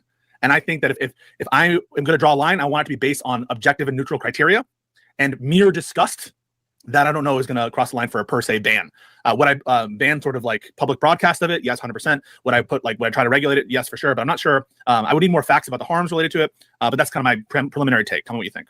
That's perfectly fine. And I'll get to what I'm actually trying to illustrate. So there are things that, like, and by the way, I just disagree with you here. So it's not a question of I think you're a bad guy or I'm going to moral frog about it or whatever. I think that disgust can be something that motivates our rationalizations for why we engage in certain behaviors or prohibit certain behaviors. No, sorry, you didn't hear me. You did not hear me. So I'm not saying that doesn't occur. That of course, disgust will of course motivate one's behavior. The question is, do I trust the government itself as a powers concern to do these line drawings instead of things like production harm, instead of things like defamatory statements, instead of things like the proximity in terms of incitement, instead of things like harassment dealing with privacy or intentional infliction of fear, to do it on disgust itself. It's not a question of whether or not it rationally motivates action. I agree with you that it does. The question is, do we trust the government to draw lines of disgust? Because once we allow subjective disgust to be something that the government controls, well, I'm disgusted by communism. I'm disgusted by fascism. I'm disgusted by a great many of ideologies that I can directly tie to harm. That's what I'm concerned about. Not that I think that this is good stuff or that I think that it's something that people should consume. It's a question of institutional competency. Is the government the right person to enforce restrictions on speech that are ultimately just premised on disgust by itself? Sure. You're like the last true liberal. But let's let me ask another question that I think, and I'll tell you where I'm going before we even go there. That way we don't have to spend time. And people are like, where's Connor going? He's talking so much and saying nothing. Hey, fuck you, chatter, by the way, whoever says that, eat a dick. I do that too, so we're good. Excellent. So they should be used to it. What I was going to say is the point of what I'm asking is that I don't think liberalism is an excellent place to start. Okay.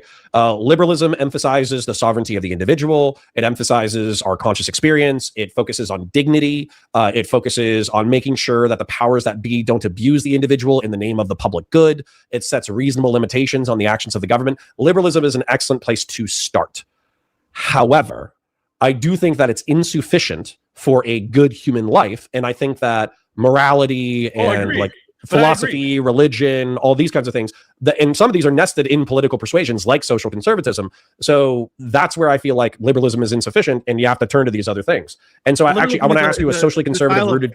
Sorry, go ahead. I just want to say, like, liberalism is not a philosophy that is pretending to be a theory of everything with respect to morality. It is a structure of or a framework for looking at rights and a framework for looking about the relationship between the state and the people. I mean, that's what it is, and it isn't anything more. Yeah. So, but I want to ask you something that might be rooted a little bit more in a social conservative perspective. So, with social conservatism, the social promotion of like what they would believe is pro-social behavior that's rooted in religion.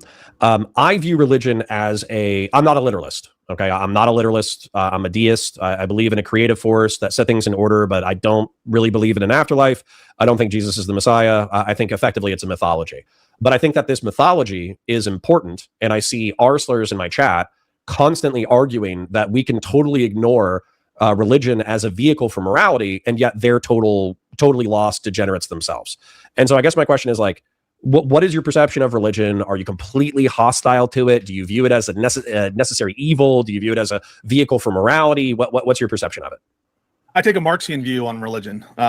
Religion is the side of the oppressed, creature. It's the opiate of the masses. Listen, I'm fucking around. Listen, I ultimately view religion and mythologies and myth making as human beings attempt to explain that which they cannot explain, and to produce meaning where there is fear and uncertainty. I think that fear is almost defined by uncertainty. Uncertainty, in other words, is fear. Why are you afraid of the dark? Because you don't know what's behind it, right? Like fear and uncertainty go one and one. And I think religion is a term that is meant to capture humans' various different attempts to explain phenomena, explain value, explain meaning. And as such, I don't think it's really helpful to say something like religion is bad or religion is good generally, unless you're being a little bit more specific about what you mean. If what you mean by religion is bad or something is just like closed systems of thought are bad, maybe I could say that's kind of like it's my preference. It's my preference. I think that those kinds of closed systems of thought that most religions inhabit aren't net good. I don't think that they're net good. There are aspects about certain religious philosophies, certain religious communities that are very positive. I think that one thing that secular communities often, though it's not necessary they not have this, but they do lack, is a sense of community. That's not all. I just want to say that sometimes I feel that there is a shared sense of ritual, a shared sense of togetherness, of peoplehood that is lost absent some of these traditions and rituals. But I think that is, you don't need religion for that stuff, for this kind of very innate form of human societal, almost a kind of like grooming, a grooming within the tribe. So my answer to that is, it depends. I think that religion has been the cause of a lot of harm over the course of years. It's been the cause of some good. And ultimately, I don't think it should guide our lives. Yeah, so I have a more positive view of religion where, once again, not a literalist, but I was raised in the church. I went to church every Sunday, went to plenty of Sunday schools. And there's just things that are, I think we could look at it from like a utilitarian level and basically say, like, is this pro-social behavior that we want to engender in our society? And we can make it as simple as like the 10 Commandments, right? That thou shalt not steal. Do we want a society that accepts or promotes or looks the other way in reference to theft? Probably not, right?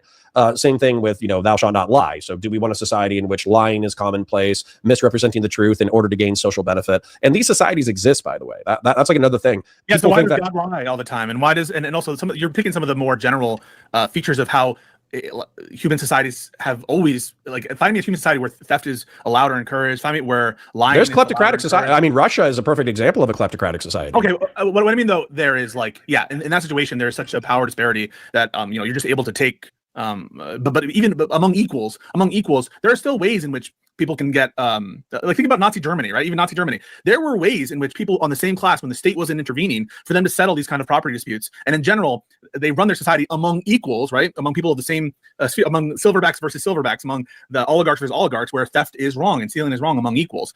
So I grant you that, but I'm just saying the harder ones to justify are like, thou shalt have no other gods before me, thou shalt not covet thy neighbor's goods or wife. Like, isn't that the basis for capitalism? At least the goods part. So I don't. Well, hold on. Because I think specifically it is thou shalt not covet thy neighbor's wife. And there's actually like an evolutionary psychology explaining to this that I actually enjoy a lot.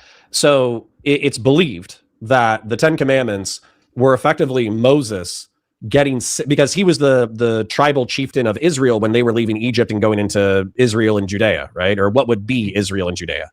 And so the argument is that, like, well, tribal chieftains were the people who were deciding disputes. And so the 10 Commandments are not so much actually God telling Moses to tell the people what the 10 best rules are in order to live life. It's actually Moses getting sick of resolving the same disputes over and over and over and over again. So he codified them in writing so his people would prevent most of the shit. But dude, this is the basis of common law. Wait. I know, but we can make a better list. We can make a better list, for sure. Yeah. But that doesn't mean that you shouldn't view, because for me, I'm like a history nerd.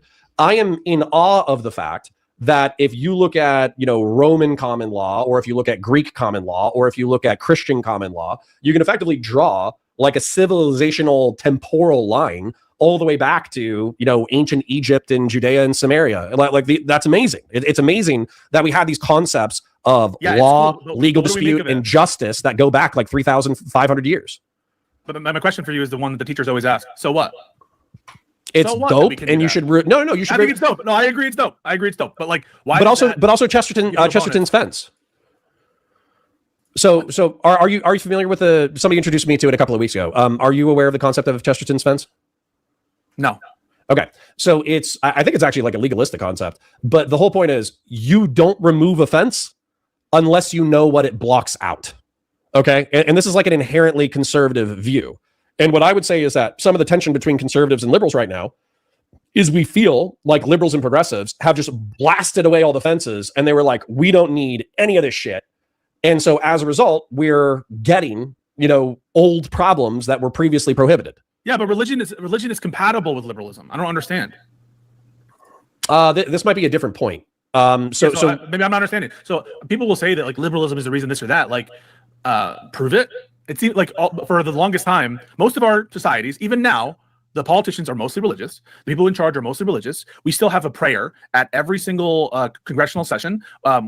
Most societies, they even have like, in Germany, the Christian Democratic Party. Our societies are religious. And if you look back further in time, there have been plenty of liberal societies that have been largely religious. In the UK, the head of the state, the king, is also the head of the church, of the Anglican Church. So I don't understand this notion that liberalism is the antithesis to religion. Liberalism is compatible with religious thought and religious belief and religious practice. Well, I don't even know if this is necessarily true. And I'm pretty sure if I look up the stats on secularization and church attendance, effectively it's gone from like in the past 2 or 3 generations, like probably early 20th century. Yeah, but why is that church attendance was at like weekly 90%. Yeah, so why is that liberalism's fault? And now it's the inverse.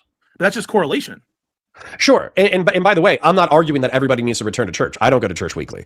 The point is though that like there's, in reference to Chesterton's fence, let me just revisit that so I can try to make the point that I'm trying to make, is that there's times that we can take down the fence. And I think that we should have a sober, sane, rational, intellectual conversation about when we could take down the fence, right? So in reference to homosexuality, let's use this as an example. The reason why people probably put up the fence in the ancient world was because we didn't have the same level of like sanitary practices that we have in the modern day. We didn't have condoms to the same degree that we do. We didn't have like the same level of like in sex. Greece and Japan, they had gay stuff there. Right, but that's what I'm saying. But the Jewish, the Abrahamic prohibition against homosexuality was likely a correlation with disease. Same thing with like shellfish and pig, right? You need to prove that. No, I don't. So because just take it as a. What do you? I don't even want to get into this because like, why do you think shellfish were prohibited in the ancient world? It's because Frank ate a shellfish and he had an allergic reaction and he fucking died. Why was pork prohibited in the ancient world? It's because it was improperly cooked and they fucking died. That's why that shit was prohibited. You're just saying it. Why did they take people's? Why did they circumcise? People take people's foreskins off. Because Abraham had a weird looking dick.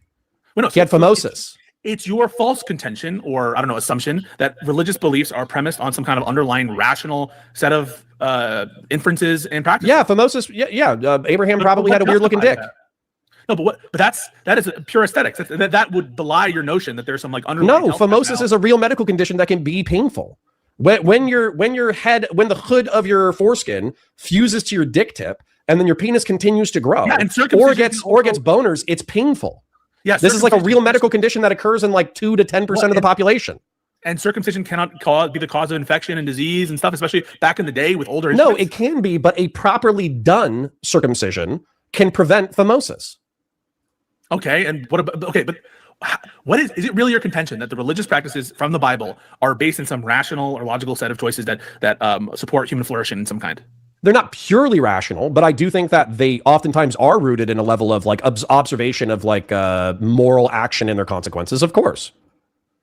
All right, I don't know what justifies that inference. You're just assuming it. Fair? No, no, it's actually perfectly rational. So sorry, Muhammad, peace be upon him, okay? When he came into the pagan Arabian world that was a part of the Eastern Roman Empire, which was largely Christian, in his pagan sect of the world, female infanticide was still practiced. And so if people had children and they were women, because of inheritance laws, they would take the infants, they would put them inside clay pots, they would walk them out to the desert, and they would kill them through exposure. This was the and so hold on, there's an evolutionary psychological reason why people would do that, but there's also a reason why, because Muhammad, peace be upon him, would sympathize and empathize with the women who are being killed, and therefore come up with a social prohibition against that practice as a part of his religion. It was a moral analysis of real facts. So like how are you disconnecting? How are you saying every religious prescription is completely irrational? Because that's what it's... No, I'm not saying that they're all irrational. Well, you're saying prove every religious prescription is rational. No, I'm not saying that. I'm saying in any given instance, I think it's the burden of proof on the person promoting it to suggest that the origin of it comes from some ultimately improperly cooked pork. Follow me down this logic train, because this is actually frustrating, because I don't even think this is like the can you, because we were talking about homosexuality and we were talking about Chesterton's fence, right? That was the original thing. Okay, so let's get back to that real quick. So human sexual sanitary practices in the ancient world are probably not what they are today. Okay. And in the past 200 years, we have invented condoms, douches, indoor plumbing, although arguably that was around at the time, but obviously we've enhanced it a lot in the past 2 centuries. We have all these enhancements that have technologically allowed us to get over the sanitary practices that were, or excuse me, the lack of sanitary practices that made homosexuality potentially deadly in the ancient world. Okay. So what we can do from a Chesterton's fence analysis is we can say homosexuality was prohibited, not because it was like a intelligent understanding of human nature and the divine creator of the world gave us this prohibition because gay people are gross. We can say this was likely an evolutionary psychological argument that we have surpassed through technology. And therefore we can remove this fence. This is heresy. This is revisionism. This is heresy. Correct. I'm not a religious literalist. Okay, but all you're doing, right? All you're doing is, and you think you're smarter than everyone, is you are editing what they take to be the inherent word of God, or at least divinely inspired word of God. And so, like, you're saying, I know what these people meant. I know what. Correct. Okay, but that would be anathema to any religious person who was serious about their conviction. Yeah, it would be anathema to any literalist. Anybody who thinks that the planet is 6,000 years old, anybody who thinks that Jesus Christ or Muhammad or Moses or whatever, they literally heard the voice of the creator of the universe, that you're right. This would be against their beliefs. Correct. But I think that to edit the Bible with a scalpel, I'm just going to do the same thing. Yeah, but yours is worse than mine.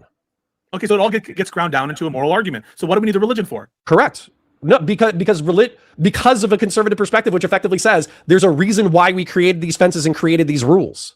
Okay. And the hubris, hold on, the hubris of modern people is believing, somebody said it, there are no fences, there are no rules. We can create we can recreate everything. In any given instance, basically, are you talking about burdens here? So burdens. Who has the burden to show to bring down the fence? Is that what you're trying to say?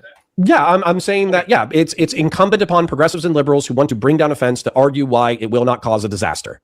All right, so fine. I could even say that I agree with that you're building from a structure, not for the religious kind of extrapolations that you've had, but this notion of something that has undergirded our society. If we're going to change something in a radical way, there should be reasons for it, and the people who want to get rid of it should produce those reasons. That's fine as an assumption. I'm not against that assumption. I think it's weird how you're tying it into the doctrine itself, but fine, if you want to go that way, you can go ahead. I don't understand what it has to do with fucking liberalism, because liberalism doesn't make prescriptions of those kinds. It's not liberals who have, from the perspective of liberalism, the framework, the structure, they're perhaps people who are consider themselves liberals who have, attacked religion and what have you. But the structure of liberalism is totally compatible with religious ideology, with religious thought. And so in what sense are you attacking liberalism for the fault of lack of religiosity or whatever, what have you? Given two things, given the fact that religious thought is compatible with it, and there's nothing, in fact, it would be incompatible with liberalism for the government actively to go against religion. That it would be, in other words, freedom of religion. Okay. Did I miss anything good here? I don't have my speakers on.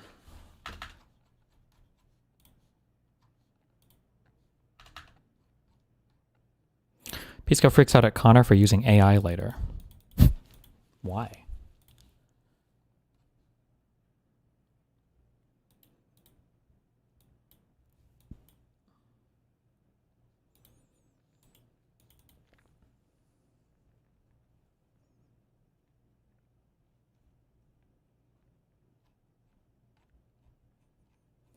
All right.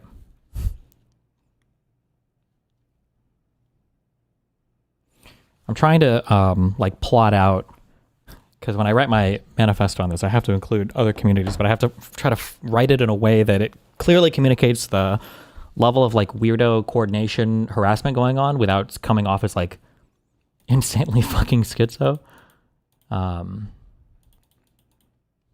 Please finish this. It gets insanely absurd. Maybe, we'll see.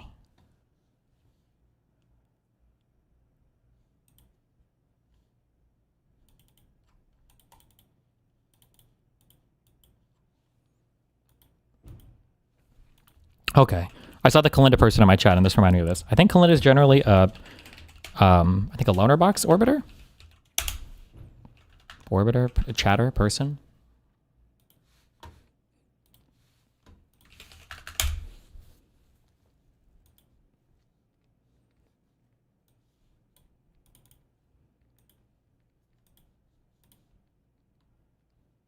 Melinda, how are you? Can you hear me? This is 6 days ago. Hi. Pisco audio issues. Yeah. Gotta happen Every time. Class. Hit me. Well, the last time I was here, if I recall, actually, you know what? If you don't mind, and I don't want to spend too much time on this I've been in your committee since 2017 also. Gotcha. because honestly, I'm about as sick of it as you probably are. Yeah. I want to ask you a question about the Ethan Klein lawsuit shit because that owner had an interesting idea that he really wanted Owner? to put it. I guess that he just Loner Box. Loner. I thought you said Gooner had an idea. Yeah. No. Boner Box. Okay, got Boner. Gooner Box. Yeah. He had an interesting idea about it. So I just have a hypothetical for you, okay? Yeah. And I might even add a little bit to it. So you know how Ethan called you a fake lawyer? I think he did that, didn't he? He did not call me a fake lawyer specifically, but I think you implied it. Okay. Well, let's say that He said I was like Ethan LARPing, decided- but I think it's implied. that was Let's say that Ethan decided to do that, to continuously call you that, to literally call you a fake lawyer. Yeah. And let's say that he decided to cover you and react to you over and over again continuously, or comment on shit that you let's say that he would decide to go after you as obsessively as they say that he goes after Hassan. Okay. Yeah. And then after that, you come out with some video about something, maybe something related to him actually, and he announces to his stream, and he's like, you know what? Fuck Pisco. I hate this guy. He's a fake lawyer. And we're going to watch this video. And I want you to come watch it on my stream so that I can take all his views away. Fuck him. And because I don't want him to make any ad revenue or money from this. And then he does it. Do you really think that you wouldn't be within your bounds to sue him for copyright infringement after he said all that shit? When you say represent yourself? when you say within your bounds, what are you referring to? Legality, morality, or what? I mean, I guess what I'm asking is would you want to sue him for copyright infringement and also represent yourself while doing it, so you could, as a fuck you to him? Is that something that you see yourself doing? If you're asking me whether practically I would file a lawsuit on that basis, almost certainly not. But I'm assuming that's not what you're asking. I'm assuming you're asking me if I wanted to file a lawsuit, would I be justified in doing so? I'm telling you, I'd be probably more likely to do a DMCA thing or something like that if I was really. I was promised schizo time. We're getting there. We'll just spend 10 minutes of this, okay? Pissed about it or pissed about him doing shit like that. But just be aware of what question you're asking me, because it might just be obviated by some other predominating concern, which is I don't want to fucking file a lawsuit for some shit I don't really care that much about, which is him being petty towards me. But if you want to ask something different, which is if I did, would it be justified? Then ask that. Okay. Yeah. I mean, it was Loner's question technically, but I thought it was a good question. What's the question? The question the thing that he was getting at was would you not be justified in filing a lawsuit against somebody who had basically spent the past several months? And actually, I guess you could further even add to it. And every time you had a stream, his fans were showing up in your chat and spamming shit or whatever. Yeah. So further. Yeah. You're asking, would it be justified on that view, right? And my answer is, if I didn't care about the underlying infringement or preventing infringement, I think the answer is no. Okay. I mean, would you care? I wonder if you would. I don't know. I kind of feel like you maybe you might just a little bit, or you might be annoyed at the fact there might be some infringement. There might be some infringement that I cared about. But if I didn't care about the infringement, if I don't actually feel like the infringement matters to me, in fact, if I want the infringement, I don't think I would be ethically justified. If that's what you're asking, is that what you're asking? Oh, okay. Yeah, it is, I guess. Okay. I mean, because this is so trivial, because if we change this to Lonerbox and Hassan, everyone understands. Okay. So if you have seen Lonerbox do reviews of Hassan's content in which he's not doing much in the given moment, right? I'm sure you've seen it. Yeah. Although, yeah, I guess so. I mean, Lonerbox's React's always, but yes, I understand what you're saying. You're going to say that basically, technically, any React content you could sue for copyright infringement. Is that what you're going to say? No, I'm not saying that you can sue for copyright infringement. We're just talking now about the justification, all right? The justification. If Hassan sued Lonerbox for those instances, you would say, right, it's not justified. Assuming he didn't care about the infringement. Yeah. Assuming he didn't care about the infringement. Assuming that he is saying, I'm only suing him to support the socialist Marxist revolution, and all the proceeds I'm going to do, and he's lying, or is to that end or something. And it's to protect the React community, the socialist React community. If he said something like that, and if you didn't think that he actually cared about the copyright, would you say, yeah, that's totally ethically justified for him to sue my boy Loner? Well, no, I wouldn't. But I would also add to that. I would also say, fuck that, because I would. I mean, this is going beyond the bounds of your hypothetical, because I would say that what Loner does counts as fair use. And to be honest with you, all of it, you think? Given the length. That's of her delusional. I feel that's delusional. I feel oh, is that not true? Is that not? I don't know how fair use works. So. I've seen Lonerbox streams where he's reviewing the content and sporadically commenting in between playing a video game where it's a step up from a chair react, but on fair use grounds it's fucking cooked. Okay. You're talking about stuff like that. Okay. Yeah. Usually when he reacts to Hassan, he has a lot to say. Just as a quick thing, Pisco has no idea if that's cooked or not. Nobody really knows. I don't know if any of this has ever been tested in court before, but not always though. What I'm saying is not always. In the case in which he's not doing that, when it's not fair use, that's the case in which we want to examine. And the truth is, and I want you to grant it, if the roles were reversed, everyone would be on the opposite side. You must agree with that, right? 95%. I won't say everybody. 95%. Oh, you mean All the people that are shitting on you right now. Correct. Correct. Yeah, I was shitting on his. yeah. Of course. And so what does that tell you? It's Kalinda, right? Yes. Well, no, I know. I understand. Like, yes. So, I get it. So it's not principled, right? It's not principled. They're not principled. I'm principled. They're not. Because they're inventing some shit. They're inventing some shit about intentional malicious siphoning and all that stuff. That's all made up. Yeah, I mean, like, listen, I'll be honest with you. I just want to ask you that question because I thought that it was interesting that Loner put it to it. I'll be like, I don't actually care that much about the Ethan Klein lawsuit and whatever his underlying motivation shit was or whatever. I appreciate you saying no, that's fine. You don't have to care about everything. But this is why I ask people, and I get glad with this too, if they care about it. Because if you don't care about it, that's cool. The thing is, people do care about it. They very, very much care about it. The fact they're talking about it, and they're so pissed, they're calling me tank supporters, they care about it. And the reason I ask if you care is because people will say they don't care. But the truth is, Kalinda, your lack of care is, just be honest, it's because you don't like these people. If you liked them, you would care, right? No, I mean, I don't care that much about Ethan's motivation, and like, I don't even know if like I support the lawsuits or whatever. The thing that I care about within this whole thing is the extent to which that Ethan has been harassed. And I'm not saying that you're doing this, what I'm about to say, but unfortunately, a lot of the people, and I think maybe this is why I got roped into this, a lot of the people who are supporting or who are against Ethan filing the lawsuits or whatever are people who are against it on the grounds that they also like deny the severity of the harassment that Ethan has faced and like the craziness behind it and the reasons behind that harassment, or they're okay with it because they think that Ethan is an evil, disgusting Zionist genocide supporter and that his wife is like the raider of Ramallah and all this other insane shit. Like, I care a little bit more about like the way in which everybody basically came at him because he did not toe the line 100%. He didn't deserve that criticism, right? He didn't deserve those kinds of attacks. No, I don't think that he deserved that criticism, and I feel like it was a waste of like it just. I guess it said so much about the online left if this was going to be their focus, attacking a liberal over this dumb shit instead of like trying to do something. But doesn't everyone kind of fucking know that lefties are cooked as fuck on the Israel stuff, and that they take these like insane positions, even with respect to people who are sensible allies? Like they've always been against liberal Zionists, always. This is not something that they say vicious things to liberal Zionists. I just don't understand what the basis of surprise is for these kinds of unhinged views regarding liberal Zionists or two-state solutioners who believe in Israel as a Jewish state. That is like not new. That is as old as apple fucking pie. And so the basis that, oh my God, they all turn on the liberal Zionists. Yeah, the left is unhinged on this shit a lot of the time. And that shouldn't be a basis of surprise. Now, is it unhinged and still wrong? Well, I think the real life harassment, that was a weird pivot, but whatever. I don't even agree with snarking in the first place, where you have this kind of like obsessive focus on a particular person. I have no issue saying that. I hate it. But there's this thing where like two wrongs don't always make a right, right? Just because, and I think you would grant this, if they're lying about him, do you think that we should lie back in response? Oh no, I don't. Right. Think that, So isn't lying about the motivation for a lawsuit lying about them? Just knowing that a party is wrong doesn't resolve the answer. That's what like. There's two parts of the equation. First is, were you wrong, and is your retaliatory action justified? You have to consider both. And anyone who soys that, I don't really care about the justification part. I just care about the initial aggression, and not whether or not the reaction is justified in light of the initial aggression as to the means by which the response is dictated and the target of the response. That is just an excuse not to think. That's just being a coward fuck. I'm not saying you, but like I'm saying people who say, I only care about that. I don't want to consider other things. They're just being coward fucks who don't, and it's the opposite of what they accuse me of, right? You get plenty of bonus points for staying in line and for saying all the right things according to whatever the in-group preferences of your specific community. I have the opposite. Just like, let's consider it even if it pisses off your own audience. So it's actually, ironically, I think the opposite. And as you sit here, is there anything that I just said that you disagree with? I mean, not like super a lot. Like, I guess the main thing that's kind of frustrating, or like where I sort of feel for Ethan, is like, it's kind of like a question of, well, what the fuck is he supposed to do? How is he going to stop these people from constantly? Because like the level of unhingedness is like, it's off the charts. You know, the CPS call, mailing skulls to his house, the doxing, and I mean, like really the H3 snark shit, he's been dealing with that for years. It seems like at least part of this lawsuit is him trying to like find the H3 snark mods, maybe so that he can sue them for something else. Although he did complain in the past about the fact that they were like stealing his members only content and then like restreaming it in other places. I don't understand that either, because like, okay, so if there's a justification, a purported justification that wasn't actually given in the video, right? So what you're saying here, what people will do is they'll do this post hoc rationalizations of the lawsuits that aren't included in the announcement of the video, right? So one that they've done is the CPS call, not included in the video, justifying the trap. Oh yeah, no, he didn't. Yeah, right. So another post hoc explanation is discovery rationale, not included in the video. It's unclear to me, why we should credit an explanation that isn't actually offered by Ethan and just give like potential justifications. But even if I granted it, do you think it would be fucking justified as a exercise of a fishing expedition to get discovery material on an unrelated case to do the case initially? No, regardless. Yeah, so no, of course not. Yes, so no, this of course even... not. That's not. Yeah, like I said, I just kind of like I'm not.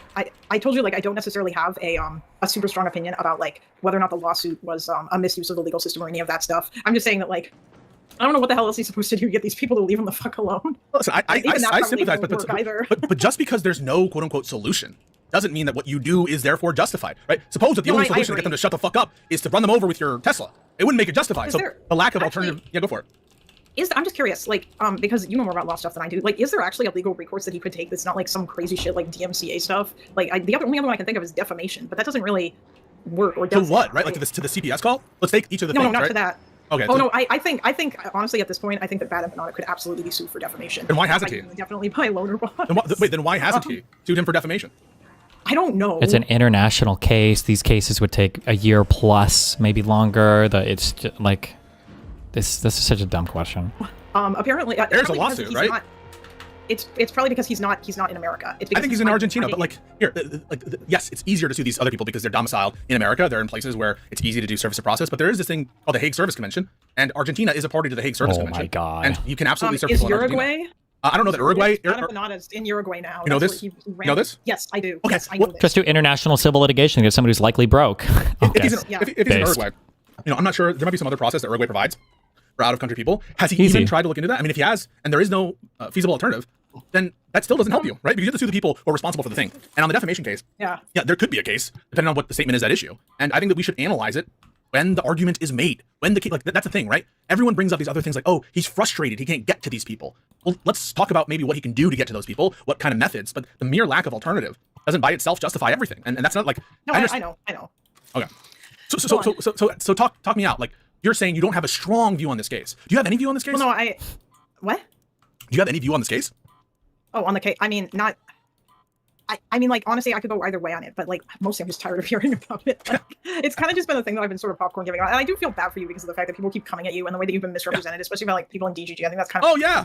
I mean, here was the position. The position was that when I said at the start to Hutch, "Do you care about this fucking issue?" That was bad faith. That when I clarified between possibility and plausibility, that was bad faith. When I asked, don't you have the burden to show that she neglected her chat and read it and chose not to moderate her? That was taken as bad faith. All these things that if it were done in a different context against a different target, people would celebrate like, "Oh my god, I fucking owned it!" Like, and then the ascribing of he's audience captured, hopelessly audience captured by people who have no fucking clue what a principled bone is, have no idea how to maintain consistent positioning. And this includes a lot of the commentary class who have examined that video. And I encourage you to go through that video and try to see the examples of bad faith. It's so laughable and preposterous. And I don't give a fuck. I'm going to keep speaking my mind. And if people disagree, the great thing is they're allowed to come into string disagreements and debate it and actually debate it and actually see where you're tired of talking about this already. In a sense, I am, but I'm very debatable in that. Okay.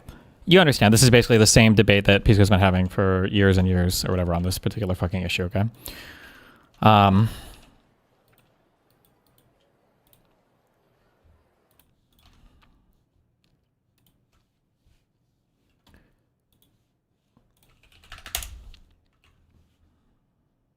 So on December 27th, Queeman does like a react to this debate, right? Wonderful Pisco chatter, super loved member of his community. Can't moderate him or do anything bad because I would be horrible and inconsistent evil, but the reaction is oh no.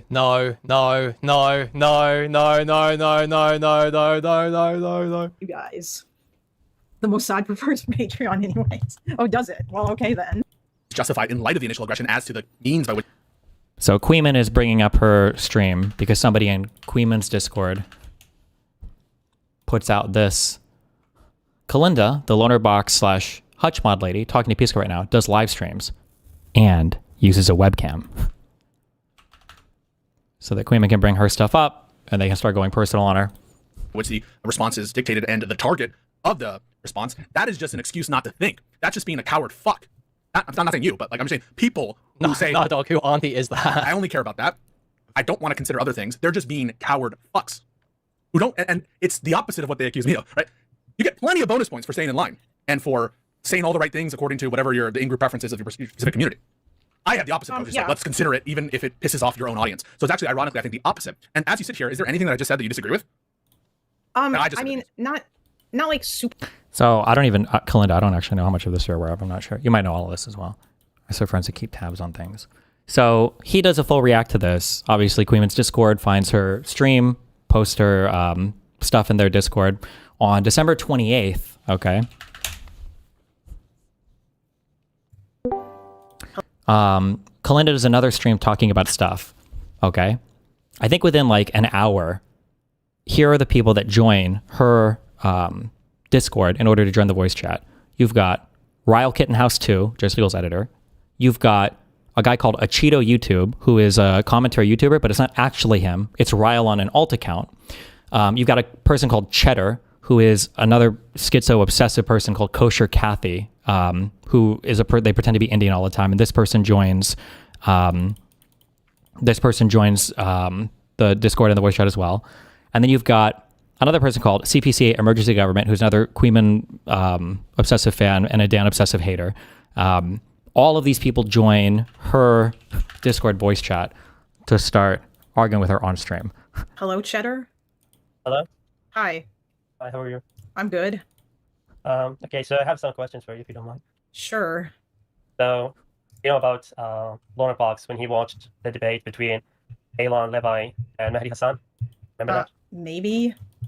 When Mehdi Hassan was talking about Palestinian children being sniped in the head. Oh, Jesus Christ.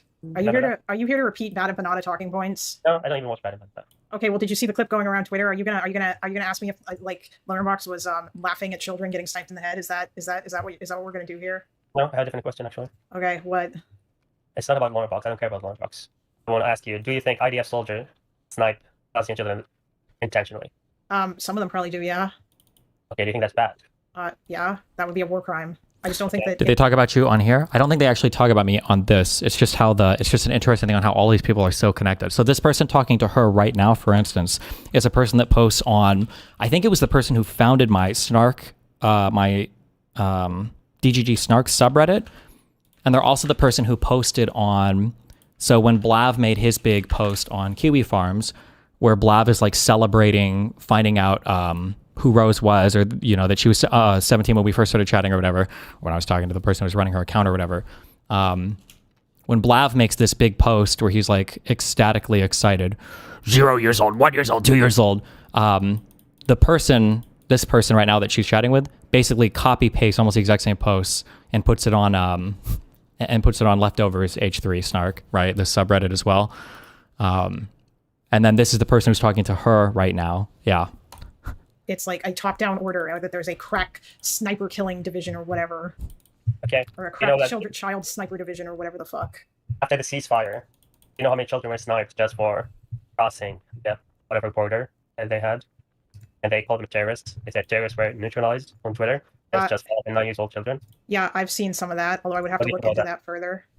You need to look at it further. I think these guys chat for a while, and then eventually I think this guy ends up getting kicked from the Discord, this Cheddar guy. For you. Or like being your punching bag, or defending everything that he's ever said, or like mind reading him. Is like, no one loved Israel. They lost the propaganda war. Free Palestine, and you're gonna cry about it day and night. Okay, fuck that guy. Amazing. Jesus fucking Christ. Yeah, like goddamn. Listen, I'm still disappointed you didn't call CPS live on stream. That would have been funny. Listen, guys, I'm willing to have discussions and conversations, but I'm not interested in having discussions and conversations with people. What? I left? Yes, I banned him because he was clearly a fucking. I don't want snarkers in here. Yeah, no, sorry. I just came in to like tell him to shut the fuck up and let a woman talk for a moment. Okay, well, I mean, Achito, you want to try your hand? You banned him, so I'm out.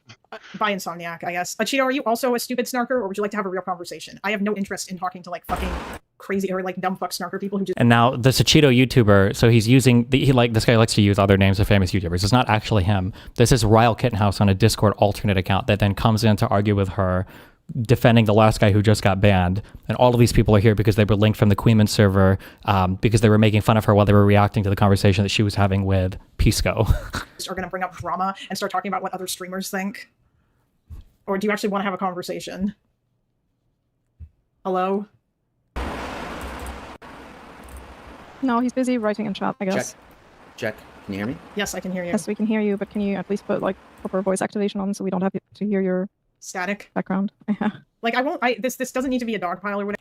Who let everyone else? It was just crazy. Like he started out seemingly to want to have a conversation, and then he just made it all about dumb internet drama. Well, you let everyone else in to make it a dogpile, right? You dogpiled them. I don't want this to be a dogpile, but then you dogpiled them, so you're lying, right? No, I did not make it. You couldn't handle the conversation yourself. I joined. Right, you let in Nina, who just muddied up the conversation. I can't join this channel without. I was talking to Kalinda. Look, I was talking to Kalinda. You're trying to dogpile me right now. How do you know this is Ryle? It's the same voice he's talked to. Criticism is going to be that I'm like an AWOC, right? It's like maybe I hate Destiny a lot, but the challenge is right that my actions never reach past privacy or past any boundaries that would be unacceptable, right? Destiny and you talk about Hassan almost weekly, daily almost, sometimes, right? In some weeks it's like Hassan gets in, says some dumb shit, you'll cover him every single day. So it's the same person, but now they've joined in another account to pretend to be somebody else. Yeah. You're trying to dogpile me right now. You're trying to I was talking to her, and you're accusing her of something she hasn't done. You're accusing her of something she hasn't done. Okay, stop. Shut up. Stop. Everybody stop talking. At least Mina will stop talking when I tell her to, whereas you will not, Cheeto, so I muted you. To answer your question, Mina and Insomniac have perms to come in here, okay? That's why they came in. They will talk and just talk to me. Or like they'll be quiet if I tell them to. But if you're going to be like the other guy and not actually let anybody talk, then this is going to last very, very little. This ain't going to last very long. Okay. Well, you didn't ask me to stop talking. You just muted me. Are you willing to? Yeah, I did. I told you both. No, you didn't. She did. I started talking and then nobody. She was dogpiling. I felt dogpiled. Jesus I'm sorry. Christ, I get a little anxious. I get a little anxious when I'm dogpiled. Okay. One person. And then I think in about a couple minutes, I think Kalinda realizes where these people all came from. I talked to Lonerbox. Why don't you talk to Lonerbox? Didn't you go on Pisco's stream to talk about H3H3? And like maybe we have heard that and wanted to also talk to you about that? Because Pisco wanted to talk about H3H3. Oh, that's where you guys all came from. You weren't saying anything. You all came from Pisco's stream because that's where all the snarkers hang out now. I don't watch Pisco, right? I watch other creators. Queeman. Well, watching Pisco. How the fuck did you know Did you not about... join? Yeah, I did. I went to Pisco's stream. Okay, so you like talking H3 drama too. So what's that? No, that actually was not drama initiative. That's not the reason why I went on Pisco's stream. I went on Pisco's stream to talk about left-wing anti-Semitism, which you would know if you actually watched it. What did you start with? I asked him a question about the H3. Yeah, the only reason why that went on that long is because Pisco wanted to keep talking about it. Drama, but I'm going to talk about it for over an hour, and then sorry that we come here and have some opinions about it. It's not crazy. There's no snarking here. I just had some opinions that I felt were a little off. Here's the difference. It's just so funny that it's like, oh, we just all showed up because we just wanted to chat about this. We were just kind of curious or whatever. But like, all of them literally were linked from Queeman's Discord. All of them end up joining the Discord at the same time. Some of these people, like the Raul Kittenhouse guy, has literally made fake YouTube accounts. Like this Achito guy, he's impersonating the popular YouTuber, Achito YouTuber. Like they make fake accounts to run in and like either they'll either like spam other people's chats with shit, or they just like stalk people on our servers. But anyway, yeah, these people are so fucking weird. They're so fucking weird.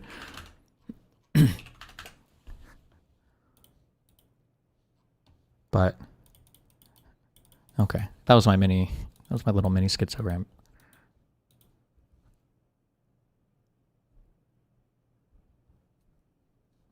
And Kalinda was so fucking nice to Pisco. What is their issue? I don't know. It's like a crazy groupthink thing or something. I don't know what it is in relation to the Ethan stuff. If they're like, I actually don't know. I don't even know if it's tied necessarily to me. I'm not sure. I really don't know.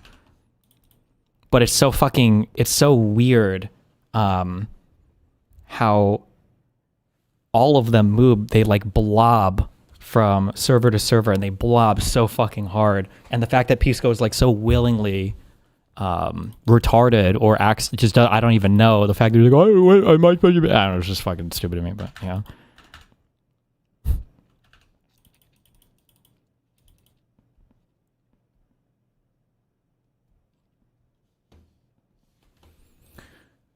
Okay. Let's learn about this dude, I guess. They all joined that call in Pisco's voice chat and a bunch that night because I was there to debate me. They're insane. Oh yeah, I think there was it Pisco's Discord server too, where Justico was just in there just like streaming my DMs or whatever related to the row stuff. He was just live streaming them to the whole Discord server, like off stream. Was that in Pisco's server or was that somebody else's server? Oh no, that might have been Wix server. It's like so deranged, yeah.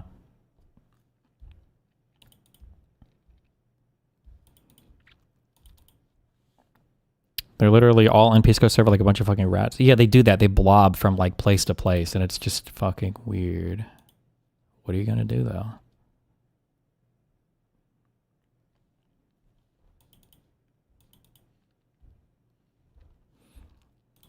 Mewing, mogging, looksmaxing. These are all terms we take for granted as part of popular internet Zoomer lexicon. But not too long ago, these terms were reserved for a few niche boards on websites that the general public had no knowledge of. And these ideas have only become more popular with the rise of a new figure, Clavicular, a 19-year-old streamer whose entire philosophy rests on the idea that looks matter. And if you're not using his methods, you're going to be left behind. Clav is definitely an interesting guy, and his popularity is more reflective of the culture that created him rather than his own personal successes or shortcomings. At the same Destiny, Lonerbox joins later and they harass him about not going after you harder.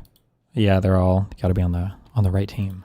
time, he probably needs some serious help. And while on one hand, I do feel bad for him, and on another, he's pretty funny, how much sympathy can be extended to someone who tells his fans that steroids and meth are the way to ascend? This is the story of Clav, the world's most popular looks maxer.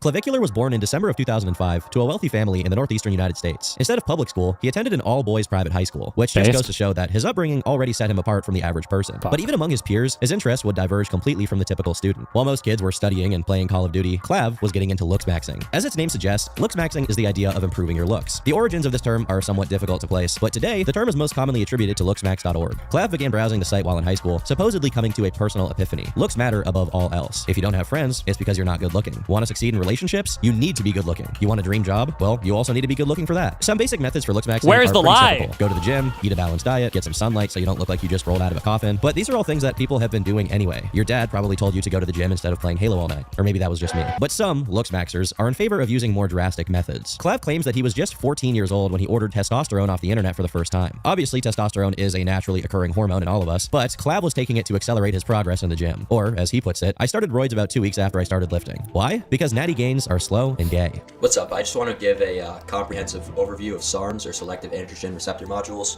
what I think about them, my experience with them, and if you should take them. Now, SARMs are not as researched as anabolic steroids, so we don't currently know the long-term side effects, so that risk is already present. To make things simple, SARMs are essentially gourmet steroids. They're marketed as having less side effects than the stuff bodybuilders used to put up their butts, but at the same time, they do suppress natural testosterone production, which can have some pretty noticeable side effects on your body. If you've ever seen a male bodybuilder develop fleshy man boobs, it's because they took steroids for some period of time and it messed up their hormones. But most bodybuilders are taking these performance enhancers after puberty has ended. Clav was starting them before he was even halfway through his natural development as a man. Based on his video, he's well aware of the risks, but it's a trade-off he was comfortable with because he claims to have gained 55 pounds of muscle in 12 weeks. It's also worth noting that this video is partially his own personal experiences, but it's also a promotion of these substances to anyone who stumbled across it. He recommends what to take if you're fat and want to lose weight, what to take if you're skinny and want to gain muscle, and how to do it most effectively. Now, there's a bit of an increased libido, like you might catch yourself, going on Tinder at 12 a.m. Don't do it. There's been times when I was on SARMs where I'd be on Tinder at 12 p.m., swiping on these ugly ass, let's not get into that, but These videos are from 2022 and were seemingly recorded on the same day. During the rest of that year and 2023, there doesn't seem to be any significant online activity from him, but that doesn't mean he was leaving internet life behind. You've probably heard at least one term like mogging, mewing, beta, alpha, and sigma males, red, blue, and black pills, virgin, Stacy, and Chad, among many others. What you probably don't know is that, like pretty much everything online nowadays, these terms originated in mostly right-wing forums and image boards from over a decade ago. Before Looksmax was popular, it had 3 spiritual predecessors: PUAHate.com, an anti-pickup artist forum, which mass shooter Elliot Rodger was active in; SlutHate.com, which was later renamed Red Pill Talk, and was once directly addressed by the inventor of mewing himself, Dr. Mike Mew. The first response came from Incel Executioner. I do love some of the names you've got. And Lookism.net, the latest and least relevant out of all of these. Many similar sites went the way of the dodo as their users found a more reliable place with faster servers that could host their discussions: Reddit. But in 2017, social media companies led a massive crackdown on anything that was deemed online extremism. Among the many casualties was the shutdown of the subreddit r/incels. On one hand, you had people saying that these communities were dangerous and needed to be purged from the web. But the opposing argument, apart from being in favor of freedom of speech generally, also had a foreboding warning: the idea that banning these communities from the general internet would cause a pressure cooker effect, where the people using them would just gather on more extreme platforms. And indeed, they did. The shutdown of r/incels instantly led to the creation of 4 different websites: incels.is, which is a general forum for incels; neets.net, created for people who are not in employment, education, or training; sanctioned death, a site that allegedly provides instructions on how to, and finally, looksmax.org. It's during 2024 that most of Clav's posts on this forum take place. One of the earliest posts I found is him replying to someone named Big Black Oily Booty, who claimed to be 15 years old. Clav replied to him saying, "Log out of this site and play with your friends. Don't ruin your mental development with autism." Unfortunately, this is advice that he himself did not take. 1 month or so after his 18th birthday, he made a post saying he had already gone on 4 steroid cycles, with doses as high as 550 milligrams of testosterone weekly. For reference, the testosterone they give middle-aged men to get their T levels healthy tops out at 200. In the same post, he also notes that taking substances in the past had seriously affected his liver health, but this didn't seem to be a major concern for him. By age 16, he was spending $700 per steroid cycle, but somewhat ironically, his drug use ranked pretty low in terms of bizarre methods he was using to supposedly improve his looks. While looksmaxers believe that your body is an important part of improving your looks, equally important is your face. Having a strong jawline, high cheekbones, and hunter eyes are heralded as the pinnacles of looksmaxing. Everyone talks about getting hunter eyes, and everyone talks about a positive canthal tilt, but no one tells the truth. Here's the full guide on how to actually get hunter eyes. According to Clav, one of the methods he used was called thumb pulling, which entailed pulling the roof of his mouth outwards to widen his jaw. He also chewed gum, which supposedly helped his jawline as well. All of these are obviously unconventional, but the strangest method is bone smashing. The idea that by lightly hitting your face with a hammer or other object, you can create microfractures that, when healed, supposedly enlarge or strengthen the bones underneath. I know it hurts, but that means it's working. That's the only indication. You have to push past the pain. Look at me. While he acknowledges that the effects of bone smashing are most likely not permanent, he still claims that it swells up his face and makes him look more defined. Although I'm I'm not sure I see much of a difference in this before and after other than lighting. Now, one question you're probably asking after seeing all of this is why? Clav was already a reasonably attractive person before any of this, and it was all due to genetics. Were the steroids, strange techniques, and thousands of dollars spent really worth it? I would argue no, especially since two major things he was seemingly ignoring were his mental well-being and his general social skills. In one post, he states that he dreads going to get haircuts because, as he puts it, I'd rather look homeless than have to talk to someone for 30 minutes straight. God, I want a rope max. He even went as far as making an entire thread about his crippling social anxiety. I dread talking to people in real life, even if it's for 30 seconds. I'd do anything to avoid those awkward, meaningless exchanges. Here's how I say 50 words or less per day. I wake up 30 minutes earlier than I have to, so I don't have to see my parents in the morning. I get up at 6 a.m. for school, even though I don't start for like 2 hours after that. I just sit in my car and wait for it to start. Don't walk into class first or last, both of which draw attention, which I don't want. I just walk in the middle of the pack so no one notices. Sit in the middle of the room. Sitting in the back may cause the teacher to cold call you to try to catch you not paying attention. Sitting in the middle has allowed me to never get called on for a question the entire year. Keep eye contact with the teacher and divert your attention whenever she looks at you to another person. Also, never use your phone when you're not supposed to. She will go out of her way to embarrass you. Don't follow anyone on Instagram. This will make it awkward to walk by them. Am I supposed to greet this person now? I don't want to talk to you. Don't try to make small talk. Then, it is custom to greet people the next day. Just ignore everyone. Never participate in class discussions. Start counting your words. You shouldn't be saying more than 50 to 100 words per day. I have gone entire days without speaking before. This should be your goal. When walking into a room, don't make eye contact with anyone. If I need to, just give them a nod and walk the other way. During lunch, I always sit in the library and fast, so that I don't have to go through the shame of eating lunch alone. This will cause social stigma. Don't be this kid. Just go somewhere else. When I get home, I try to go straight to my room without seeing my parents. I always greet my dog though, because I love her. This is the only female I will ever feel a connection to. I care greatly for my dog because she gets so happy when I come home from school. When I go to have my pre-workout meal, I eat it at an obscure time to avoid overlapping dinner with the rest of my family who are always home. At the gym, I always wear a hoodie and sweatpants, dark colors to be unapproachable. This is ideal. Never wear deodorant to the gym. No one asks you to work in, ever, if you smell really bad. Only do this at the gym, not anywhere else because it draws attention. When I get home, I go straight to my room to come on looksmax.org or incels.is for the rest of the night. Sometimes I watch a movie. I recommend you try to go an entire day doing your normal regime without talking. Whenever I talk, I give away my blue pill and reveal my mental issues. I used to have a therapist, but stopped going because of how dreadful it is. They constantly try to blue pill you and warp your sense of reality. On one hand, I think some of this post is exaggerated to get attention from other people on the forum. One user would even reply simply stating, "This is what people on this website do," and then they complain they get no attention from women. At the same time, social anxiety might be something that affects him. In one post, he claims that in real life he's generally perceived as a pretty normal guy. He says he has no problem speaking to girls or giving class presentations. But whenever he posts on the forum, people immediately sense his social awkwardness. It almost seems like he cares more about users on this website liking him than people in his real life. On that same note, one strange pattern I notice with his posts are the complete contradictions. For example, he ends this one post with this sentence: "You guys who bang and jerk off multiple times a week disgust me." Okay, fair enough, I guess. In the same post, he says that he pumps and dumps girls bi-weekly, which I assume means he was having casual hookups with women every other week. Just to prove that he could, though. Post, just he doesn't enjoy after, it. He says, "I wind up gooning once every couple of days." Obviously, these posts are in complete conflict with each other. On one hand, he hates people who have sex and goon. On the other, he also does both of these things. Clav was trying his best to make it out of the hood at this point in his life. While he was attending high school and college, his academic pursuits seemed far less interesting to him than what was happening online, which, to be honest, is one thing I definitely relate to him on. He had already started a TikTok account to show his transformations to the world and generate a little bit of conversation online about it. But he was still trying to create some separation between his real life and what was happening online. At one point, he shared his list of things to never talk about with normies. This includes seed oils and food dyes, asking for food to be cooked in grass-fed butter, JFK assassination, tap water filled with estrogen, COVID vaccines, Michelle Obama's gender, Volkswagen Tiguan, Hollywood pedophiles, women's right to vote, how epic 05 Tacomas are, saying the phrase based and red-pilled, Holocaust death count, crime statistics, homosexuals, Kanye West, weightlifting and macros, car modding, the word kek, race relations, and finally, Queen Cleopatra's race. Now, you may have some questions about many of these things, but if you're wondering about the Volkswagen Tiguan specifically, he says, "I took a true Stacy on a date and ranted about how much I hate the Volkswagen Tiguan, which apparently dried her pussy out. Don't recommend talking about that." But as time passed, the line between his online activity and his normal life began to blur. In one post, he talks about how some girl he was talking to looked up his TikTok handle, and from there, found his account on Looksmax, along with the post where he talked about his dick size. On the forum, Clav's struggles with online dating are pretty well documented. He can be seen asking for help on what kind of pictures to put on his profile to get better matches, while also complaining about how incapable he is of holding any kind of conversation with the women he does end up matching with. This would be a persistent issue for him, to the point where he made a YouTube video about it. My biggest point of contention recently has been online dating. I don't know where I'm going wrong, which is why it's so frustrating. I don't know what I'm saying. I don't know what I'm supposed to say. And there's just no real way to be logical when you're texting these girls. There's no feedback system. They'll just stop texting you out of nowhere. Like, you'll just be texting a girl, having a normal conversation. Just no reply. Casper the Ghost. At that point, it's not like, okay, well, this is what it's not like a game where you could go and do some like game film after the fact and say, oh shit, I shouldn't have said that. Maybe I pushed it over the line. Just be a perfectly normal conversation. Well, I could be.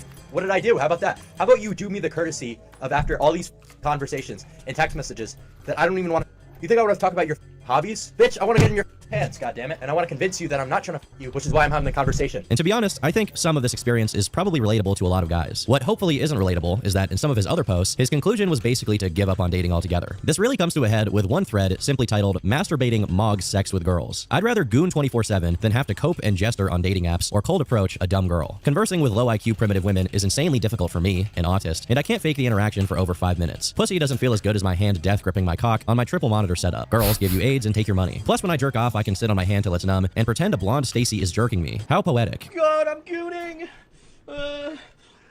It's probably worth noting here that taking steroids can also screw up your sex drive, with some drugs causing it to go through the roof, while others will cause it to plummet to the point where erections are basically impossible. By this point, it's clear that his looks maxing had very little to do with being successful with women, and instead, it had warped into some strange mixture of vanity and personal obsession, and his methods would once again become increasingly bizarre. He began taking an interest in plastic surgery. Some posts detail him dropping some money on small things like cyst removals, while others had him asking other forum users how he could perform surgery on himself. And depending on what you qualify as plastic surgery, he's actually done it on himself multiple times. While I can't show it on YouTube, there's multiple videos of him injecting himself with something called lemon bottle, which is a controversial substance that supposedly dissolves fat in your body. In time, this became a regular part of his regimen, along with another method, using PDO threads. From what I can tell, PDO threads are basically the temporary tattoo equivalent of facelifts. Small, dissolvable strings that go under your skin and stimulate collagen production while making your face look tighter. I can't speak as to how risky or effective they are, but I also don't think it's good to do it as much as Clav does. We're probably gonna do 4 more to get maximum hunter eyes. And these methods also don't just stop at improving his face guard. He claims to have injected lemon bottle into the base of his shaft, as well as sticking PDO threads into it. I did 8 threads in total today. I only went about a 1/4 inch in to mog the BBCs on the forum. I don't think anyone has ever written something like that before in all of human history, so I guess I have to give him points for being original. Even other people on the site told him this was a horrible idea, as basically every reply is calling him stupid or mourning the loss of his penile function. Since we're on the topic, he also does dick ups, which are exactly what they sound like. You awaken the ancient one, and you flex it up as hard as possible for 4 sets of 12. And to progress the exercise, you can add a hand towel on top of it. According to Clav, he was up to 4 hand towels and had gained 1/2 inch of girth. Of course, the looks maxing journey never ends, and even this stuff is really just the tip of the iceberg. Clav made several posts about wanting to get some more serious plastic surgeries. He explored getting an ollerplasty, which alters the appearance of your nostrils, a rhinoplasty, which changes the bridge of your nose, and of course, Botox insertions. As for Botox, he didn't want to get it done by a doctor. Instead, he was interested in doing it himself, asking members of the forum where he could get it online. But eventually, he went and had it done by a professional, which is why his face now has kind of a stiff, emotionless appearance. It's at this point that we begin to see the line being crossed, as Clav goes from exclusively affecting himself with his antics to potentially affecting other people in a variety of ways. One of his biggest threads from this era features him taking pride in banging a girl who is in a relationship. What's funnier, or more strange about it, depending on how you look at it, is that he recorded audio of her crying about it afterwards to own her. Besides this, he frequently expressed his pride about purposely tricking people on TikTok into doing fake look.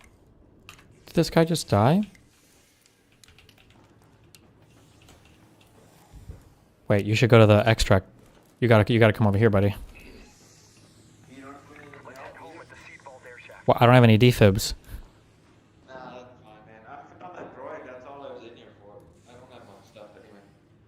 You sure? The recall's right over there. It's like a 1-minute crawl. It's right over here. It's like a 1-minute crawl. Jesus.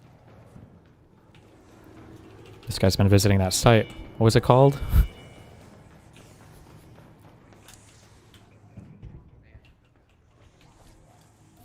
Maxing techniques. This would be taken to the next level when, after enrolling in college, Clav was outright planning to start doing Botox injections for other students to make a quick buck. Funnily enough, before he expressed his intention to do this, he was concerned about being kicked out if the college ever found his social media accounts, only to turn around and make plans to run a plastic surgery operation out of his dorm. He also made some other thread announcing that he won't be paying taxes. I guess that one is kind of based, I can't lie. Whether true or not, it seems like his concern about being kicked out of college is performative. If anything, it seemed he was looking forward to it, as it would give him an excuse to completely give up on trying to live a normal life so that he can go all in on being an online personality, as he was already trying to do at this point through his TikTok and YouTube. Clav found himself not being invited out by anyone, and even when he did get with a woman, he had to be on multiple drugs to be able to perform due to his severe erectile dysfunction, because of course he had ED. He was also posting TikToks during this time period with captions like, 99% of people are utterly repulsive to even look at. They should be grateful when I'm in their presence. I'll make a brief detour here to cover one of the stranger oddities in Clav's story. I lean toward it not being true, but given that he later walked back and edited the thread to erase it, I honestly can't be sure. Fortunately for us, the original thread was maintained via a quote in one of the replies, and although the overall details aren't really important, the story basically goes that a girl he liked started dating a Chad, so his response was to wait for her outside her house and literally flash her naked in a trench coat. The girl was startled and dropped her phone as she ran away, which Clav proceeded to pick up, post a picture of his balls to her Snapchat, and then Venmo himself $250. Again, this is what Clav is claiming in the post. It could easily be a tall tale, but in any case, that's simultaneously hilarious and horrifying. At this point, Clav had already soured so much on the idea of college that he began to make threads recommending that instead of spending $250,000 on education, it's better to take that money and spend it all on plastic surgeries to be an influencer, which is basically a projection of his own aspirations, as he was already saving for a $25,000 surgery anyway. Another traumatic event that may have contributed to his hatred for education is the piss Mog incident. Oh no. I'll let him tell it in his own words. I went to the bathroom to pee before lunch. I didn't really have to go. I just wanted to do it proactively, so I wouldn't have to go later at a less optimal time. I'm extremely piss shy. I hate the idea of peeing next to someone at a urinal. It feels so embarrassing, and the pee never comes out. Anyone else have this? So I always go to the stall to pee. This time it's me in this BBC. He walks into the stall next to me. I start my pee stream, and it's kind of quiet and weak. I can tell the BBC is laughing at my subhuman. The worst is when they start before you and they finish after you. You get totally piss-mogged. You got to control those streams so that you're doing just the minimal amount so that it sounds like you're at full blast, but you know you're trying to last as much as possible. Whew. He whips it out and produces the most girthful and powerful stream I've ever experienced. Mogs me to Gandhi with his beautiful, luscious stream. I truly want to end it. Indeed, that is a fate worse than death. Clav was clearly becoming more serious about his looks maxing efforts now, as he started taking more drugs, including a daily dose of erectile dysfunction pills, and looking into preemptively taking osteoporosis meds to try to grow his bones. At the same time, his online activity and his real life once again began to mix together. He was keeping lidocaine, a local anesthetic, in his bedroom so that he could numb himself while performing his procedures. His mom found it and was not very pleased. She stole the package of lidocaine, and I'm losing my mind right now. I spent $40, and she took it because it's dangerous. I tried to lie, and she went on a blue pill rant about how I'm not a doctor. I'm genuinely seething and raging like you wouldn't believe right now. Now I have to find a way to buy it without them knowing. As his parents started to get wise to his schemes, he got a job as a bouncer so that he could make his own money, and then made a plan to order steroids without anyone, not even his parents, finding out. With this newfound ability to blast away without care in the world, it's at this point that he actually came to terms with how far he had taken looks maxing. Was all of this really worth it? The hundreds of posts to strangers online, the constant worrying about people in real life finding out about his strange habits, his parents' disappointment in his behavior, he decided it was time to just give it all up, to walk away. And that's the end of the video. Good one. Just kidding. He started taking Tren, one of the most infamous anabolic steroids due to how absolutely insane its effects are. He even started promoting it on the forum. When someone claiming to be 14 years old using the site asked what drugs they should use, Clavicular gave him a detailed list of what he thinks he should take, with this supposed 14-year-old simply replying, "Thank you." Obviously, anyone can just lie about their age on any website, so it's impossible to know if this was truly a kid or not, but Clav... Wait.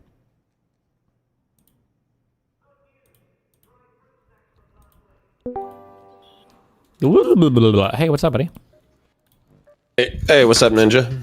Whoa, careful there. No, I said Ninja.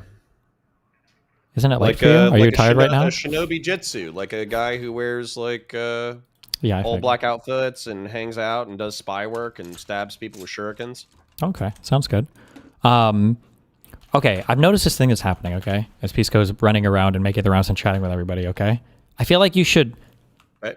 I think that sometimes, I don't know why this is happening with all of his conversations. I don't know if it's intentional or not, but you should try to like cut through or at least like establish some stuff before it gets totally meta. And I feel like there's just never any substance to the conversations he's having. It always gets into this like weird territory. Last time when you guys were talking about making... Like you're kind of like talking about like making a deal with the devil almost, where it's like, I'm going to welcome these people into my coalition, even though we might not agree on some things, and hopefully it'll be okay because they'll never gain political power, right? In a way, this kind of sort of describes MAGA right now, right? Trump started at like 1% and now like everything's kind of imploding.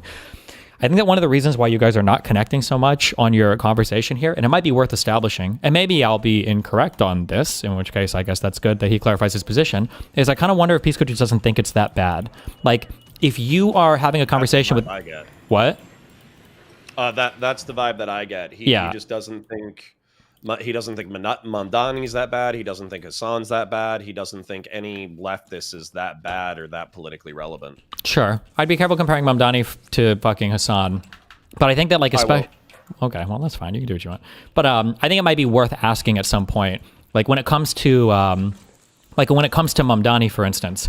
Or I'm sorry, when it comes to like Hassan, like what percentage do you think that you agree or disagree? And I feel like you're starting with the assumption that like you only have you to Pisco. Like Pisco only has 20% in common with Hassan, so why are you so eager to kind of like work with these people in some way? But I think in Pisco's mind, I think it's like 95% similarity. That's what it feels like sometimes. Yeah, but I accused him of that, and he rejected it. I said, oh, well, you know, maybe you're this, you know, cutesy, ooh-woo social democrat. And he's like, no, I don't even like the Scandinavian system.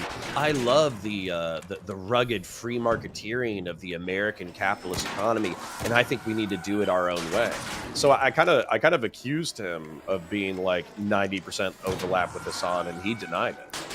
Okay, interesting. Sometimes, I guess I either didn't hear that or I was away for that part of the conversation, but like, it feels like sometimes he'll do this thing where he'll say like, oh, well, I disagree with like A, B, and C, but they're not really like the main points of contention of like, what is it that we're disagreeing with? Like I would imagine for like Hassan, like some of it, or a lot of the disagreement comes from this like inevitable violence rhetoric of like, at some point, the proletariat is going to have to rise up and kill the fucking wealthy capitalist owners. And that's why it's worthwhile to simp for every anti-American, anti-imperialist, you know, in our definition, organization we can find, whether that is, you know, Islamic extremists or whether that's, like China or whatever. Like, yeah. But sometimes I feel like you guys will get on this like conversation pathway of, you know, like, well, it's okay to have a chat with Hassan and, you know, it's not a big deal or whatever because, you know, like we push back against some things, but it's like, I don't know what all they're pushing back on. And the examples they give just aren't that relevant sometimes. Like I thought, like, well, as an example of that real quick, the conversation that you guys had about the Rokana, I thought was really weird. Yeah, go ahead. Well, I was going to say, I think I do perceive it differently than you guys. I probably have like a more hostile attitude towards the social democrats, and it's not because like I'm viciously opposed to social democracy, right? Like if I could snap my fingers and we could have like this technocratic utopian society with a robust welfare state and every put in their fair share and we had high taxes, but realistically everybody had good lives, then I don't think I would freak out if we could get that. I just think that there's some things in America that make that not very likely. I also think that we have a more independent culture than the Scandinavians do. And I kind of like that about our independent culture. But it's not like a moral freak out for me. My problem, though, is that when it comes to social democrats in the modern politosphere, they seem to, the tankies, and I say tankies and I mean tankies, the authoritarian communists or the people who do apologia for authoritarian socialism and communism, they're basically like sock dems in the streets and revolutionary socialists in the sheets, and they say so openly. And so I don't like it when the liberals, the progressives, and the social democrats are like, oh yeah, Hassan's not that bad, you know, Denims isn't that bad, Frogan isn't that bad, Mamdani is not that bad. I know you're saying don't throw them into the same basket, but I do throw them into the same basket intellectually.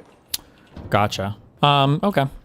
I mean, because I think Mamdani advocates for social democracy because he knows that it's popular, it's economic populism. But realistically, I think if he could snap his fingers, he would be a revolutionary socialist if he could. He just knows he can't.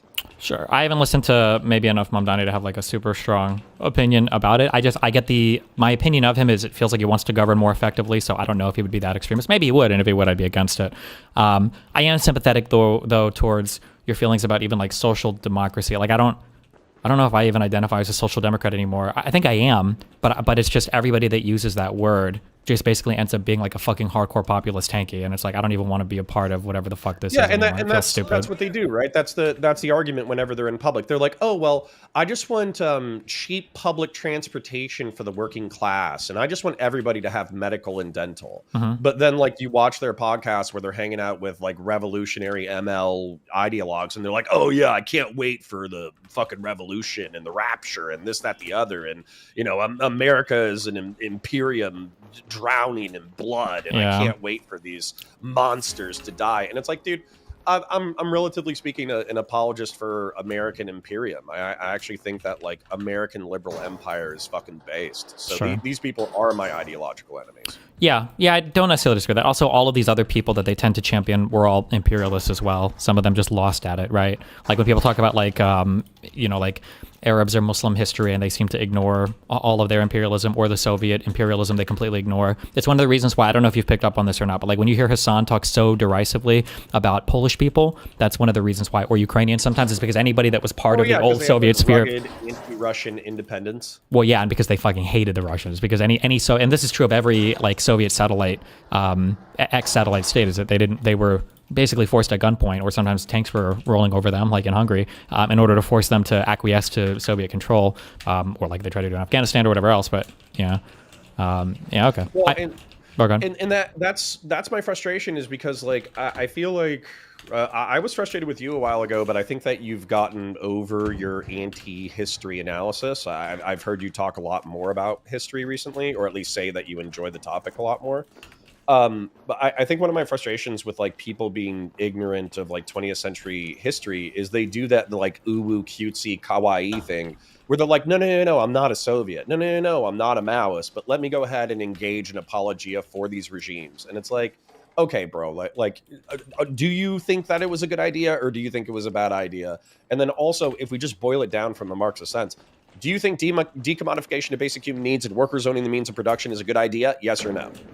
Right? Sure. Like that's it. Yes or no? And if you answer the question yes, then, fuck you. You're not on my team. Yeah, and you have to follow that a little bit more too, because the problem is that like that world necessarily entails like a lot of physical violence, but they try to escape that. They'll say like, oh no, I think we should have the decommodification of all these things, and we should like redistribute wealth through society, from all the wealthy people. But I don't think we should do it violently.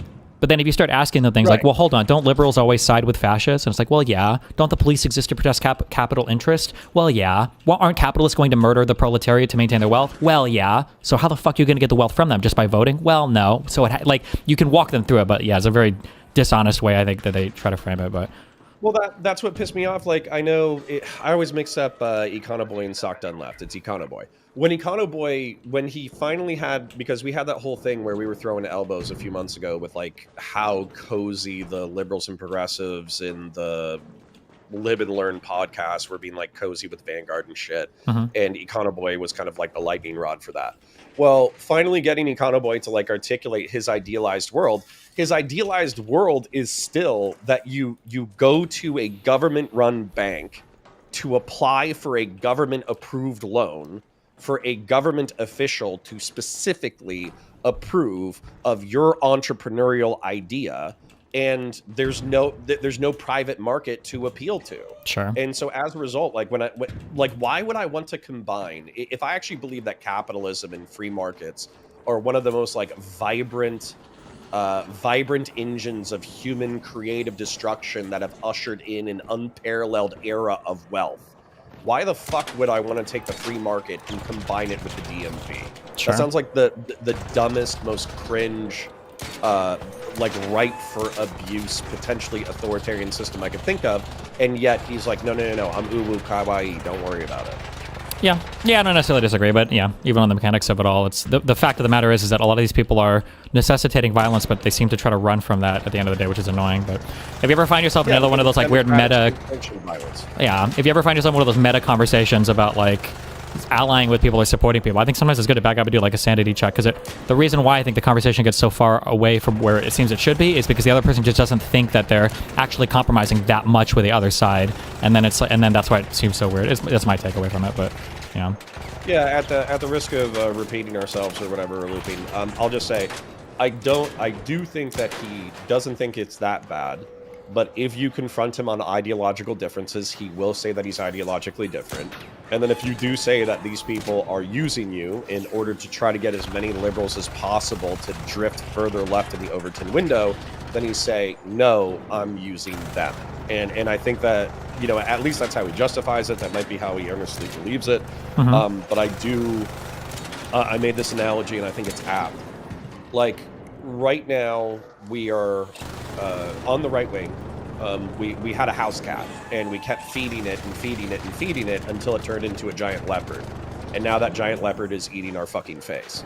And I'm looking over at the left wing, and I see Pisco petting a house cat that looks like it could become a leopard. and he's feeding it. And I'm Sure. saying, hey, don't feed that thing too much, or else it's going to get super big and it's going to eat your fucking face. And he says, well, who are you to judge me? Your face is getting eaten right now. And it's like, yeah, no shit. That's why I'm warning you. Yeah. Yeah, I mean, I don't disagree at all, yeah. Okay, cool. Then I was actually getting ready to go to bed, so was there anything else that you wanted to yap about? No, that was it. I love you. Have fun, be careful. Yep, love you too. Be Bye. easy. Wait, I thought when you blew that thing off the back, I thought it died. This thing's not dead? Himself had now gone from someone who was socially awkward and wanted to improve his looks in early high school to a legal adult who was promoting harmful steroid use to children. Keep in mind, during this time period, Clav was downright bragging that he didn't even lift. He just took steroids and then got 5 times the results of, quote, natural subhuman dogs.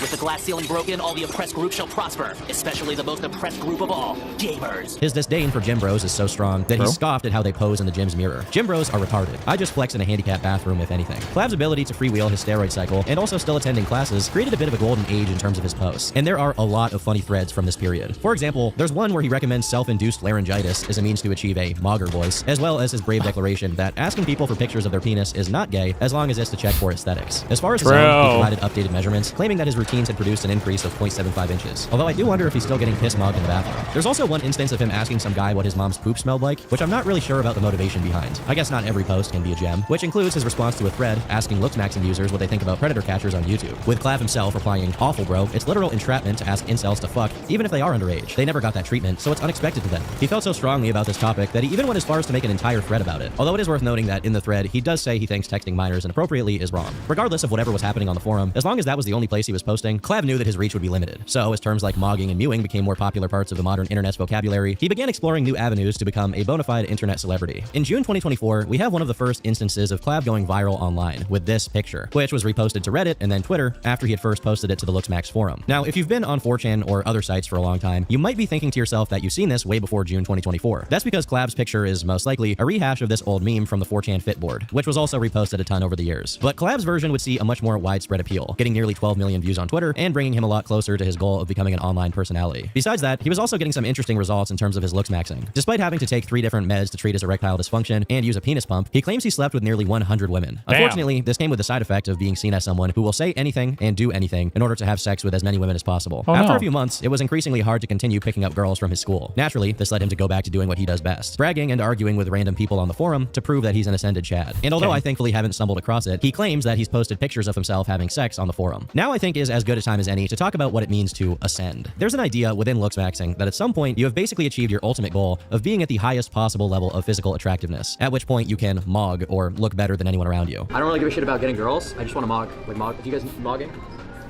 It means basically like looking better than someone. Like so you want to mog like people. Like dude, like because at the end of the day, like with girls you could just have game status. It's just like everyone can do it at the end of the day. True. But to actually mog, like you gotta be either genetically blessed or really work for it. So that's what I'm trying to do. You may have noticed that despite having entered college, there's basically no information on what he was actually trying to get a degree in. That's because it probably didn't matter to him at all. The most I was able to find in direct relation to him going to college was when he made a thread saying you could get college loans and then use them to get plastic surgery. Although this is just one of many threads he's made about getting loans for plastic surgery. Finally, after months of doing nothing but having fun, his mom once again found his roid stash. But this time, he managed to convince her to let him keep it with the argument that he's an adult and paid for all of it himself. However, it's really important to say that simply calling it a roid stash is not really correct. While there were plenty of roids in there, Clav points out that there was 1 kilogram of pregab. What he's referring to is the medication pregabalin, which is used to treat epilepsy and anxiety, which he had been taking in order to chemically make himself low inhib. So he was basically taking it to feel less self-conscious and high anxiety. From the first day he went to college, he was dosing himself with pregabalin and baclofen. Now, unlike pregab, which has more psychological effects, baclofen is a straight-up muscle relaxant that, while not a benzo, has similar withdrawal results because of how strong it can be. His reason for taking these is so that he can cold approach girls constantly, as he claims he's unable to do so otherwise. Interestingly, he eventually evolved his stack to also include beer. From now on, I will drink a beer of some kind every 90 minutes. I haven't decided which one I'll drink, but more than likely an IPA since it's high calories. The ethanol will intoxicate me to make me low inhib and happy. The intoxication will be subtle, so it's good to do at work and you can still be gigaproductive. I'll just sprinkle 1 milligram of aromacin into each beer to counter the estrogen, the only bad side effect of beer maxing. Number 1 coping/bulking/low inhib strat. It didn't take long for him to announce in a thread that he had grown to basically do nothing all day but drink and try to get with women, all while asking the forum for more ideas of drugs he could take, with his own suggestions being meth or nicotine. We're gonna come back to the meth thing later, but to the surprise of no one, his first criminal charges came soon after he began more conventional drug use. And is this, somebody in chat mentions the term astroturf. Does this guy feel kind of forced? Like, or maybe I might just not be part of the Zoomer social media apparatus, but like, I don't know. I feel like he kind of came out of nowhere, and now he's on like Michael Knowles' show, and it's like, does this guy like anybody actually? I don't know. It's just, 24, he was charged with misdemeanor assault and battery on a 56-year-old woman, as well as felony assault and battery on a 63-year-old man. Kiwi Farms user Colonel Sugar Lemons was the one who dumped all the information related to this case. The story goes that around 11 p.m., an altercation broke out over two members of a large... Wait. No, I already got it. Thank you, though, bro. large wedding party who were allegedly pulling on bras hanging from the ceiling in the bar area. Clav approached them, told them to stop, and they initiated a fight, leading to an all-out brawl. So far, not really anything unreasonable from Clav, but it appears that during the chaos, he was throwing punches at someone's mom, the 56-year-old woman listed in the charges. Now, I am going to say here that he most likely didn't do it on purpose, especially since these charges were dropped. However, I also think it's likely that his employer wasn't aware that one of his bouncers was regularly drunk and drugged up to the gills while on the shift. If any legal situation like this happens, and for whatever reason, Clav gets tested for drugs, he is an automatic liability and is a lot more likely to be considered culpable. But regardless, he got away with being an alcoholic, pregabalin, and baclofen fiend. Ironically enough, what he didn't get away with was the steroids. After getting his mom to stop giving him grief over his looks maxing, his activity on the forum would finally catch up to him when another user sent his post history to his school. I was kicked out of uni for essentially roid maxing and, looks maxing.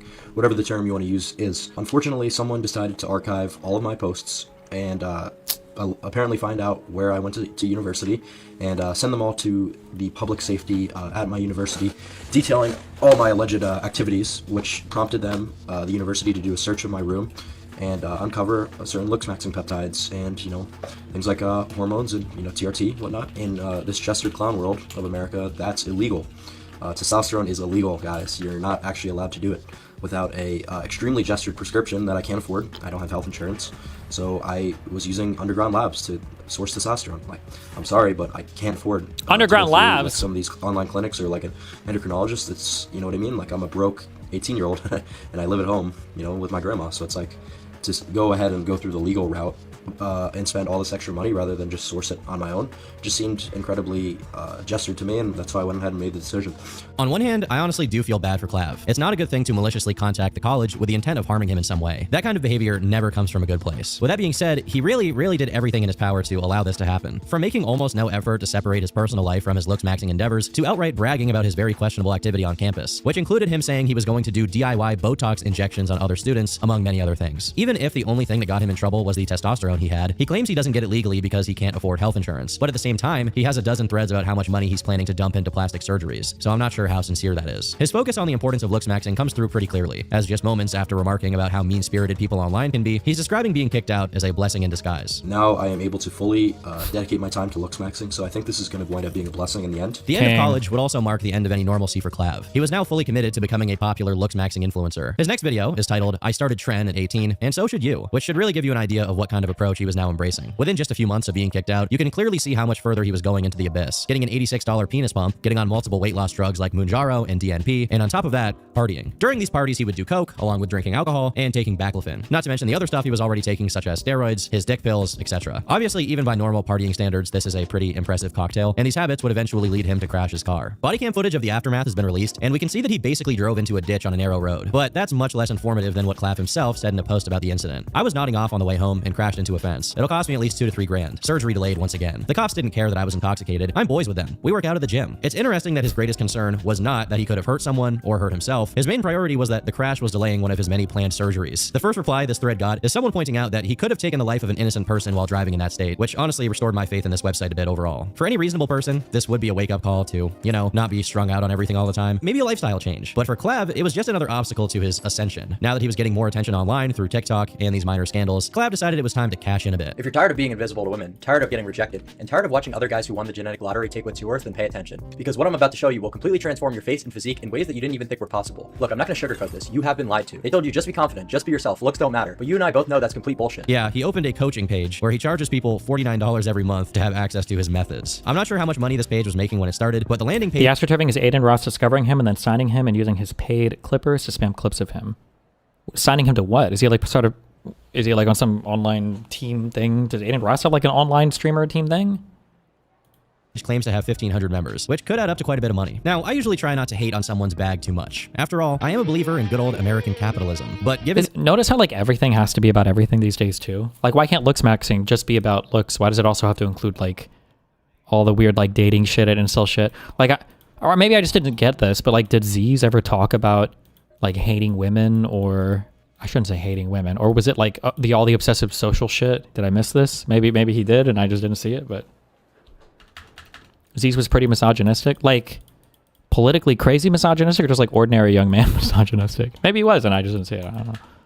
The advice that we've seen him give out to people so far, my hopes for this school are pretty low. But with the money coming in, he posted on LooksMax saying he filled out a loan application for surgery, specifically maxilla surgery. This is surgery that will radically restructure his face and is another step in his quest to ascend. His post around this time also got even more questionable. In one post, he writes about how he makes sure that he explodes inside of the better looking girls he's been with to pass on his genes. Hopefully we don't get a low tier god situation here. Say it louder. I've abandoned my child! In another post that's definitely trolling, he criticizes people who wash their ass, calling it gay. As 2025 approached, he found himself wondering why all the women left around him were extremely promiscuous, and then revealed that he is now in $50,000 worth of medical debt, which he has no intention of paying off. Could he be lying about some of these details? Sure, but the overall point still stands. The shark has been jumped, and he is past the point of no return here. His delusions go so far that he went to an orthodontist and began, quote, dropping nuclear black pills on him, all to walk out with $7,500 worth of Invisalign to fix his teeth, because apparently that's something he's very insecure about. Another thing he's never managed to figure out with his drug stacks is his facial hair, which eventually led him to draw a mustache on with an eyebrow pencil, because according to him, it makes him look like a dad. I really hope stuff like this in particular is trolling due to how downright stupid this looks. Like clockwork, Clav has some brief moments where he attempts to produce something resembling self-awareness and makes the odd thread about how you shouldn't be doing drugs besides steroids and alcohol. But in no time flat, he's back to making brag threads about how he had fun at the club on 400 milligrams of Pregab and 65 of baclofen. Keep in mind, he had been living with his grandma at this point, I assume the same one from the picture, and he spent his free time making threads on LooksMaxing about how he had taken the sociopath pill, and he was gonna fool every normie into thinking he was a normal guy from his Instagram pictures. If you're not 14 and you're still LARPing about how you're like Dexter Morgan or Patrick Bateman, it is verifiably over for you. But the thing about being a deceptive and manipulative person is that over time, people do catch on to you, and you need to move elsewhere to keep running your racket. Naturally, by April, Clav did just that, and moved to LA, where he said it was infinitely easier to fuck. Probably true, to be honest. In his yearning to try and emulate the behavior of the popular normies, he doubled down on his TikToks and his streams on Twitch. But this move was showing some signs of taking its toll on him, as he once again spoke about trying to be sober from alcohol. But as we're gonna get into soon, this sobriety is not really something he takes seriously. He literally just means not drinking alcohol. Other stuff is still on the table. Just a few months into 2025, something pretty strange popped up in his public records. This was brought forward by Kiwi Farms user Colonel Sugarlemons, once again, who provided paperwork showing that in February 2025, Clavicular had been served with a restraining order that ensured he wouldn't abuse, contact, or come within 100 yards of an anonymous woman. And he also had to surrender any firearms he had to the police. Now, I wasn't able to find any more third-party information on this, but once someone else made a video about him that included the information about his restraining order, he responded by saying this: the restraining order thing was even more outrageous. I made a joke on Discord that got me in actual trouble. If you think we have free speech in America, think again. I'm so done with people coming in and trying to subvert LooksMaxing into something it was never supposed to be. This is very similar to the things he was saying when he got kicked out of college. The idea that he was punished for just LooksMaxing, which is pretty insincere, leading me to believe that he may not be telling the full story here either. However, I will say that the person who made that video on him with the information about the restraining order is herself a LooksMaxer, so I don't know the motivation behind her making her video. What? Ultimately, these hiccups did very little to prevent Clav from gaining popularity, as the wider internet was becoming increasingly fascinated by his posts and his hat. This newfound explosion through Instagram Reels and TikTok would lead to what many have called his generational run, where he basically just goes on a bunch of podcasts and talks about himself. The first one that I saw was when he did a stream with Nick Fuentes, where he talked about his plan to double jaw surgery. So the plan is the double jaw surgery, right? And that brings it forward and makes it wider and bigger? Forward and down. And down. And downdraft, yeah. Giga Chad. To most people, it's clear that this is a totally unnecessary operation, but at this point, Clav has gone so far with his endeavors that he doesn't really see it as much of an issue.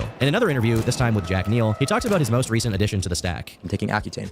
I use crystal, so methamphetamine, as a stimulant, and to lean max, right? It's very suppressant of your appetite. It's a very long-acting stimulant. So this is something that I've started using in place of Adderall. I'm pretty much using meth for hollow cheeks. Yeah. So that's kind of where we're at in terms of LooksMaxing. While he goes on to defend his use by saying he takes a very low dose, there's honestly nothing he could say to convince me that ordering the big blue off the internet to lean max and get hollow cheeks is a good idea. His surgical ambitions have also gone even farther, as he wants to get a type of surgery where both of your legs are broken and then slowly pulled apart while the body forms new bone in its place, with the idea being that once the surgery is complete, you'll be multiple inches taller. Keep in mind here, Clav is already 6'2", and he wants to be 6'6". He also expresses total confidence that he isn't insecure, and instead, all of his decisions are informed by pure logic and rationality. Right before he says he'll be getting the jaw surgery in Turkey for $35,000, and then says that the height surgery will cost him $100 grand. Now, despite how bizarre Clav is as a person, he actually does a decent job of presenting his worldview convincingly, and it's undeniable that he's pretty well spoken. While his appearance on stream with Nick Fuentes and the Jack Neal podcast were pretty popular, it was Fresh and Fit, a Red Pill podcast you may remember from when Andrew Tate was taking over the internet, that really blew the lid off, spawning a lot of edits of him on Instagram. Please do.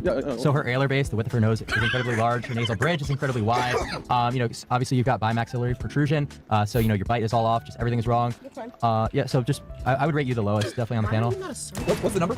I would arguably say like 1.5 or 2, like genetic defect, dead end. Yeah, that's crazy. I'm actually writing this shit down. But whatever value he offers as a content creator is constantly negated by the stuff he actually gets up to in his endeavors to LooksMax. As his popularity increased, so did his revolving door of drug use. Why the HCG? so that my testicles aren't the size of a shriveled up raisin. I was kind of getting a little sick and tired of that. You know, it really has a wear and tear on your mental if you're just you guys know, like a raisin in the sun. That was pretty much my nutsack, was a raisin in the sun. This guy's life is basically a never-ending revolving door of drugs that cause issues and are then supplemented by other drugs which then need their own solutions, and it goes on and on. He took SARMs to improve his gym performance. Then he had to take testosterone because his body was no longer producing it naturally. Then his balls got small, so now he has to take the ball drug. But at the same time, his dick isn't working, so he has to take Cialis. As all of this is going on, he has really high anxiety, maybe related to his general temperament, maybe due to the drugs he's taking, so his solution is to drink and take baclofen. It's just never ending. There was a brief period in which Clav tried to act as if he had moved past his life of sleeping around and had gotten into a relationship, but it didn't last very long, and soon enough, he went back to jester maxing on TikTok for online attention from randoms, making videos about how to increase your IQ and the size of your meat, all while bragging about how easily he can get replies on looksmaxing.org, but doesn't care about it at all, and has ascended past it. This is probably Clav approaching his least self-aware state, as he begins committing the most common internet guy mistake, engaging with your haters. If you go look at, his Kiwi Farms entire post about him, you can see who he is. If you put any person, any teenager, under the level of scrutiny that I've been put under, where I've got a forum full of people looking into every single thing that I've ever done, private police reports and stuff like that, where I crashed my car, could you imagine if that was you, if you were exposed to that level of scrutiny? I guarantee most of you, the majority, would be in way deeper shit than me. So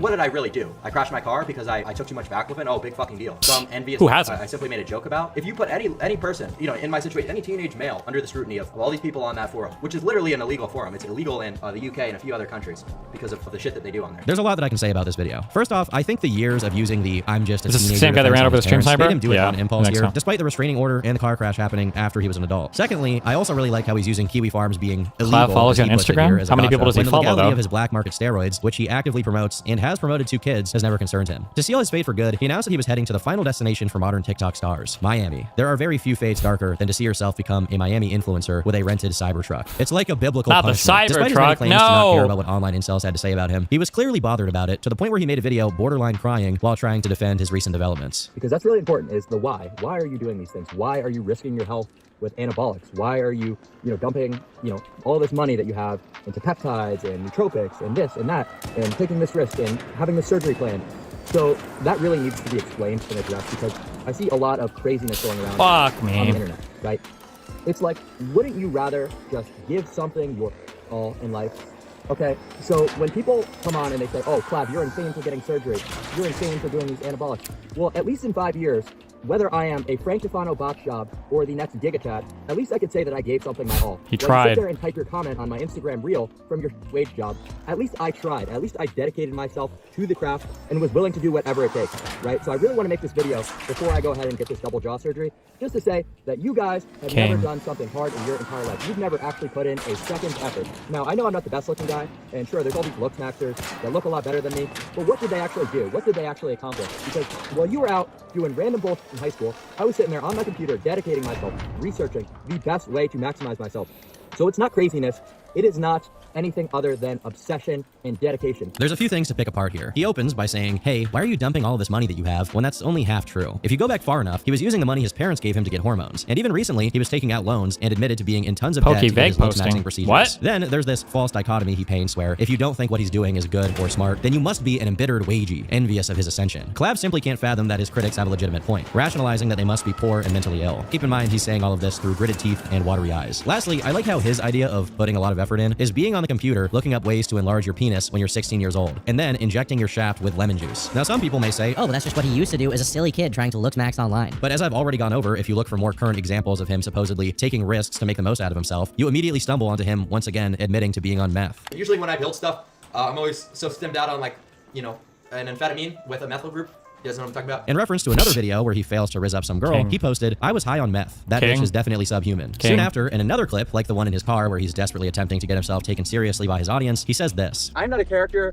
This is not some TV show, right? Where I'm coming out here trying to entertain you, mother. This is the cruel, hard world. We live in one of the worst societies ever throughout the entire history of the world. Quite literally. You have to be in the top. He follows 240 people, and they were all GigaChat moggers. Oh, me included? Hell yeah. By women in this day of age. Do you think that I'm doing this shit as a form of entertainment when I have to stay up for 3 days in a row, high on crystal meth, right? Trying to suppress my appetite and get hollow cheeks, right? Is that supposed to entertain you? The fact that I even can't even talk to people without some sort of version of benzos. I need alprazolam just to be able to have a conversation like a normal person. Is that supposed to be entertaining to you? Okay? Kind of, yeah. So this shit is you know, hell for me. You do really gotta love the irony of someone talking about how evil and terrible the modern world is while making tens of thousands of dollars a month by basically sitting on his ass, live streaming once in a while, and then ordering drugs off the internet so he can destroy his brain. The rest of the video just has a lot of him malding about how evil women only give attention to you if you get plastic surgery, and he tries to, quote, appeal to people with neurodivergence, as if the stuff he's peddling at all would help other autistic people online. I'm sure that on some level he's aware of how silly he sounds when he takes himself so seriously, especially when the rest of his content is him doing literal makeup tutorials and recommending that all men take Cialis. He rapidly alternates between posts like this and posts like this. Would Charlie Kirk have gotten assassinated if he were Chad? Well, probably not, and here's why. Well, he was definitely trying extra hard to put on a performance. According to people who actually met him in real life, not much was different. In a Reddit thread about a stream clip of his where he showed off his penis pump, one user wrote, "My cousin is good friends with him in real life. He says Clav is probably the most insecure human he's ever come across. According to him, he's constantly going manic by trying all sorts of looks-maxing techniques. He only talks about anabolic steroids and plastic surgery. He also will have a meltdown if he sees the slightest imperfection and will ruin everyone's plans by refusing to leave the house because he's ugly, like a middle school girl would. Recently, he's been doing way too much melanotan too and looks terrible. Guy is mentally ill and needs psychiatric care." While this post is anonymous and could be complete bull, it sounds pretty accurate. Fortunately for Clav, he was finally moving past the need for validation from his fellow looks-maxing cells, as he was now attempting to ingratiate himself with streamers. Once again, the backfire was almost instantaneous, as this clip of Aiden Ross talking about him came out. I've never seen someone snort meth ever in real life. I literally witnessed Clav snort meth. Literally. Witnessed it. And Jesus. I didn't know how to feel. I did not know how to feel. I've never seen that ever. Aiden was just one of the many stops on his clout train. Next up was Jack Doherty, and then Sneeko, both of whom he streamed with. Besides his career developments, there were also some new things in his personal life. He had found himself another girlfriend, who happened to be 17 years old, which a lot of people took issue with. Although I want to say here definitively that given he is only 19 himself, dating a 17-year-old is not really something to be concerned with. The more concerning part is him injecting fat-dissolving peptides into her face on livestream. Going back to the LooksMax forum, it's worth noting that he's mentioned his sister, who is just 13 years old by the way, multiple times. Over a couple of different posts, he wrote this. Imagine your sister, who has the same DNA and genes as you, will never have to work a day in her life, will never understand hardship, will have every one of her desires fulfilled by cuckold men. Truly unreal. My sister is probably 0.5 PSL higher than me, which is a good amount, but not otherworldly. And her quality of life will be inestimably better, simply because of a simple difference in chromosomes. Truly unreal how genetics and sexual market value works. So Joker for me, man. My sister is a chronic mouth breather, mostly during sleep, but I already see early signs of recession and bad development. She's a foid, so she will have unlimited sexual market value regardless, but do I save her from descending, or does it not benefit me? The theory is that her marrying a rich Saudi prince or some shit like that will benefit me and allow me to exploit money from her. Again, almost everything Odd said here could be swept away as a joke, but it is very strange to talk about your sibling like that to strangers online. Regardless, Clav was fully cementing his reputation by audibly snorting something that is presumably coke while on stream. Easy. Oh, buddy. Dude. I think he realized how bad this looked, so right after, he made an attempt at expressing regret over his drug usage, calling it the worst day of his life. You need that stuff if you want to do this consistently, but I don't, bro. I want to get off the packet. I am. It's been 12. I've been off for 12 hours, bro. Yeah, the worst day of my life, bro. But given that he continued to hang out with the same exact people afterwards, and a clip came out of them talking about how they got their stuff from the same guy who supplied it to the actual Wolf of Wall Street, I doubt he stayed off of it for very long. For someone who takes so much pride in not living a normie life, he's doing exactly the same thing as a gaggle of other clout-chasing streamers, with the only difference being that he's convinced himself that his motives are somehow unique. Ultimately, regardless of the merit some specific looks-maxing philosophies may or may not have, I don't really need to go out on a limb to say that being on drugs all the time and doing steroids without lifting is just not the way to go. No amount of being funny online changes the fact that Clav could have had a much happier, fulfilled life, and instead he's wasting the prime of it and a huge amount of money on plastic surgeries and drugs. With that being said, I don't think he's an evil person, and despite him having advised other people to follow his footsteps as if he were a role model, I don't think he's intentionally misleading anybody. Based on everything I've seen so far, he genuinely believes that he is making the best decisions. It's just that those decisions are incredibly stupid. It's worth saying that throughout everything, even Clav himself admits that ultimately, a lot of what he's doing will probably have some very negative effects on his life. So you don't care about maximizing your lifespan as much as your day-to-day? Yeah, I'm not a huge longevity guy. And I think his popularity is reflective of some broader issues as well. Clav himself has stated that he grew up as a socially awkward person. He avoided speaking to anyone in class. Instead of spending his time with friends, he went on an obscure forum for improving his looks, when realistically, his looks were already fine. He doesn't need to get height surgery to go from 6'2" to 6'6". Is that enough? He doesn't need to get his jaw broken and spend 6 months healing to be better looking. And frankly, his physique is not good enough for someone who has been taking steroids since before he was old enough to drive. There's this idea that I've seen in comment sections everywhere. How ironic is it that he only blew up after he ascended? To me, the truth is that he only blew up now that he's 19 years old, has been kicked out of college, and has the time to actually make content. A lot of the people claiming he's ascended will show before and after pictures, but the before is when he was like 13 years old. Are we really that surprised that someone's appearance changed for the better from before? He must have been cycling like on and off a ton, because that dose that they mentioned earlier sounds really high, and he really doesn't have the musculature or whatever for somebody that's been riding that long, even if you never went to the gym in your life. But I mean, like, people are saying he can't bench 225, but his goal is probably not, he doesn't give a fuck about benching or weight. He probably just cares about looking a certain way. But he must be like on and off or something, I guess. in high school to when they're supposed to be college age. Or is not that currently really on at shocking all? to anyone? And frankly, there are plenty of good-looking people on the internet who are 19 years old. This is not a unique thing. Clav got popular for 3 reasons. One is that he's pretty funny. The second reason is the extreme measures he's taking, which is shocking to anyone who hears about it and they feel like they need to hear more. And the third reason is that there are a lot of other socially awkward kids out there who believe that Clav is offering them a way out. If you listen to him, all you need to do is take 32 different drugs you order off the internet, and then your life will be complete. But the reality is that, much like Clav's Botox-filled face, his audience will probably be just as fleeting. As the novelty of watching someone talk about penis pumps and taking meth to lean max fades away, he's either going to need to hard pivot into actually talking about something that matters. He literally sat in his room and doesn't gym at all. Doesn't matter. If you're blasting like enough roids, like you will get pretty shredded like without even going to the gym. I'm pretty sure, depending on like if you're using Tren or whatever, I think you gain more muscle sitting at home doing nothing than a person who is like literally maximizing their going to the gym and working out hard and eating well. Like that shit can be pretty crazy. Or he's going to fade into irrelevance like the rest of the Red Pill guys did once their audience has realized how full of shit they were. Anyhow, I've been Turkey Tom. Thanks for watching, and until next time. You are gay. Thanks. The sooner you realize that, the better.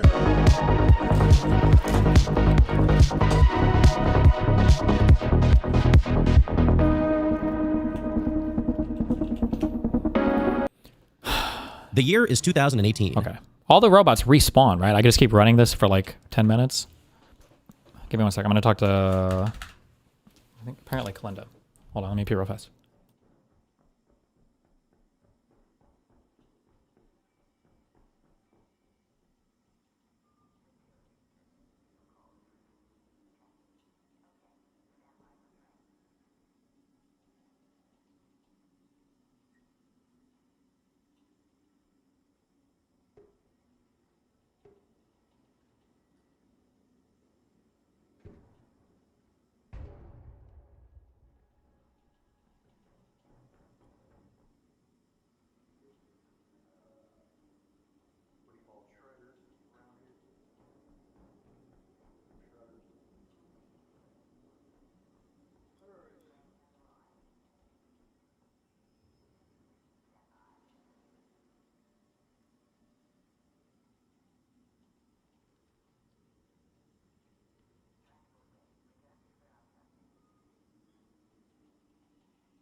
His Knowles interview is kind of funny. We might watch that at some point. We'll see.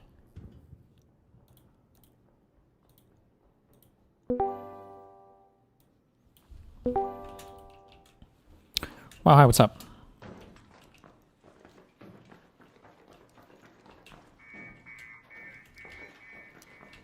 Oh, shit, hello. Hello, hello. Wait. Now I've got fucking audio issues. Hello, Raider. There we go. That's better. Go Hello, on. hello. Hello. Before I begin, I have a question for you. Although it's a shame Mr. Mooton's not also here for me to ask my question. I can answer for him, don't worry. Excellent. What the fuck are you guys doing to your Logitech mice that they're breaking all the time? Are you like gooning on them and like getting shit like in the scroll wheel? Is that what's happening? I mean, I haven't had problems with them recently, but I think this was a well-known issue. The scroll wheel glitching. I think it happened with the Death Adders as well, where for some reason, if you were scrolling down, it would just go up like every 10 scrolls for some random fuck reason. But this was a well-documented issue that like affected a lot of people. That and the double click issue was another one where when you would click once every now and then, it would like, I think it would like double click or it would pre-click or something. And it was, yeah, but that was a huge Death Adder issue a long time ago. I mean, it's Razer, right? I've never heard anything good about Razer. I feel like I just keep hearing that it was just shit. So I mean, people say that, but it came down to who had the most accurate, like pixel perfect or whatever sensors. And Razer for a long time had, before I think Logitech got involved, it was like Razer and maybe one other company that had like really good good laser sensors or whatever that would work well. Yeah.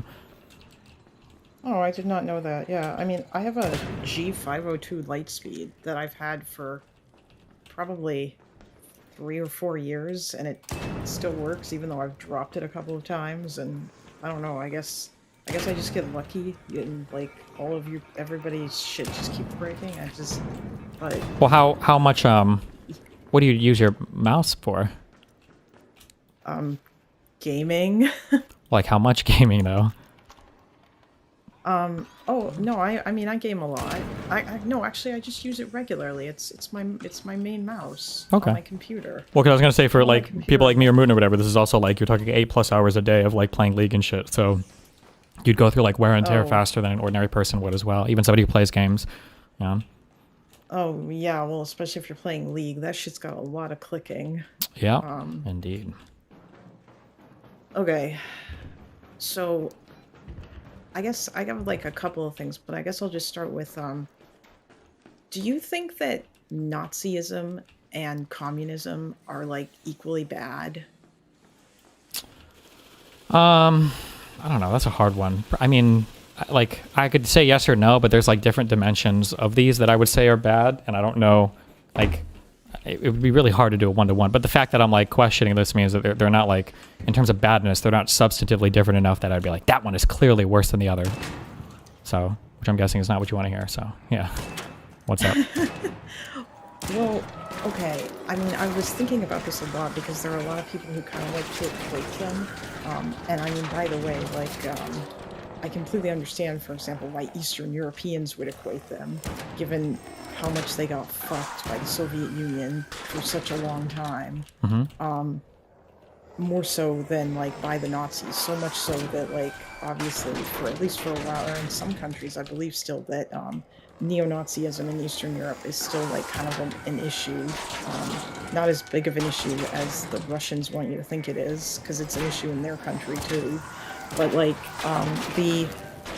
I guess what I would say is if you're looking at the two ideologies, I would say that like if we were to compare like Hitler or Stalin, for example. Wait, am I not loud enough? Chat is whining. Or should I just ignore them? I can turn you up a little bit. Sorry, hold on. I just got into the most fucking ridiculous robot fucking clusterfuck on my fucking You're don't die to the rape robots. Jesus Christ. I hate my... Just kidding. I love my life. Sorry.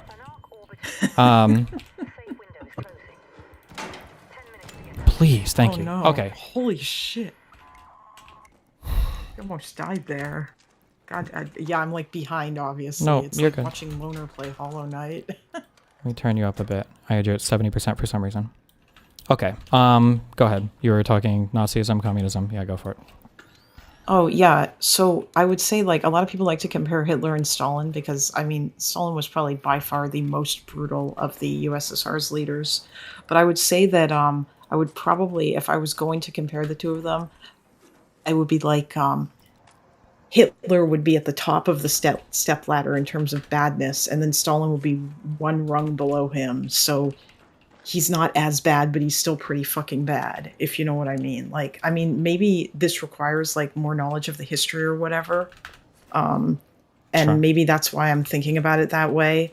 Although I don't know, I know some stuff, like a bunch of stuff about the USSR, but not as much as I know about the Nazis Sure. and what the Nazis planned for Europe if they won the war. Yeah, I mean, And the I fact think that, it's pretty easy to say that. I think yeah. Hitler is probably worse than almost anybody. Probably worse than Stalin. Yeah, I think I would grant that pretty easily. Yeah. Okay. Yeah, because and I'll probably take this up with Connor too, because like I don't know that I agree with his Nick Fuentes and Hassan are the same person shit. I feel like that's kind of silly. I don't know, like, do you agree with that? Sometimes you've said that you hate Hassan more than Fuentes, or that you think Hassan is worse. But I don't know if that's just because that you hate Hassan, which is fair, and you see more of Hassan.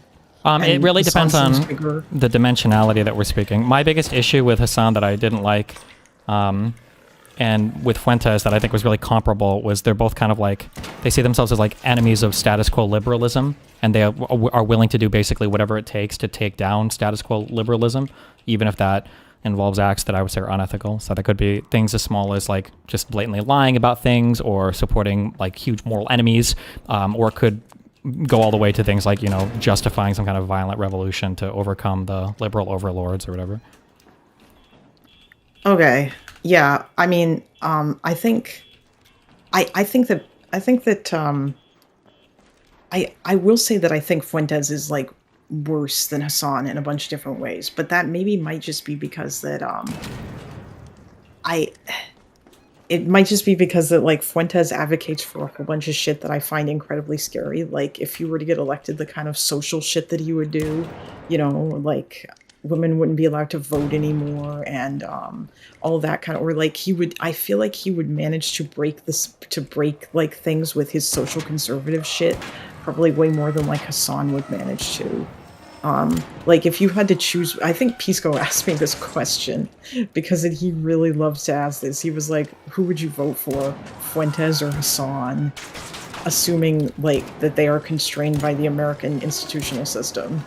Now I'm curious what your answer to that question is. Did I listen to this, or was he talking to somebody else? Because when you say constrained by the American system, do we mean constrained by like the current populist, or I'm sorry, the current popularity of both parties, or do we mean like the current like just like the institutions? Yeah, because the question, a lot of this is boring, so it depends on what we're asking. Because like if we say like the popular support of the political parties is going to be there in the same way that it is now, then both Hassan and Fuentes would be like ineffective. They can't do anything.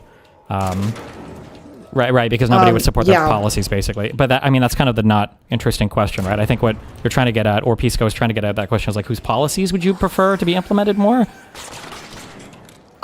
Yeah, like he was asking me basically who is the lesser of two evils. It was in an earlier, much shorter conversation that we had. Like when I went on to talk to him and the part of the convo that you watched, I actually came on to talk to him about left-wing anti-Semitism. Yeah. Because I felt like he didn't understand that I think Hassan is anti-Semitic, but left-wing anti-Semitism looks different than Fuentes' anti-Semitism. And so a lot of people don't understand like how anti-Zionism is like anti-Semitism. And funnily enough, that actually was exported by the Soviet Union after 1967. Like all of that rhetoric that you hear nowadays about Israel and anti-Zionism and shit, that all came from the Soviets. Sure. I learned that fairly recently. Related to like Middle Eastern politics and stuff, right? Yeah, like, well, after Israel won the 6-Day War, the Soviets were like, "What? There's no way. We gave all this stuff to like all these Arab countries. How did Israel kick their ass so easily?" It couldn't have just been Israel. It must have been the United States. And then they went around and started spreading around all this stuff. And they were also fairly anti-Semitic before that. Like Stalin only recognized Israel because he thought that maybe they were going to be like based communist Chads, but then they were like, no, fuck you, we want to be friends with America. And then Stalin was like, oh, okay, well, fuck you then. And yeah, like it didn't really go anywhere after that. And I mean, like Israel or the Soviets have always been kind of like, they didn't particularly like Zionism as well either, because they kind of tend to reject any kind of nationalism that they don't like. Sure. And Zionism is Jewish nationalism, right? So, and that went against all their shit about like international crap. Sure. So, okay, so your question is like back to like, who would I prefer, like Hassan, like, but like a full communist or a full fascist regime in a vacuum, basically? Is that what we're asking, or? Yes, I guess, yeah. I mean, like, I feel like it's a hard question because it's hard to know, like, what are the ideals for both of these people? Because I feel like both of them constantly misstate what their ideals are, so it's hard to know. I mean, like, I feel like I would lean towards the communist one very slightly, assuming I'm not going to be super selfish and say, like, I think a Nazi regime would be awesome because I'm like a white, blue-eyed person who maybe would stand to gain from the racial supremacy.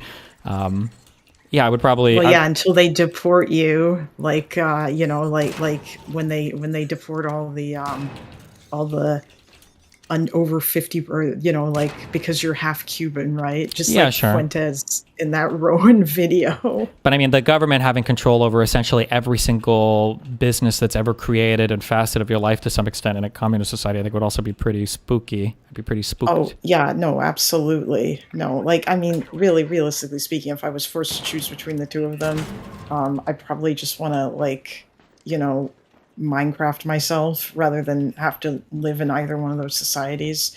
But I'd probably rather live in, like, I mean, and hell, if you made it worse and asked where would you rather live, Hitler's Germany or Stalin's Russia, then it becomes like even more kind of insane. But I mean, I think that I got the impression from you a long time ago that you didn't think there was much difference between these two things. I think it was, I remember watching you play I think it was me Ring, talking about how you should treat both of them the same online. because both of them were basically willing to lie to further an anti-liberal ideology, which is something I still kind of do, I think, believe in. I think that's true. Oh, well, yeah, that's true. I don't necessarily disagree with that. I mean, I have a different metric. Like, my metric for the Soviet, or for the who should the Democrats have in their coalition thing is like, are you willing to do you support the candidate? Are you going to tell people to vote for the candidate? Are you going to push this a lot and like simp for the candidate basically? Yes. Welcome. No, get the fuck out. Like that's basically like, it's not much. Like, I think you probably have a higher bar than I do.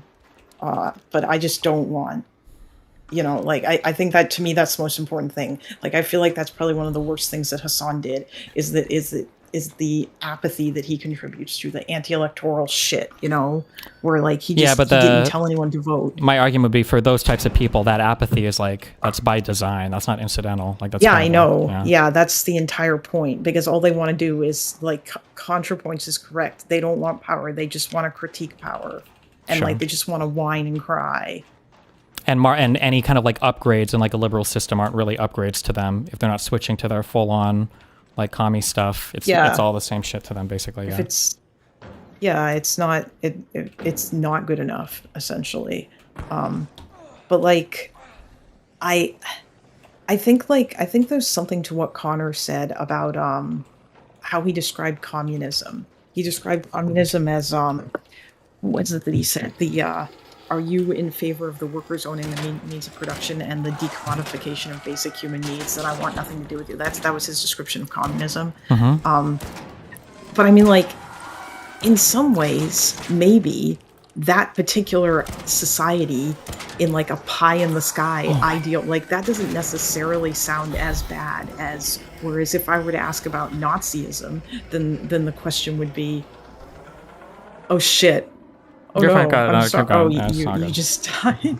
If I were to ask about Nazism, then the question would be, are you in favor of living in a racially pure society with your based white Aryan brothers and your beautiful Aryan wife and your Aryan children, free of all the degeneracy and the sure. like, but at the end of the day, this question is like never on the table, right? Like, we're never choosing between communism or fascism. Like, both of these in my mind are horrible paths to go down, and I wouldn't make friends with anybody in either coalition, and I'm never considering like what's better or worse. Like, at that point, like, everything has been completely fucked anyway, so.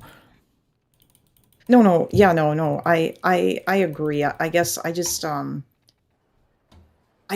don't know. I just don't want people to lose sight of like the fact that like these two things aren't like necessarily exactly the same. Like, the thing that makes Nazism bad is the intent behind it, where it literally targets groups of people that it considers inferior, and like their destruction is a logical, or not even a logical, it's like the goal in order to create that great, beautiful society.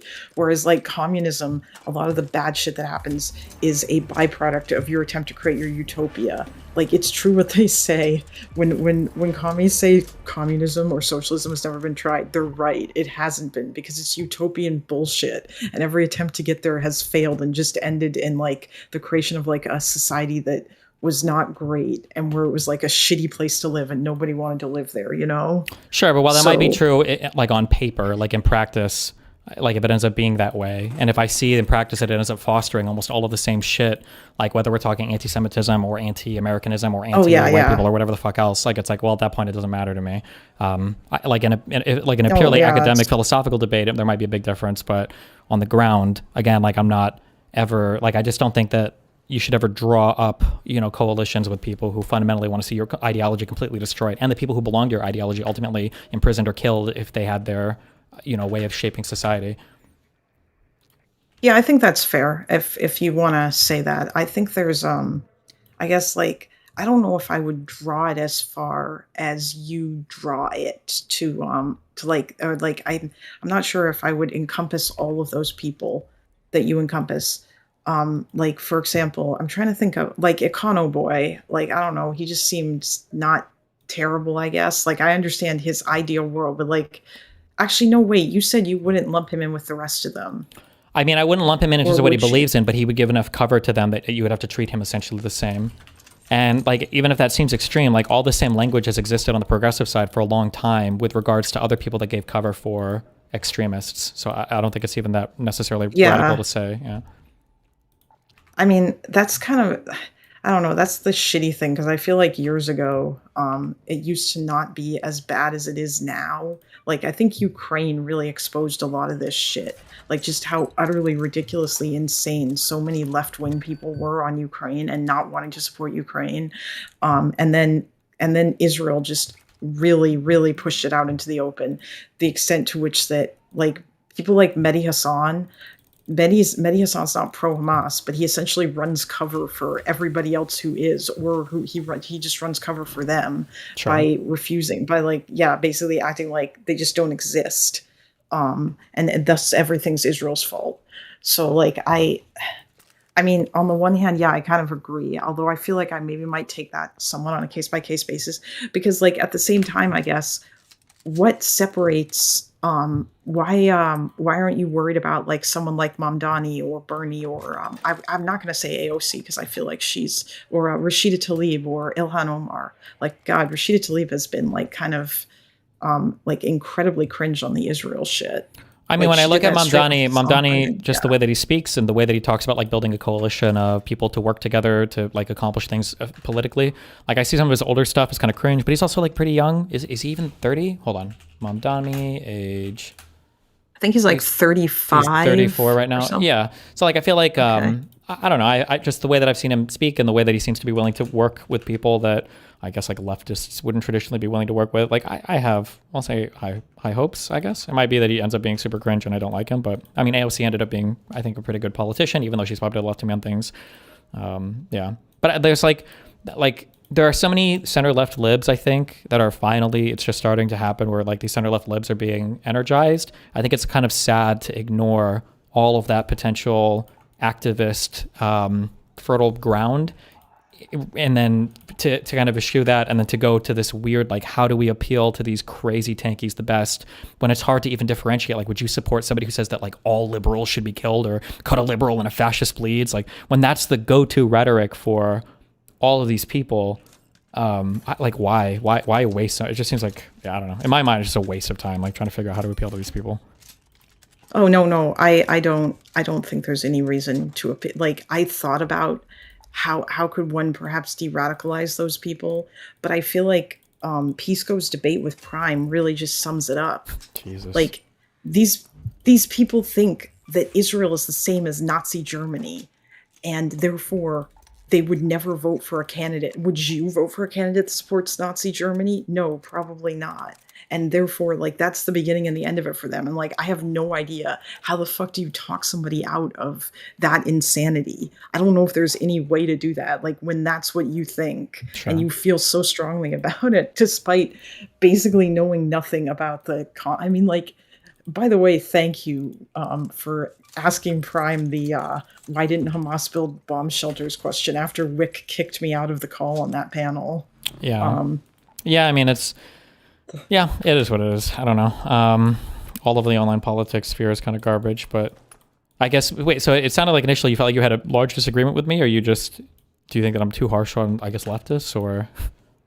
Oh, no, I don't think you're too harsh on leftists. Fuck those guys. I mean, like, you might cast a wider net than I do, I guess. Like, maybe I would be willing to work with someone who calls themselves, like, a democratic socialist, or, like, I would be okay with them, maybe, like, if they're... Because, like, there is a difference, right, between, like, people who are, as long as they're not masking on...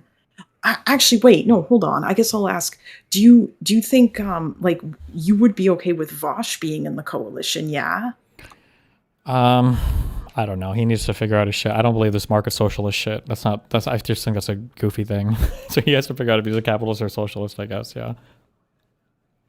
Oh, so... Isn't he also, if you're talking about brain broke on Israel, isn't Vosh also super brain Vosh is broken? absolutely...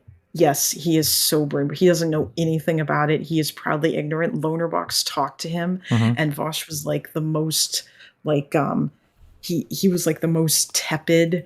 Like he barely pushed back at all, and Loner like basically laid out a whole bunch of facts and shit, and then like you know, not too long later, he was right back to talking about how Israel is a demon Nazi country. And yeah, so I don't know. I don't know what the fuck is up with that. I think that's probably some sort of weird audience capture, or maybe he just really, maybe he doesn't like Jews. I don't know. Sure. I think it's like kind of the leftist ideology. You kind of have to be on that side of things for that. It's pretty hard not to be.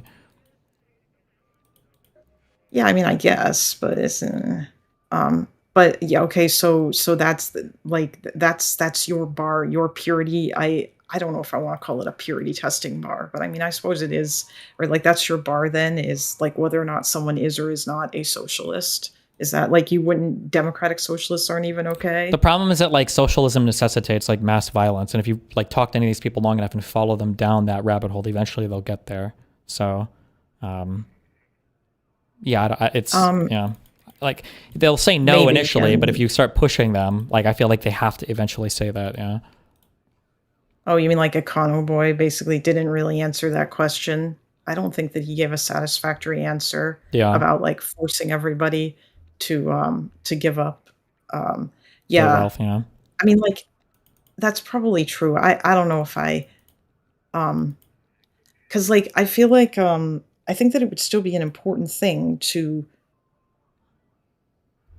I feel like there's still maybe some small number of people, especially like younger people, but or do you just not think that it's even worth it to bother even trying to appeal to like any younger people at all?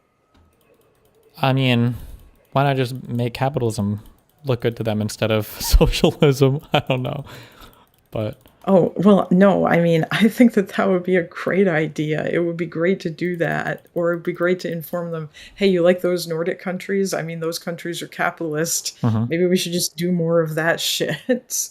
Like, I mean, that's what I want, so. people need to make more positive arguments for their positions rather than trying to like eternally and infinitely hedge around every potential rhetoric attack. I think conservatives are good at doing that. They're like, we're going to support a rapist, or we're going to support whatever crazy shit, and we're just going to do it. And they don't ask necessarily like what's the most rhetorically effective thing. On some issues they do, but like when they figure out what propaganda they want to do, when it comes to supporting at least the people on their side or the ideologies, they'll be like really shameless about it sometimes. Yeah. Oh, yeah, I mean, I don't know that liberals could necessarily get away with that to the same degree though, right? Because like I do think that we are different, or there are things that we can't do the same kinds of shit that Trump that I guess that MAGA does, right? I mean, I think that it would work for us. It would. I think they would. It doesn't have to be like as like shamelessly unfactual, but like taking a strong stance on a thing like redistricting or the Electoral College or the Supreme Court or whatever. Yeah. And pushing stuff like that. I think you could do it. Yeah. Yeah. That's fine. Yeah. By the way, I like your idea of I'm still probably flagrantly against court packing, because I really do think that if they like, I don't know, it just seems like a really bad idea that just, I mean, I'm surprised the Republicans haven't already proposed doing it, Yeah. but I guess they don't need to. But I feel like if the Democrats do it, they'll want to do it.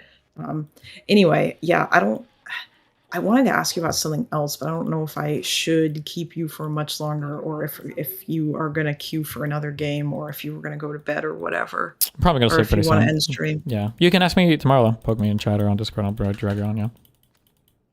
Oh, okay. Sure thing. Yeah. I mean, yeah, tomorrow I'm going home. I'm only talking so quietly right now with that vocal fry because that my parents are asleep. Well, then do it the next day, okay? I think they're asleep. Yeah, but I'm going back to my apartment tomorrow. So, anyway,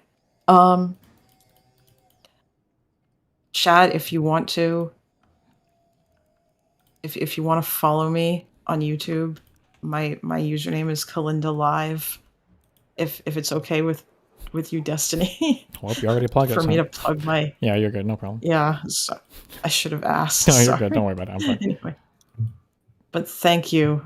Thanks for having me on and talking about all that shit. Anyway, have a good night. Yeah, have a good one. Good night. Bye. Okay. I love you guys. Be careful. Stay safe. I would do connections, but I already did the New Year's connection, so get fucked. Cappuccino. I will catch you guys tomorrow, Reno.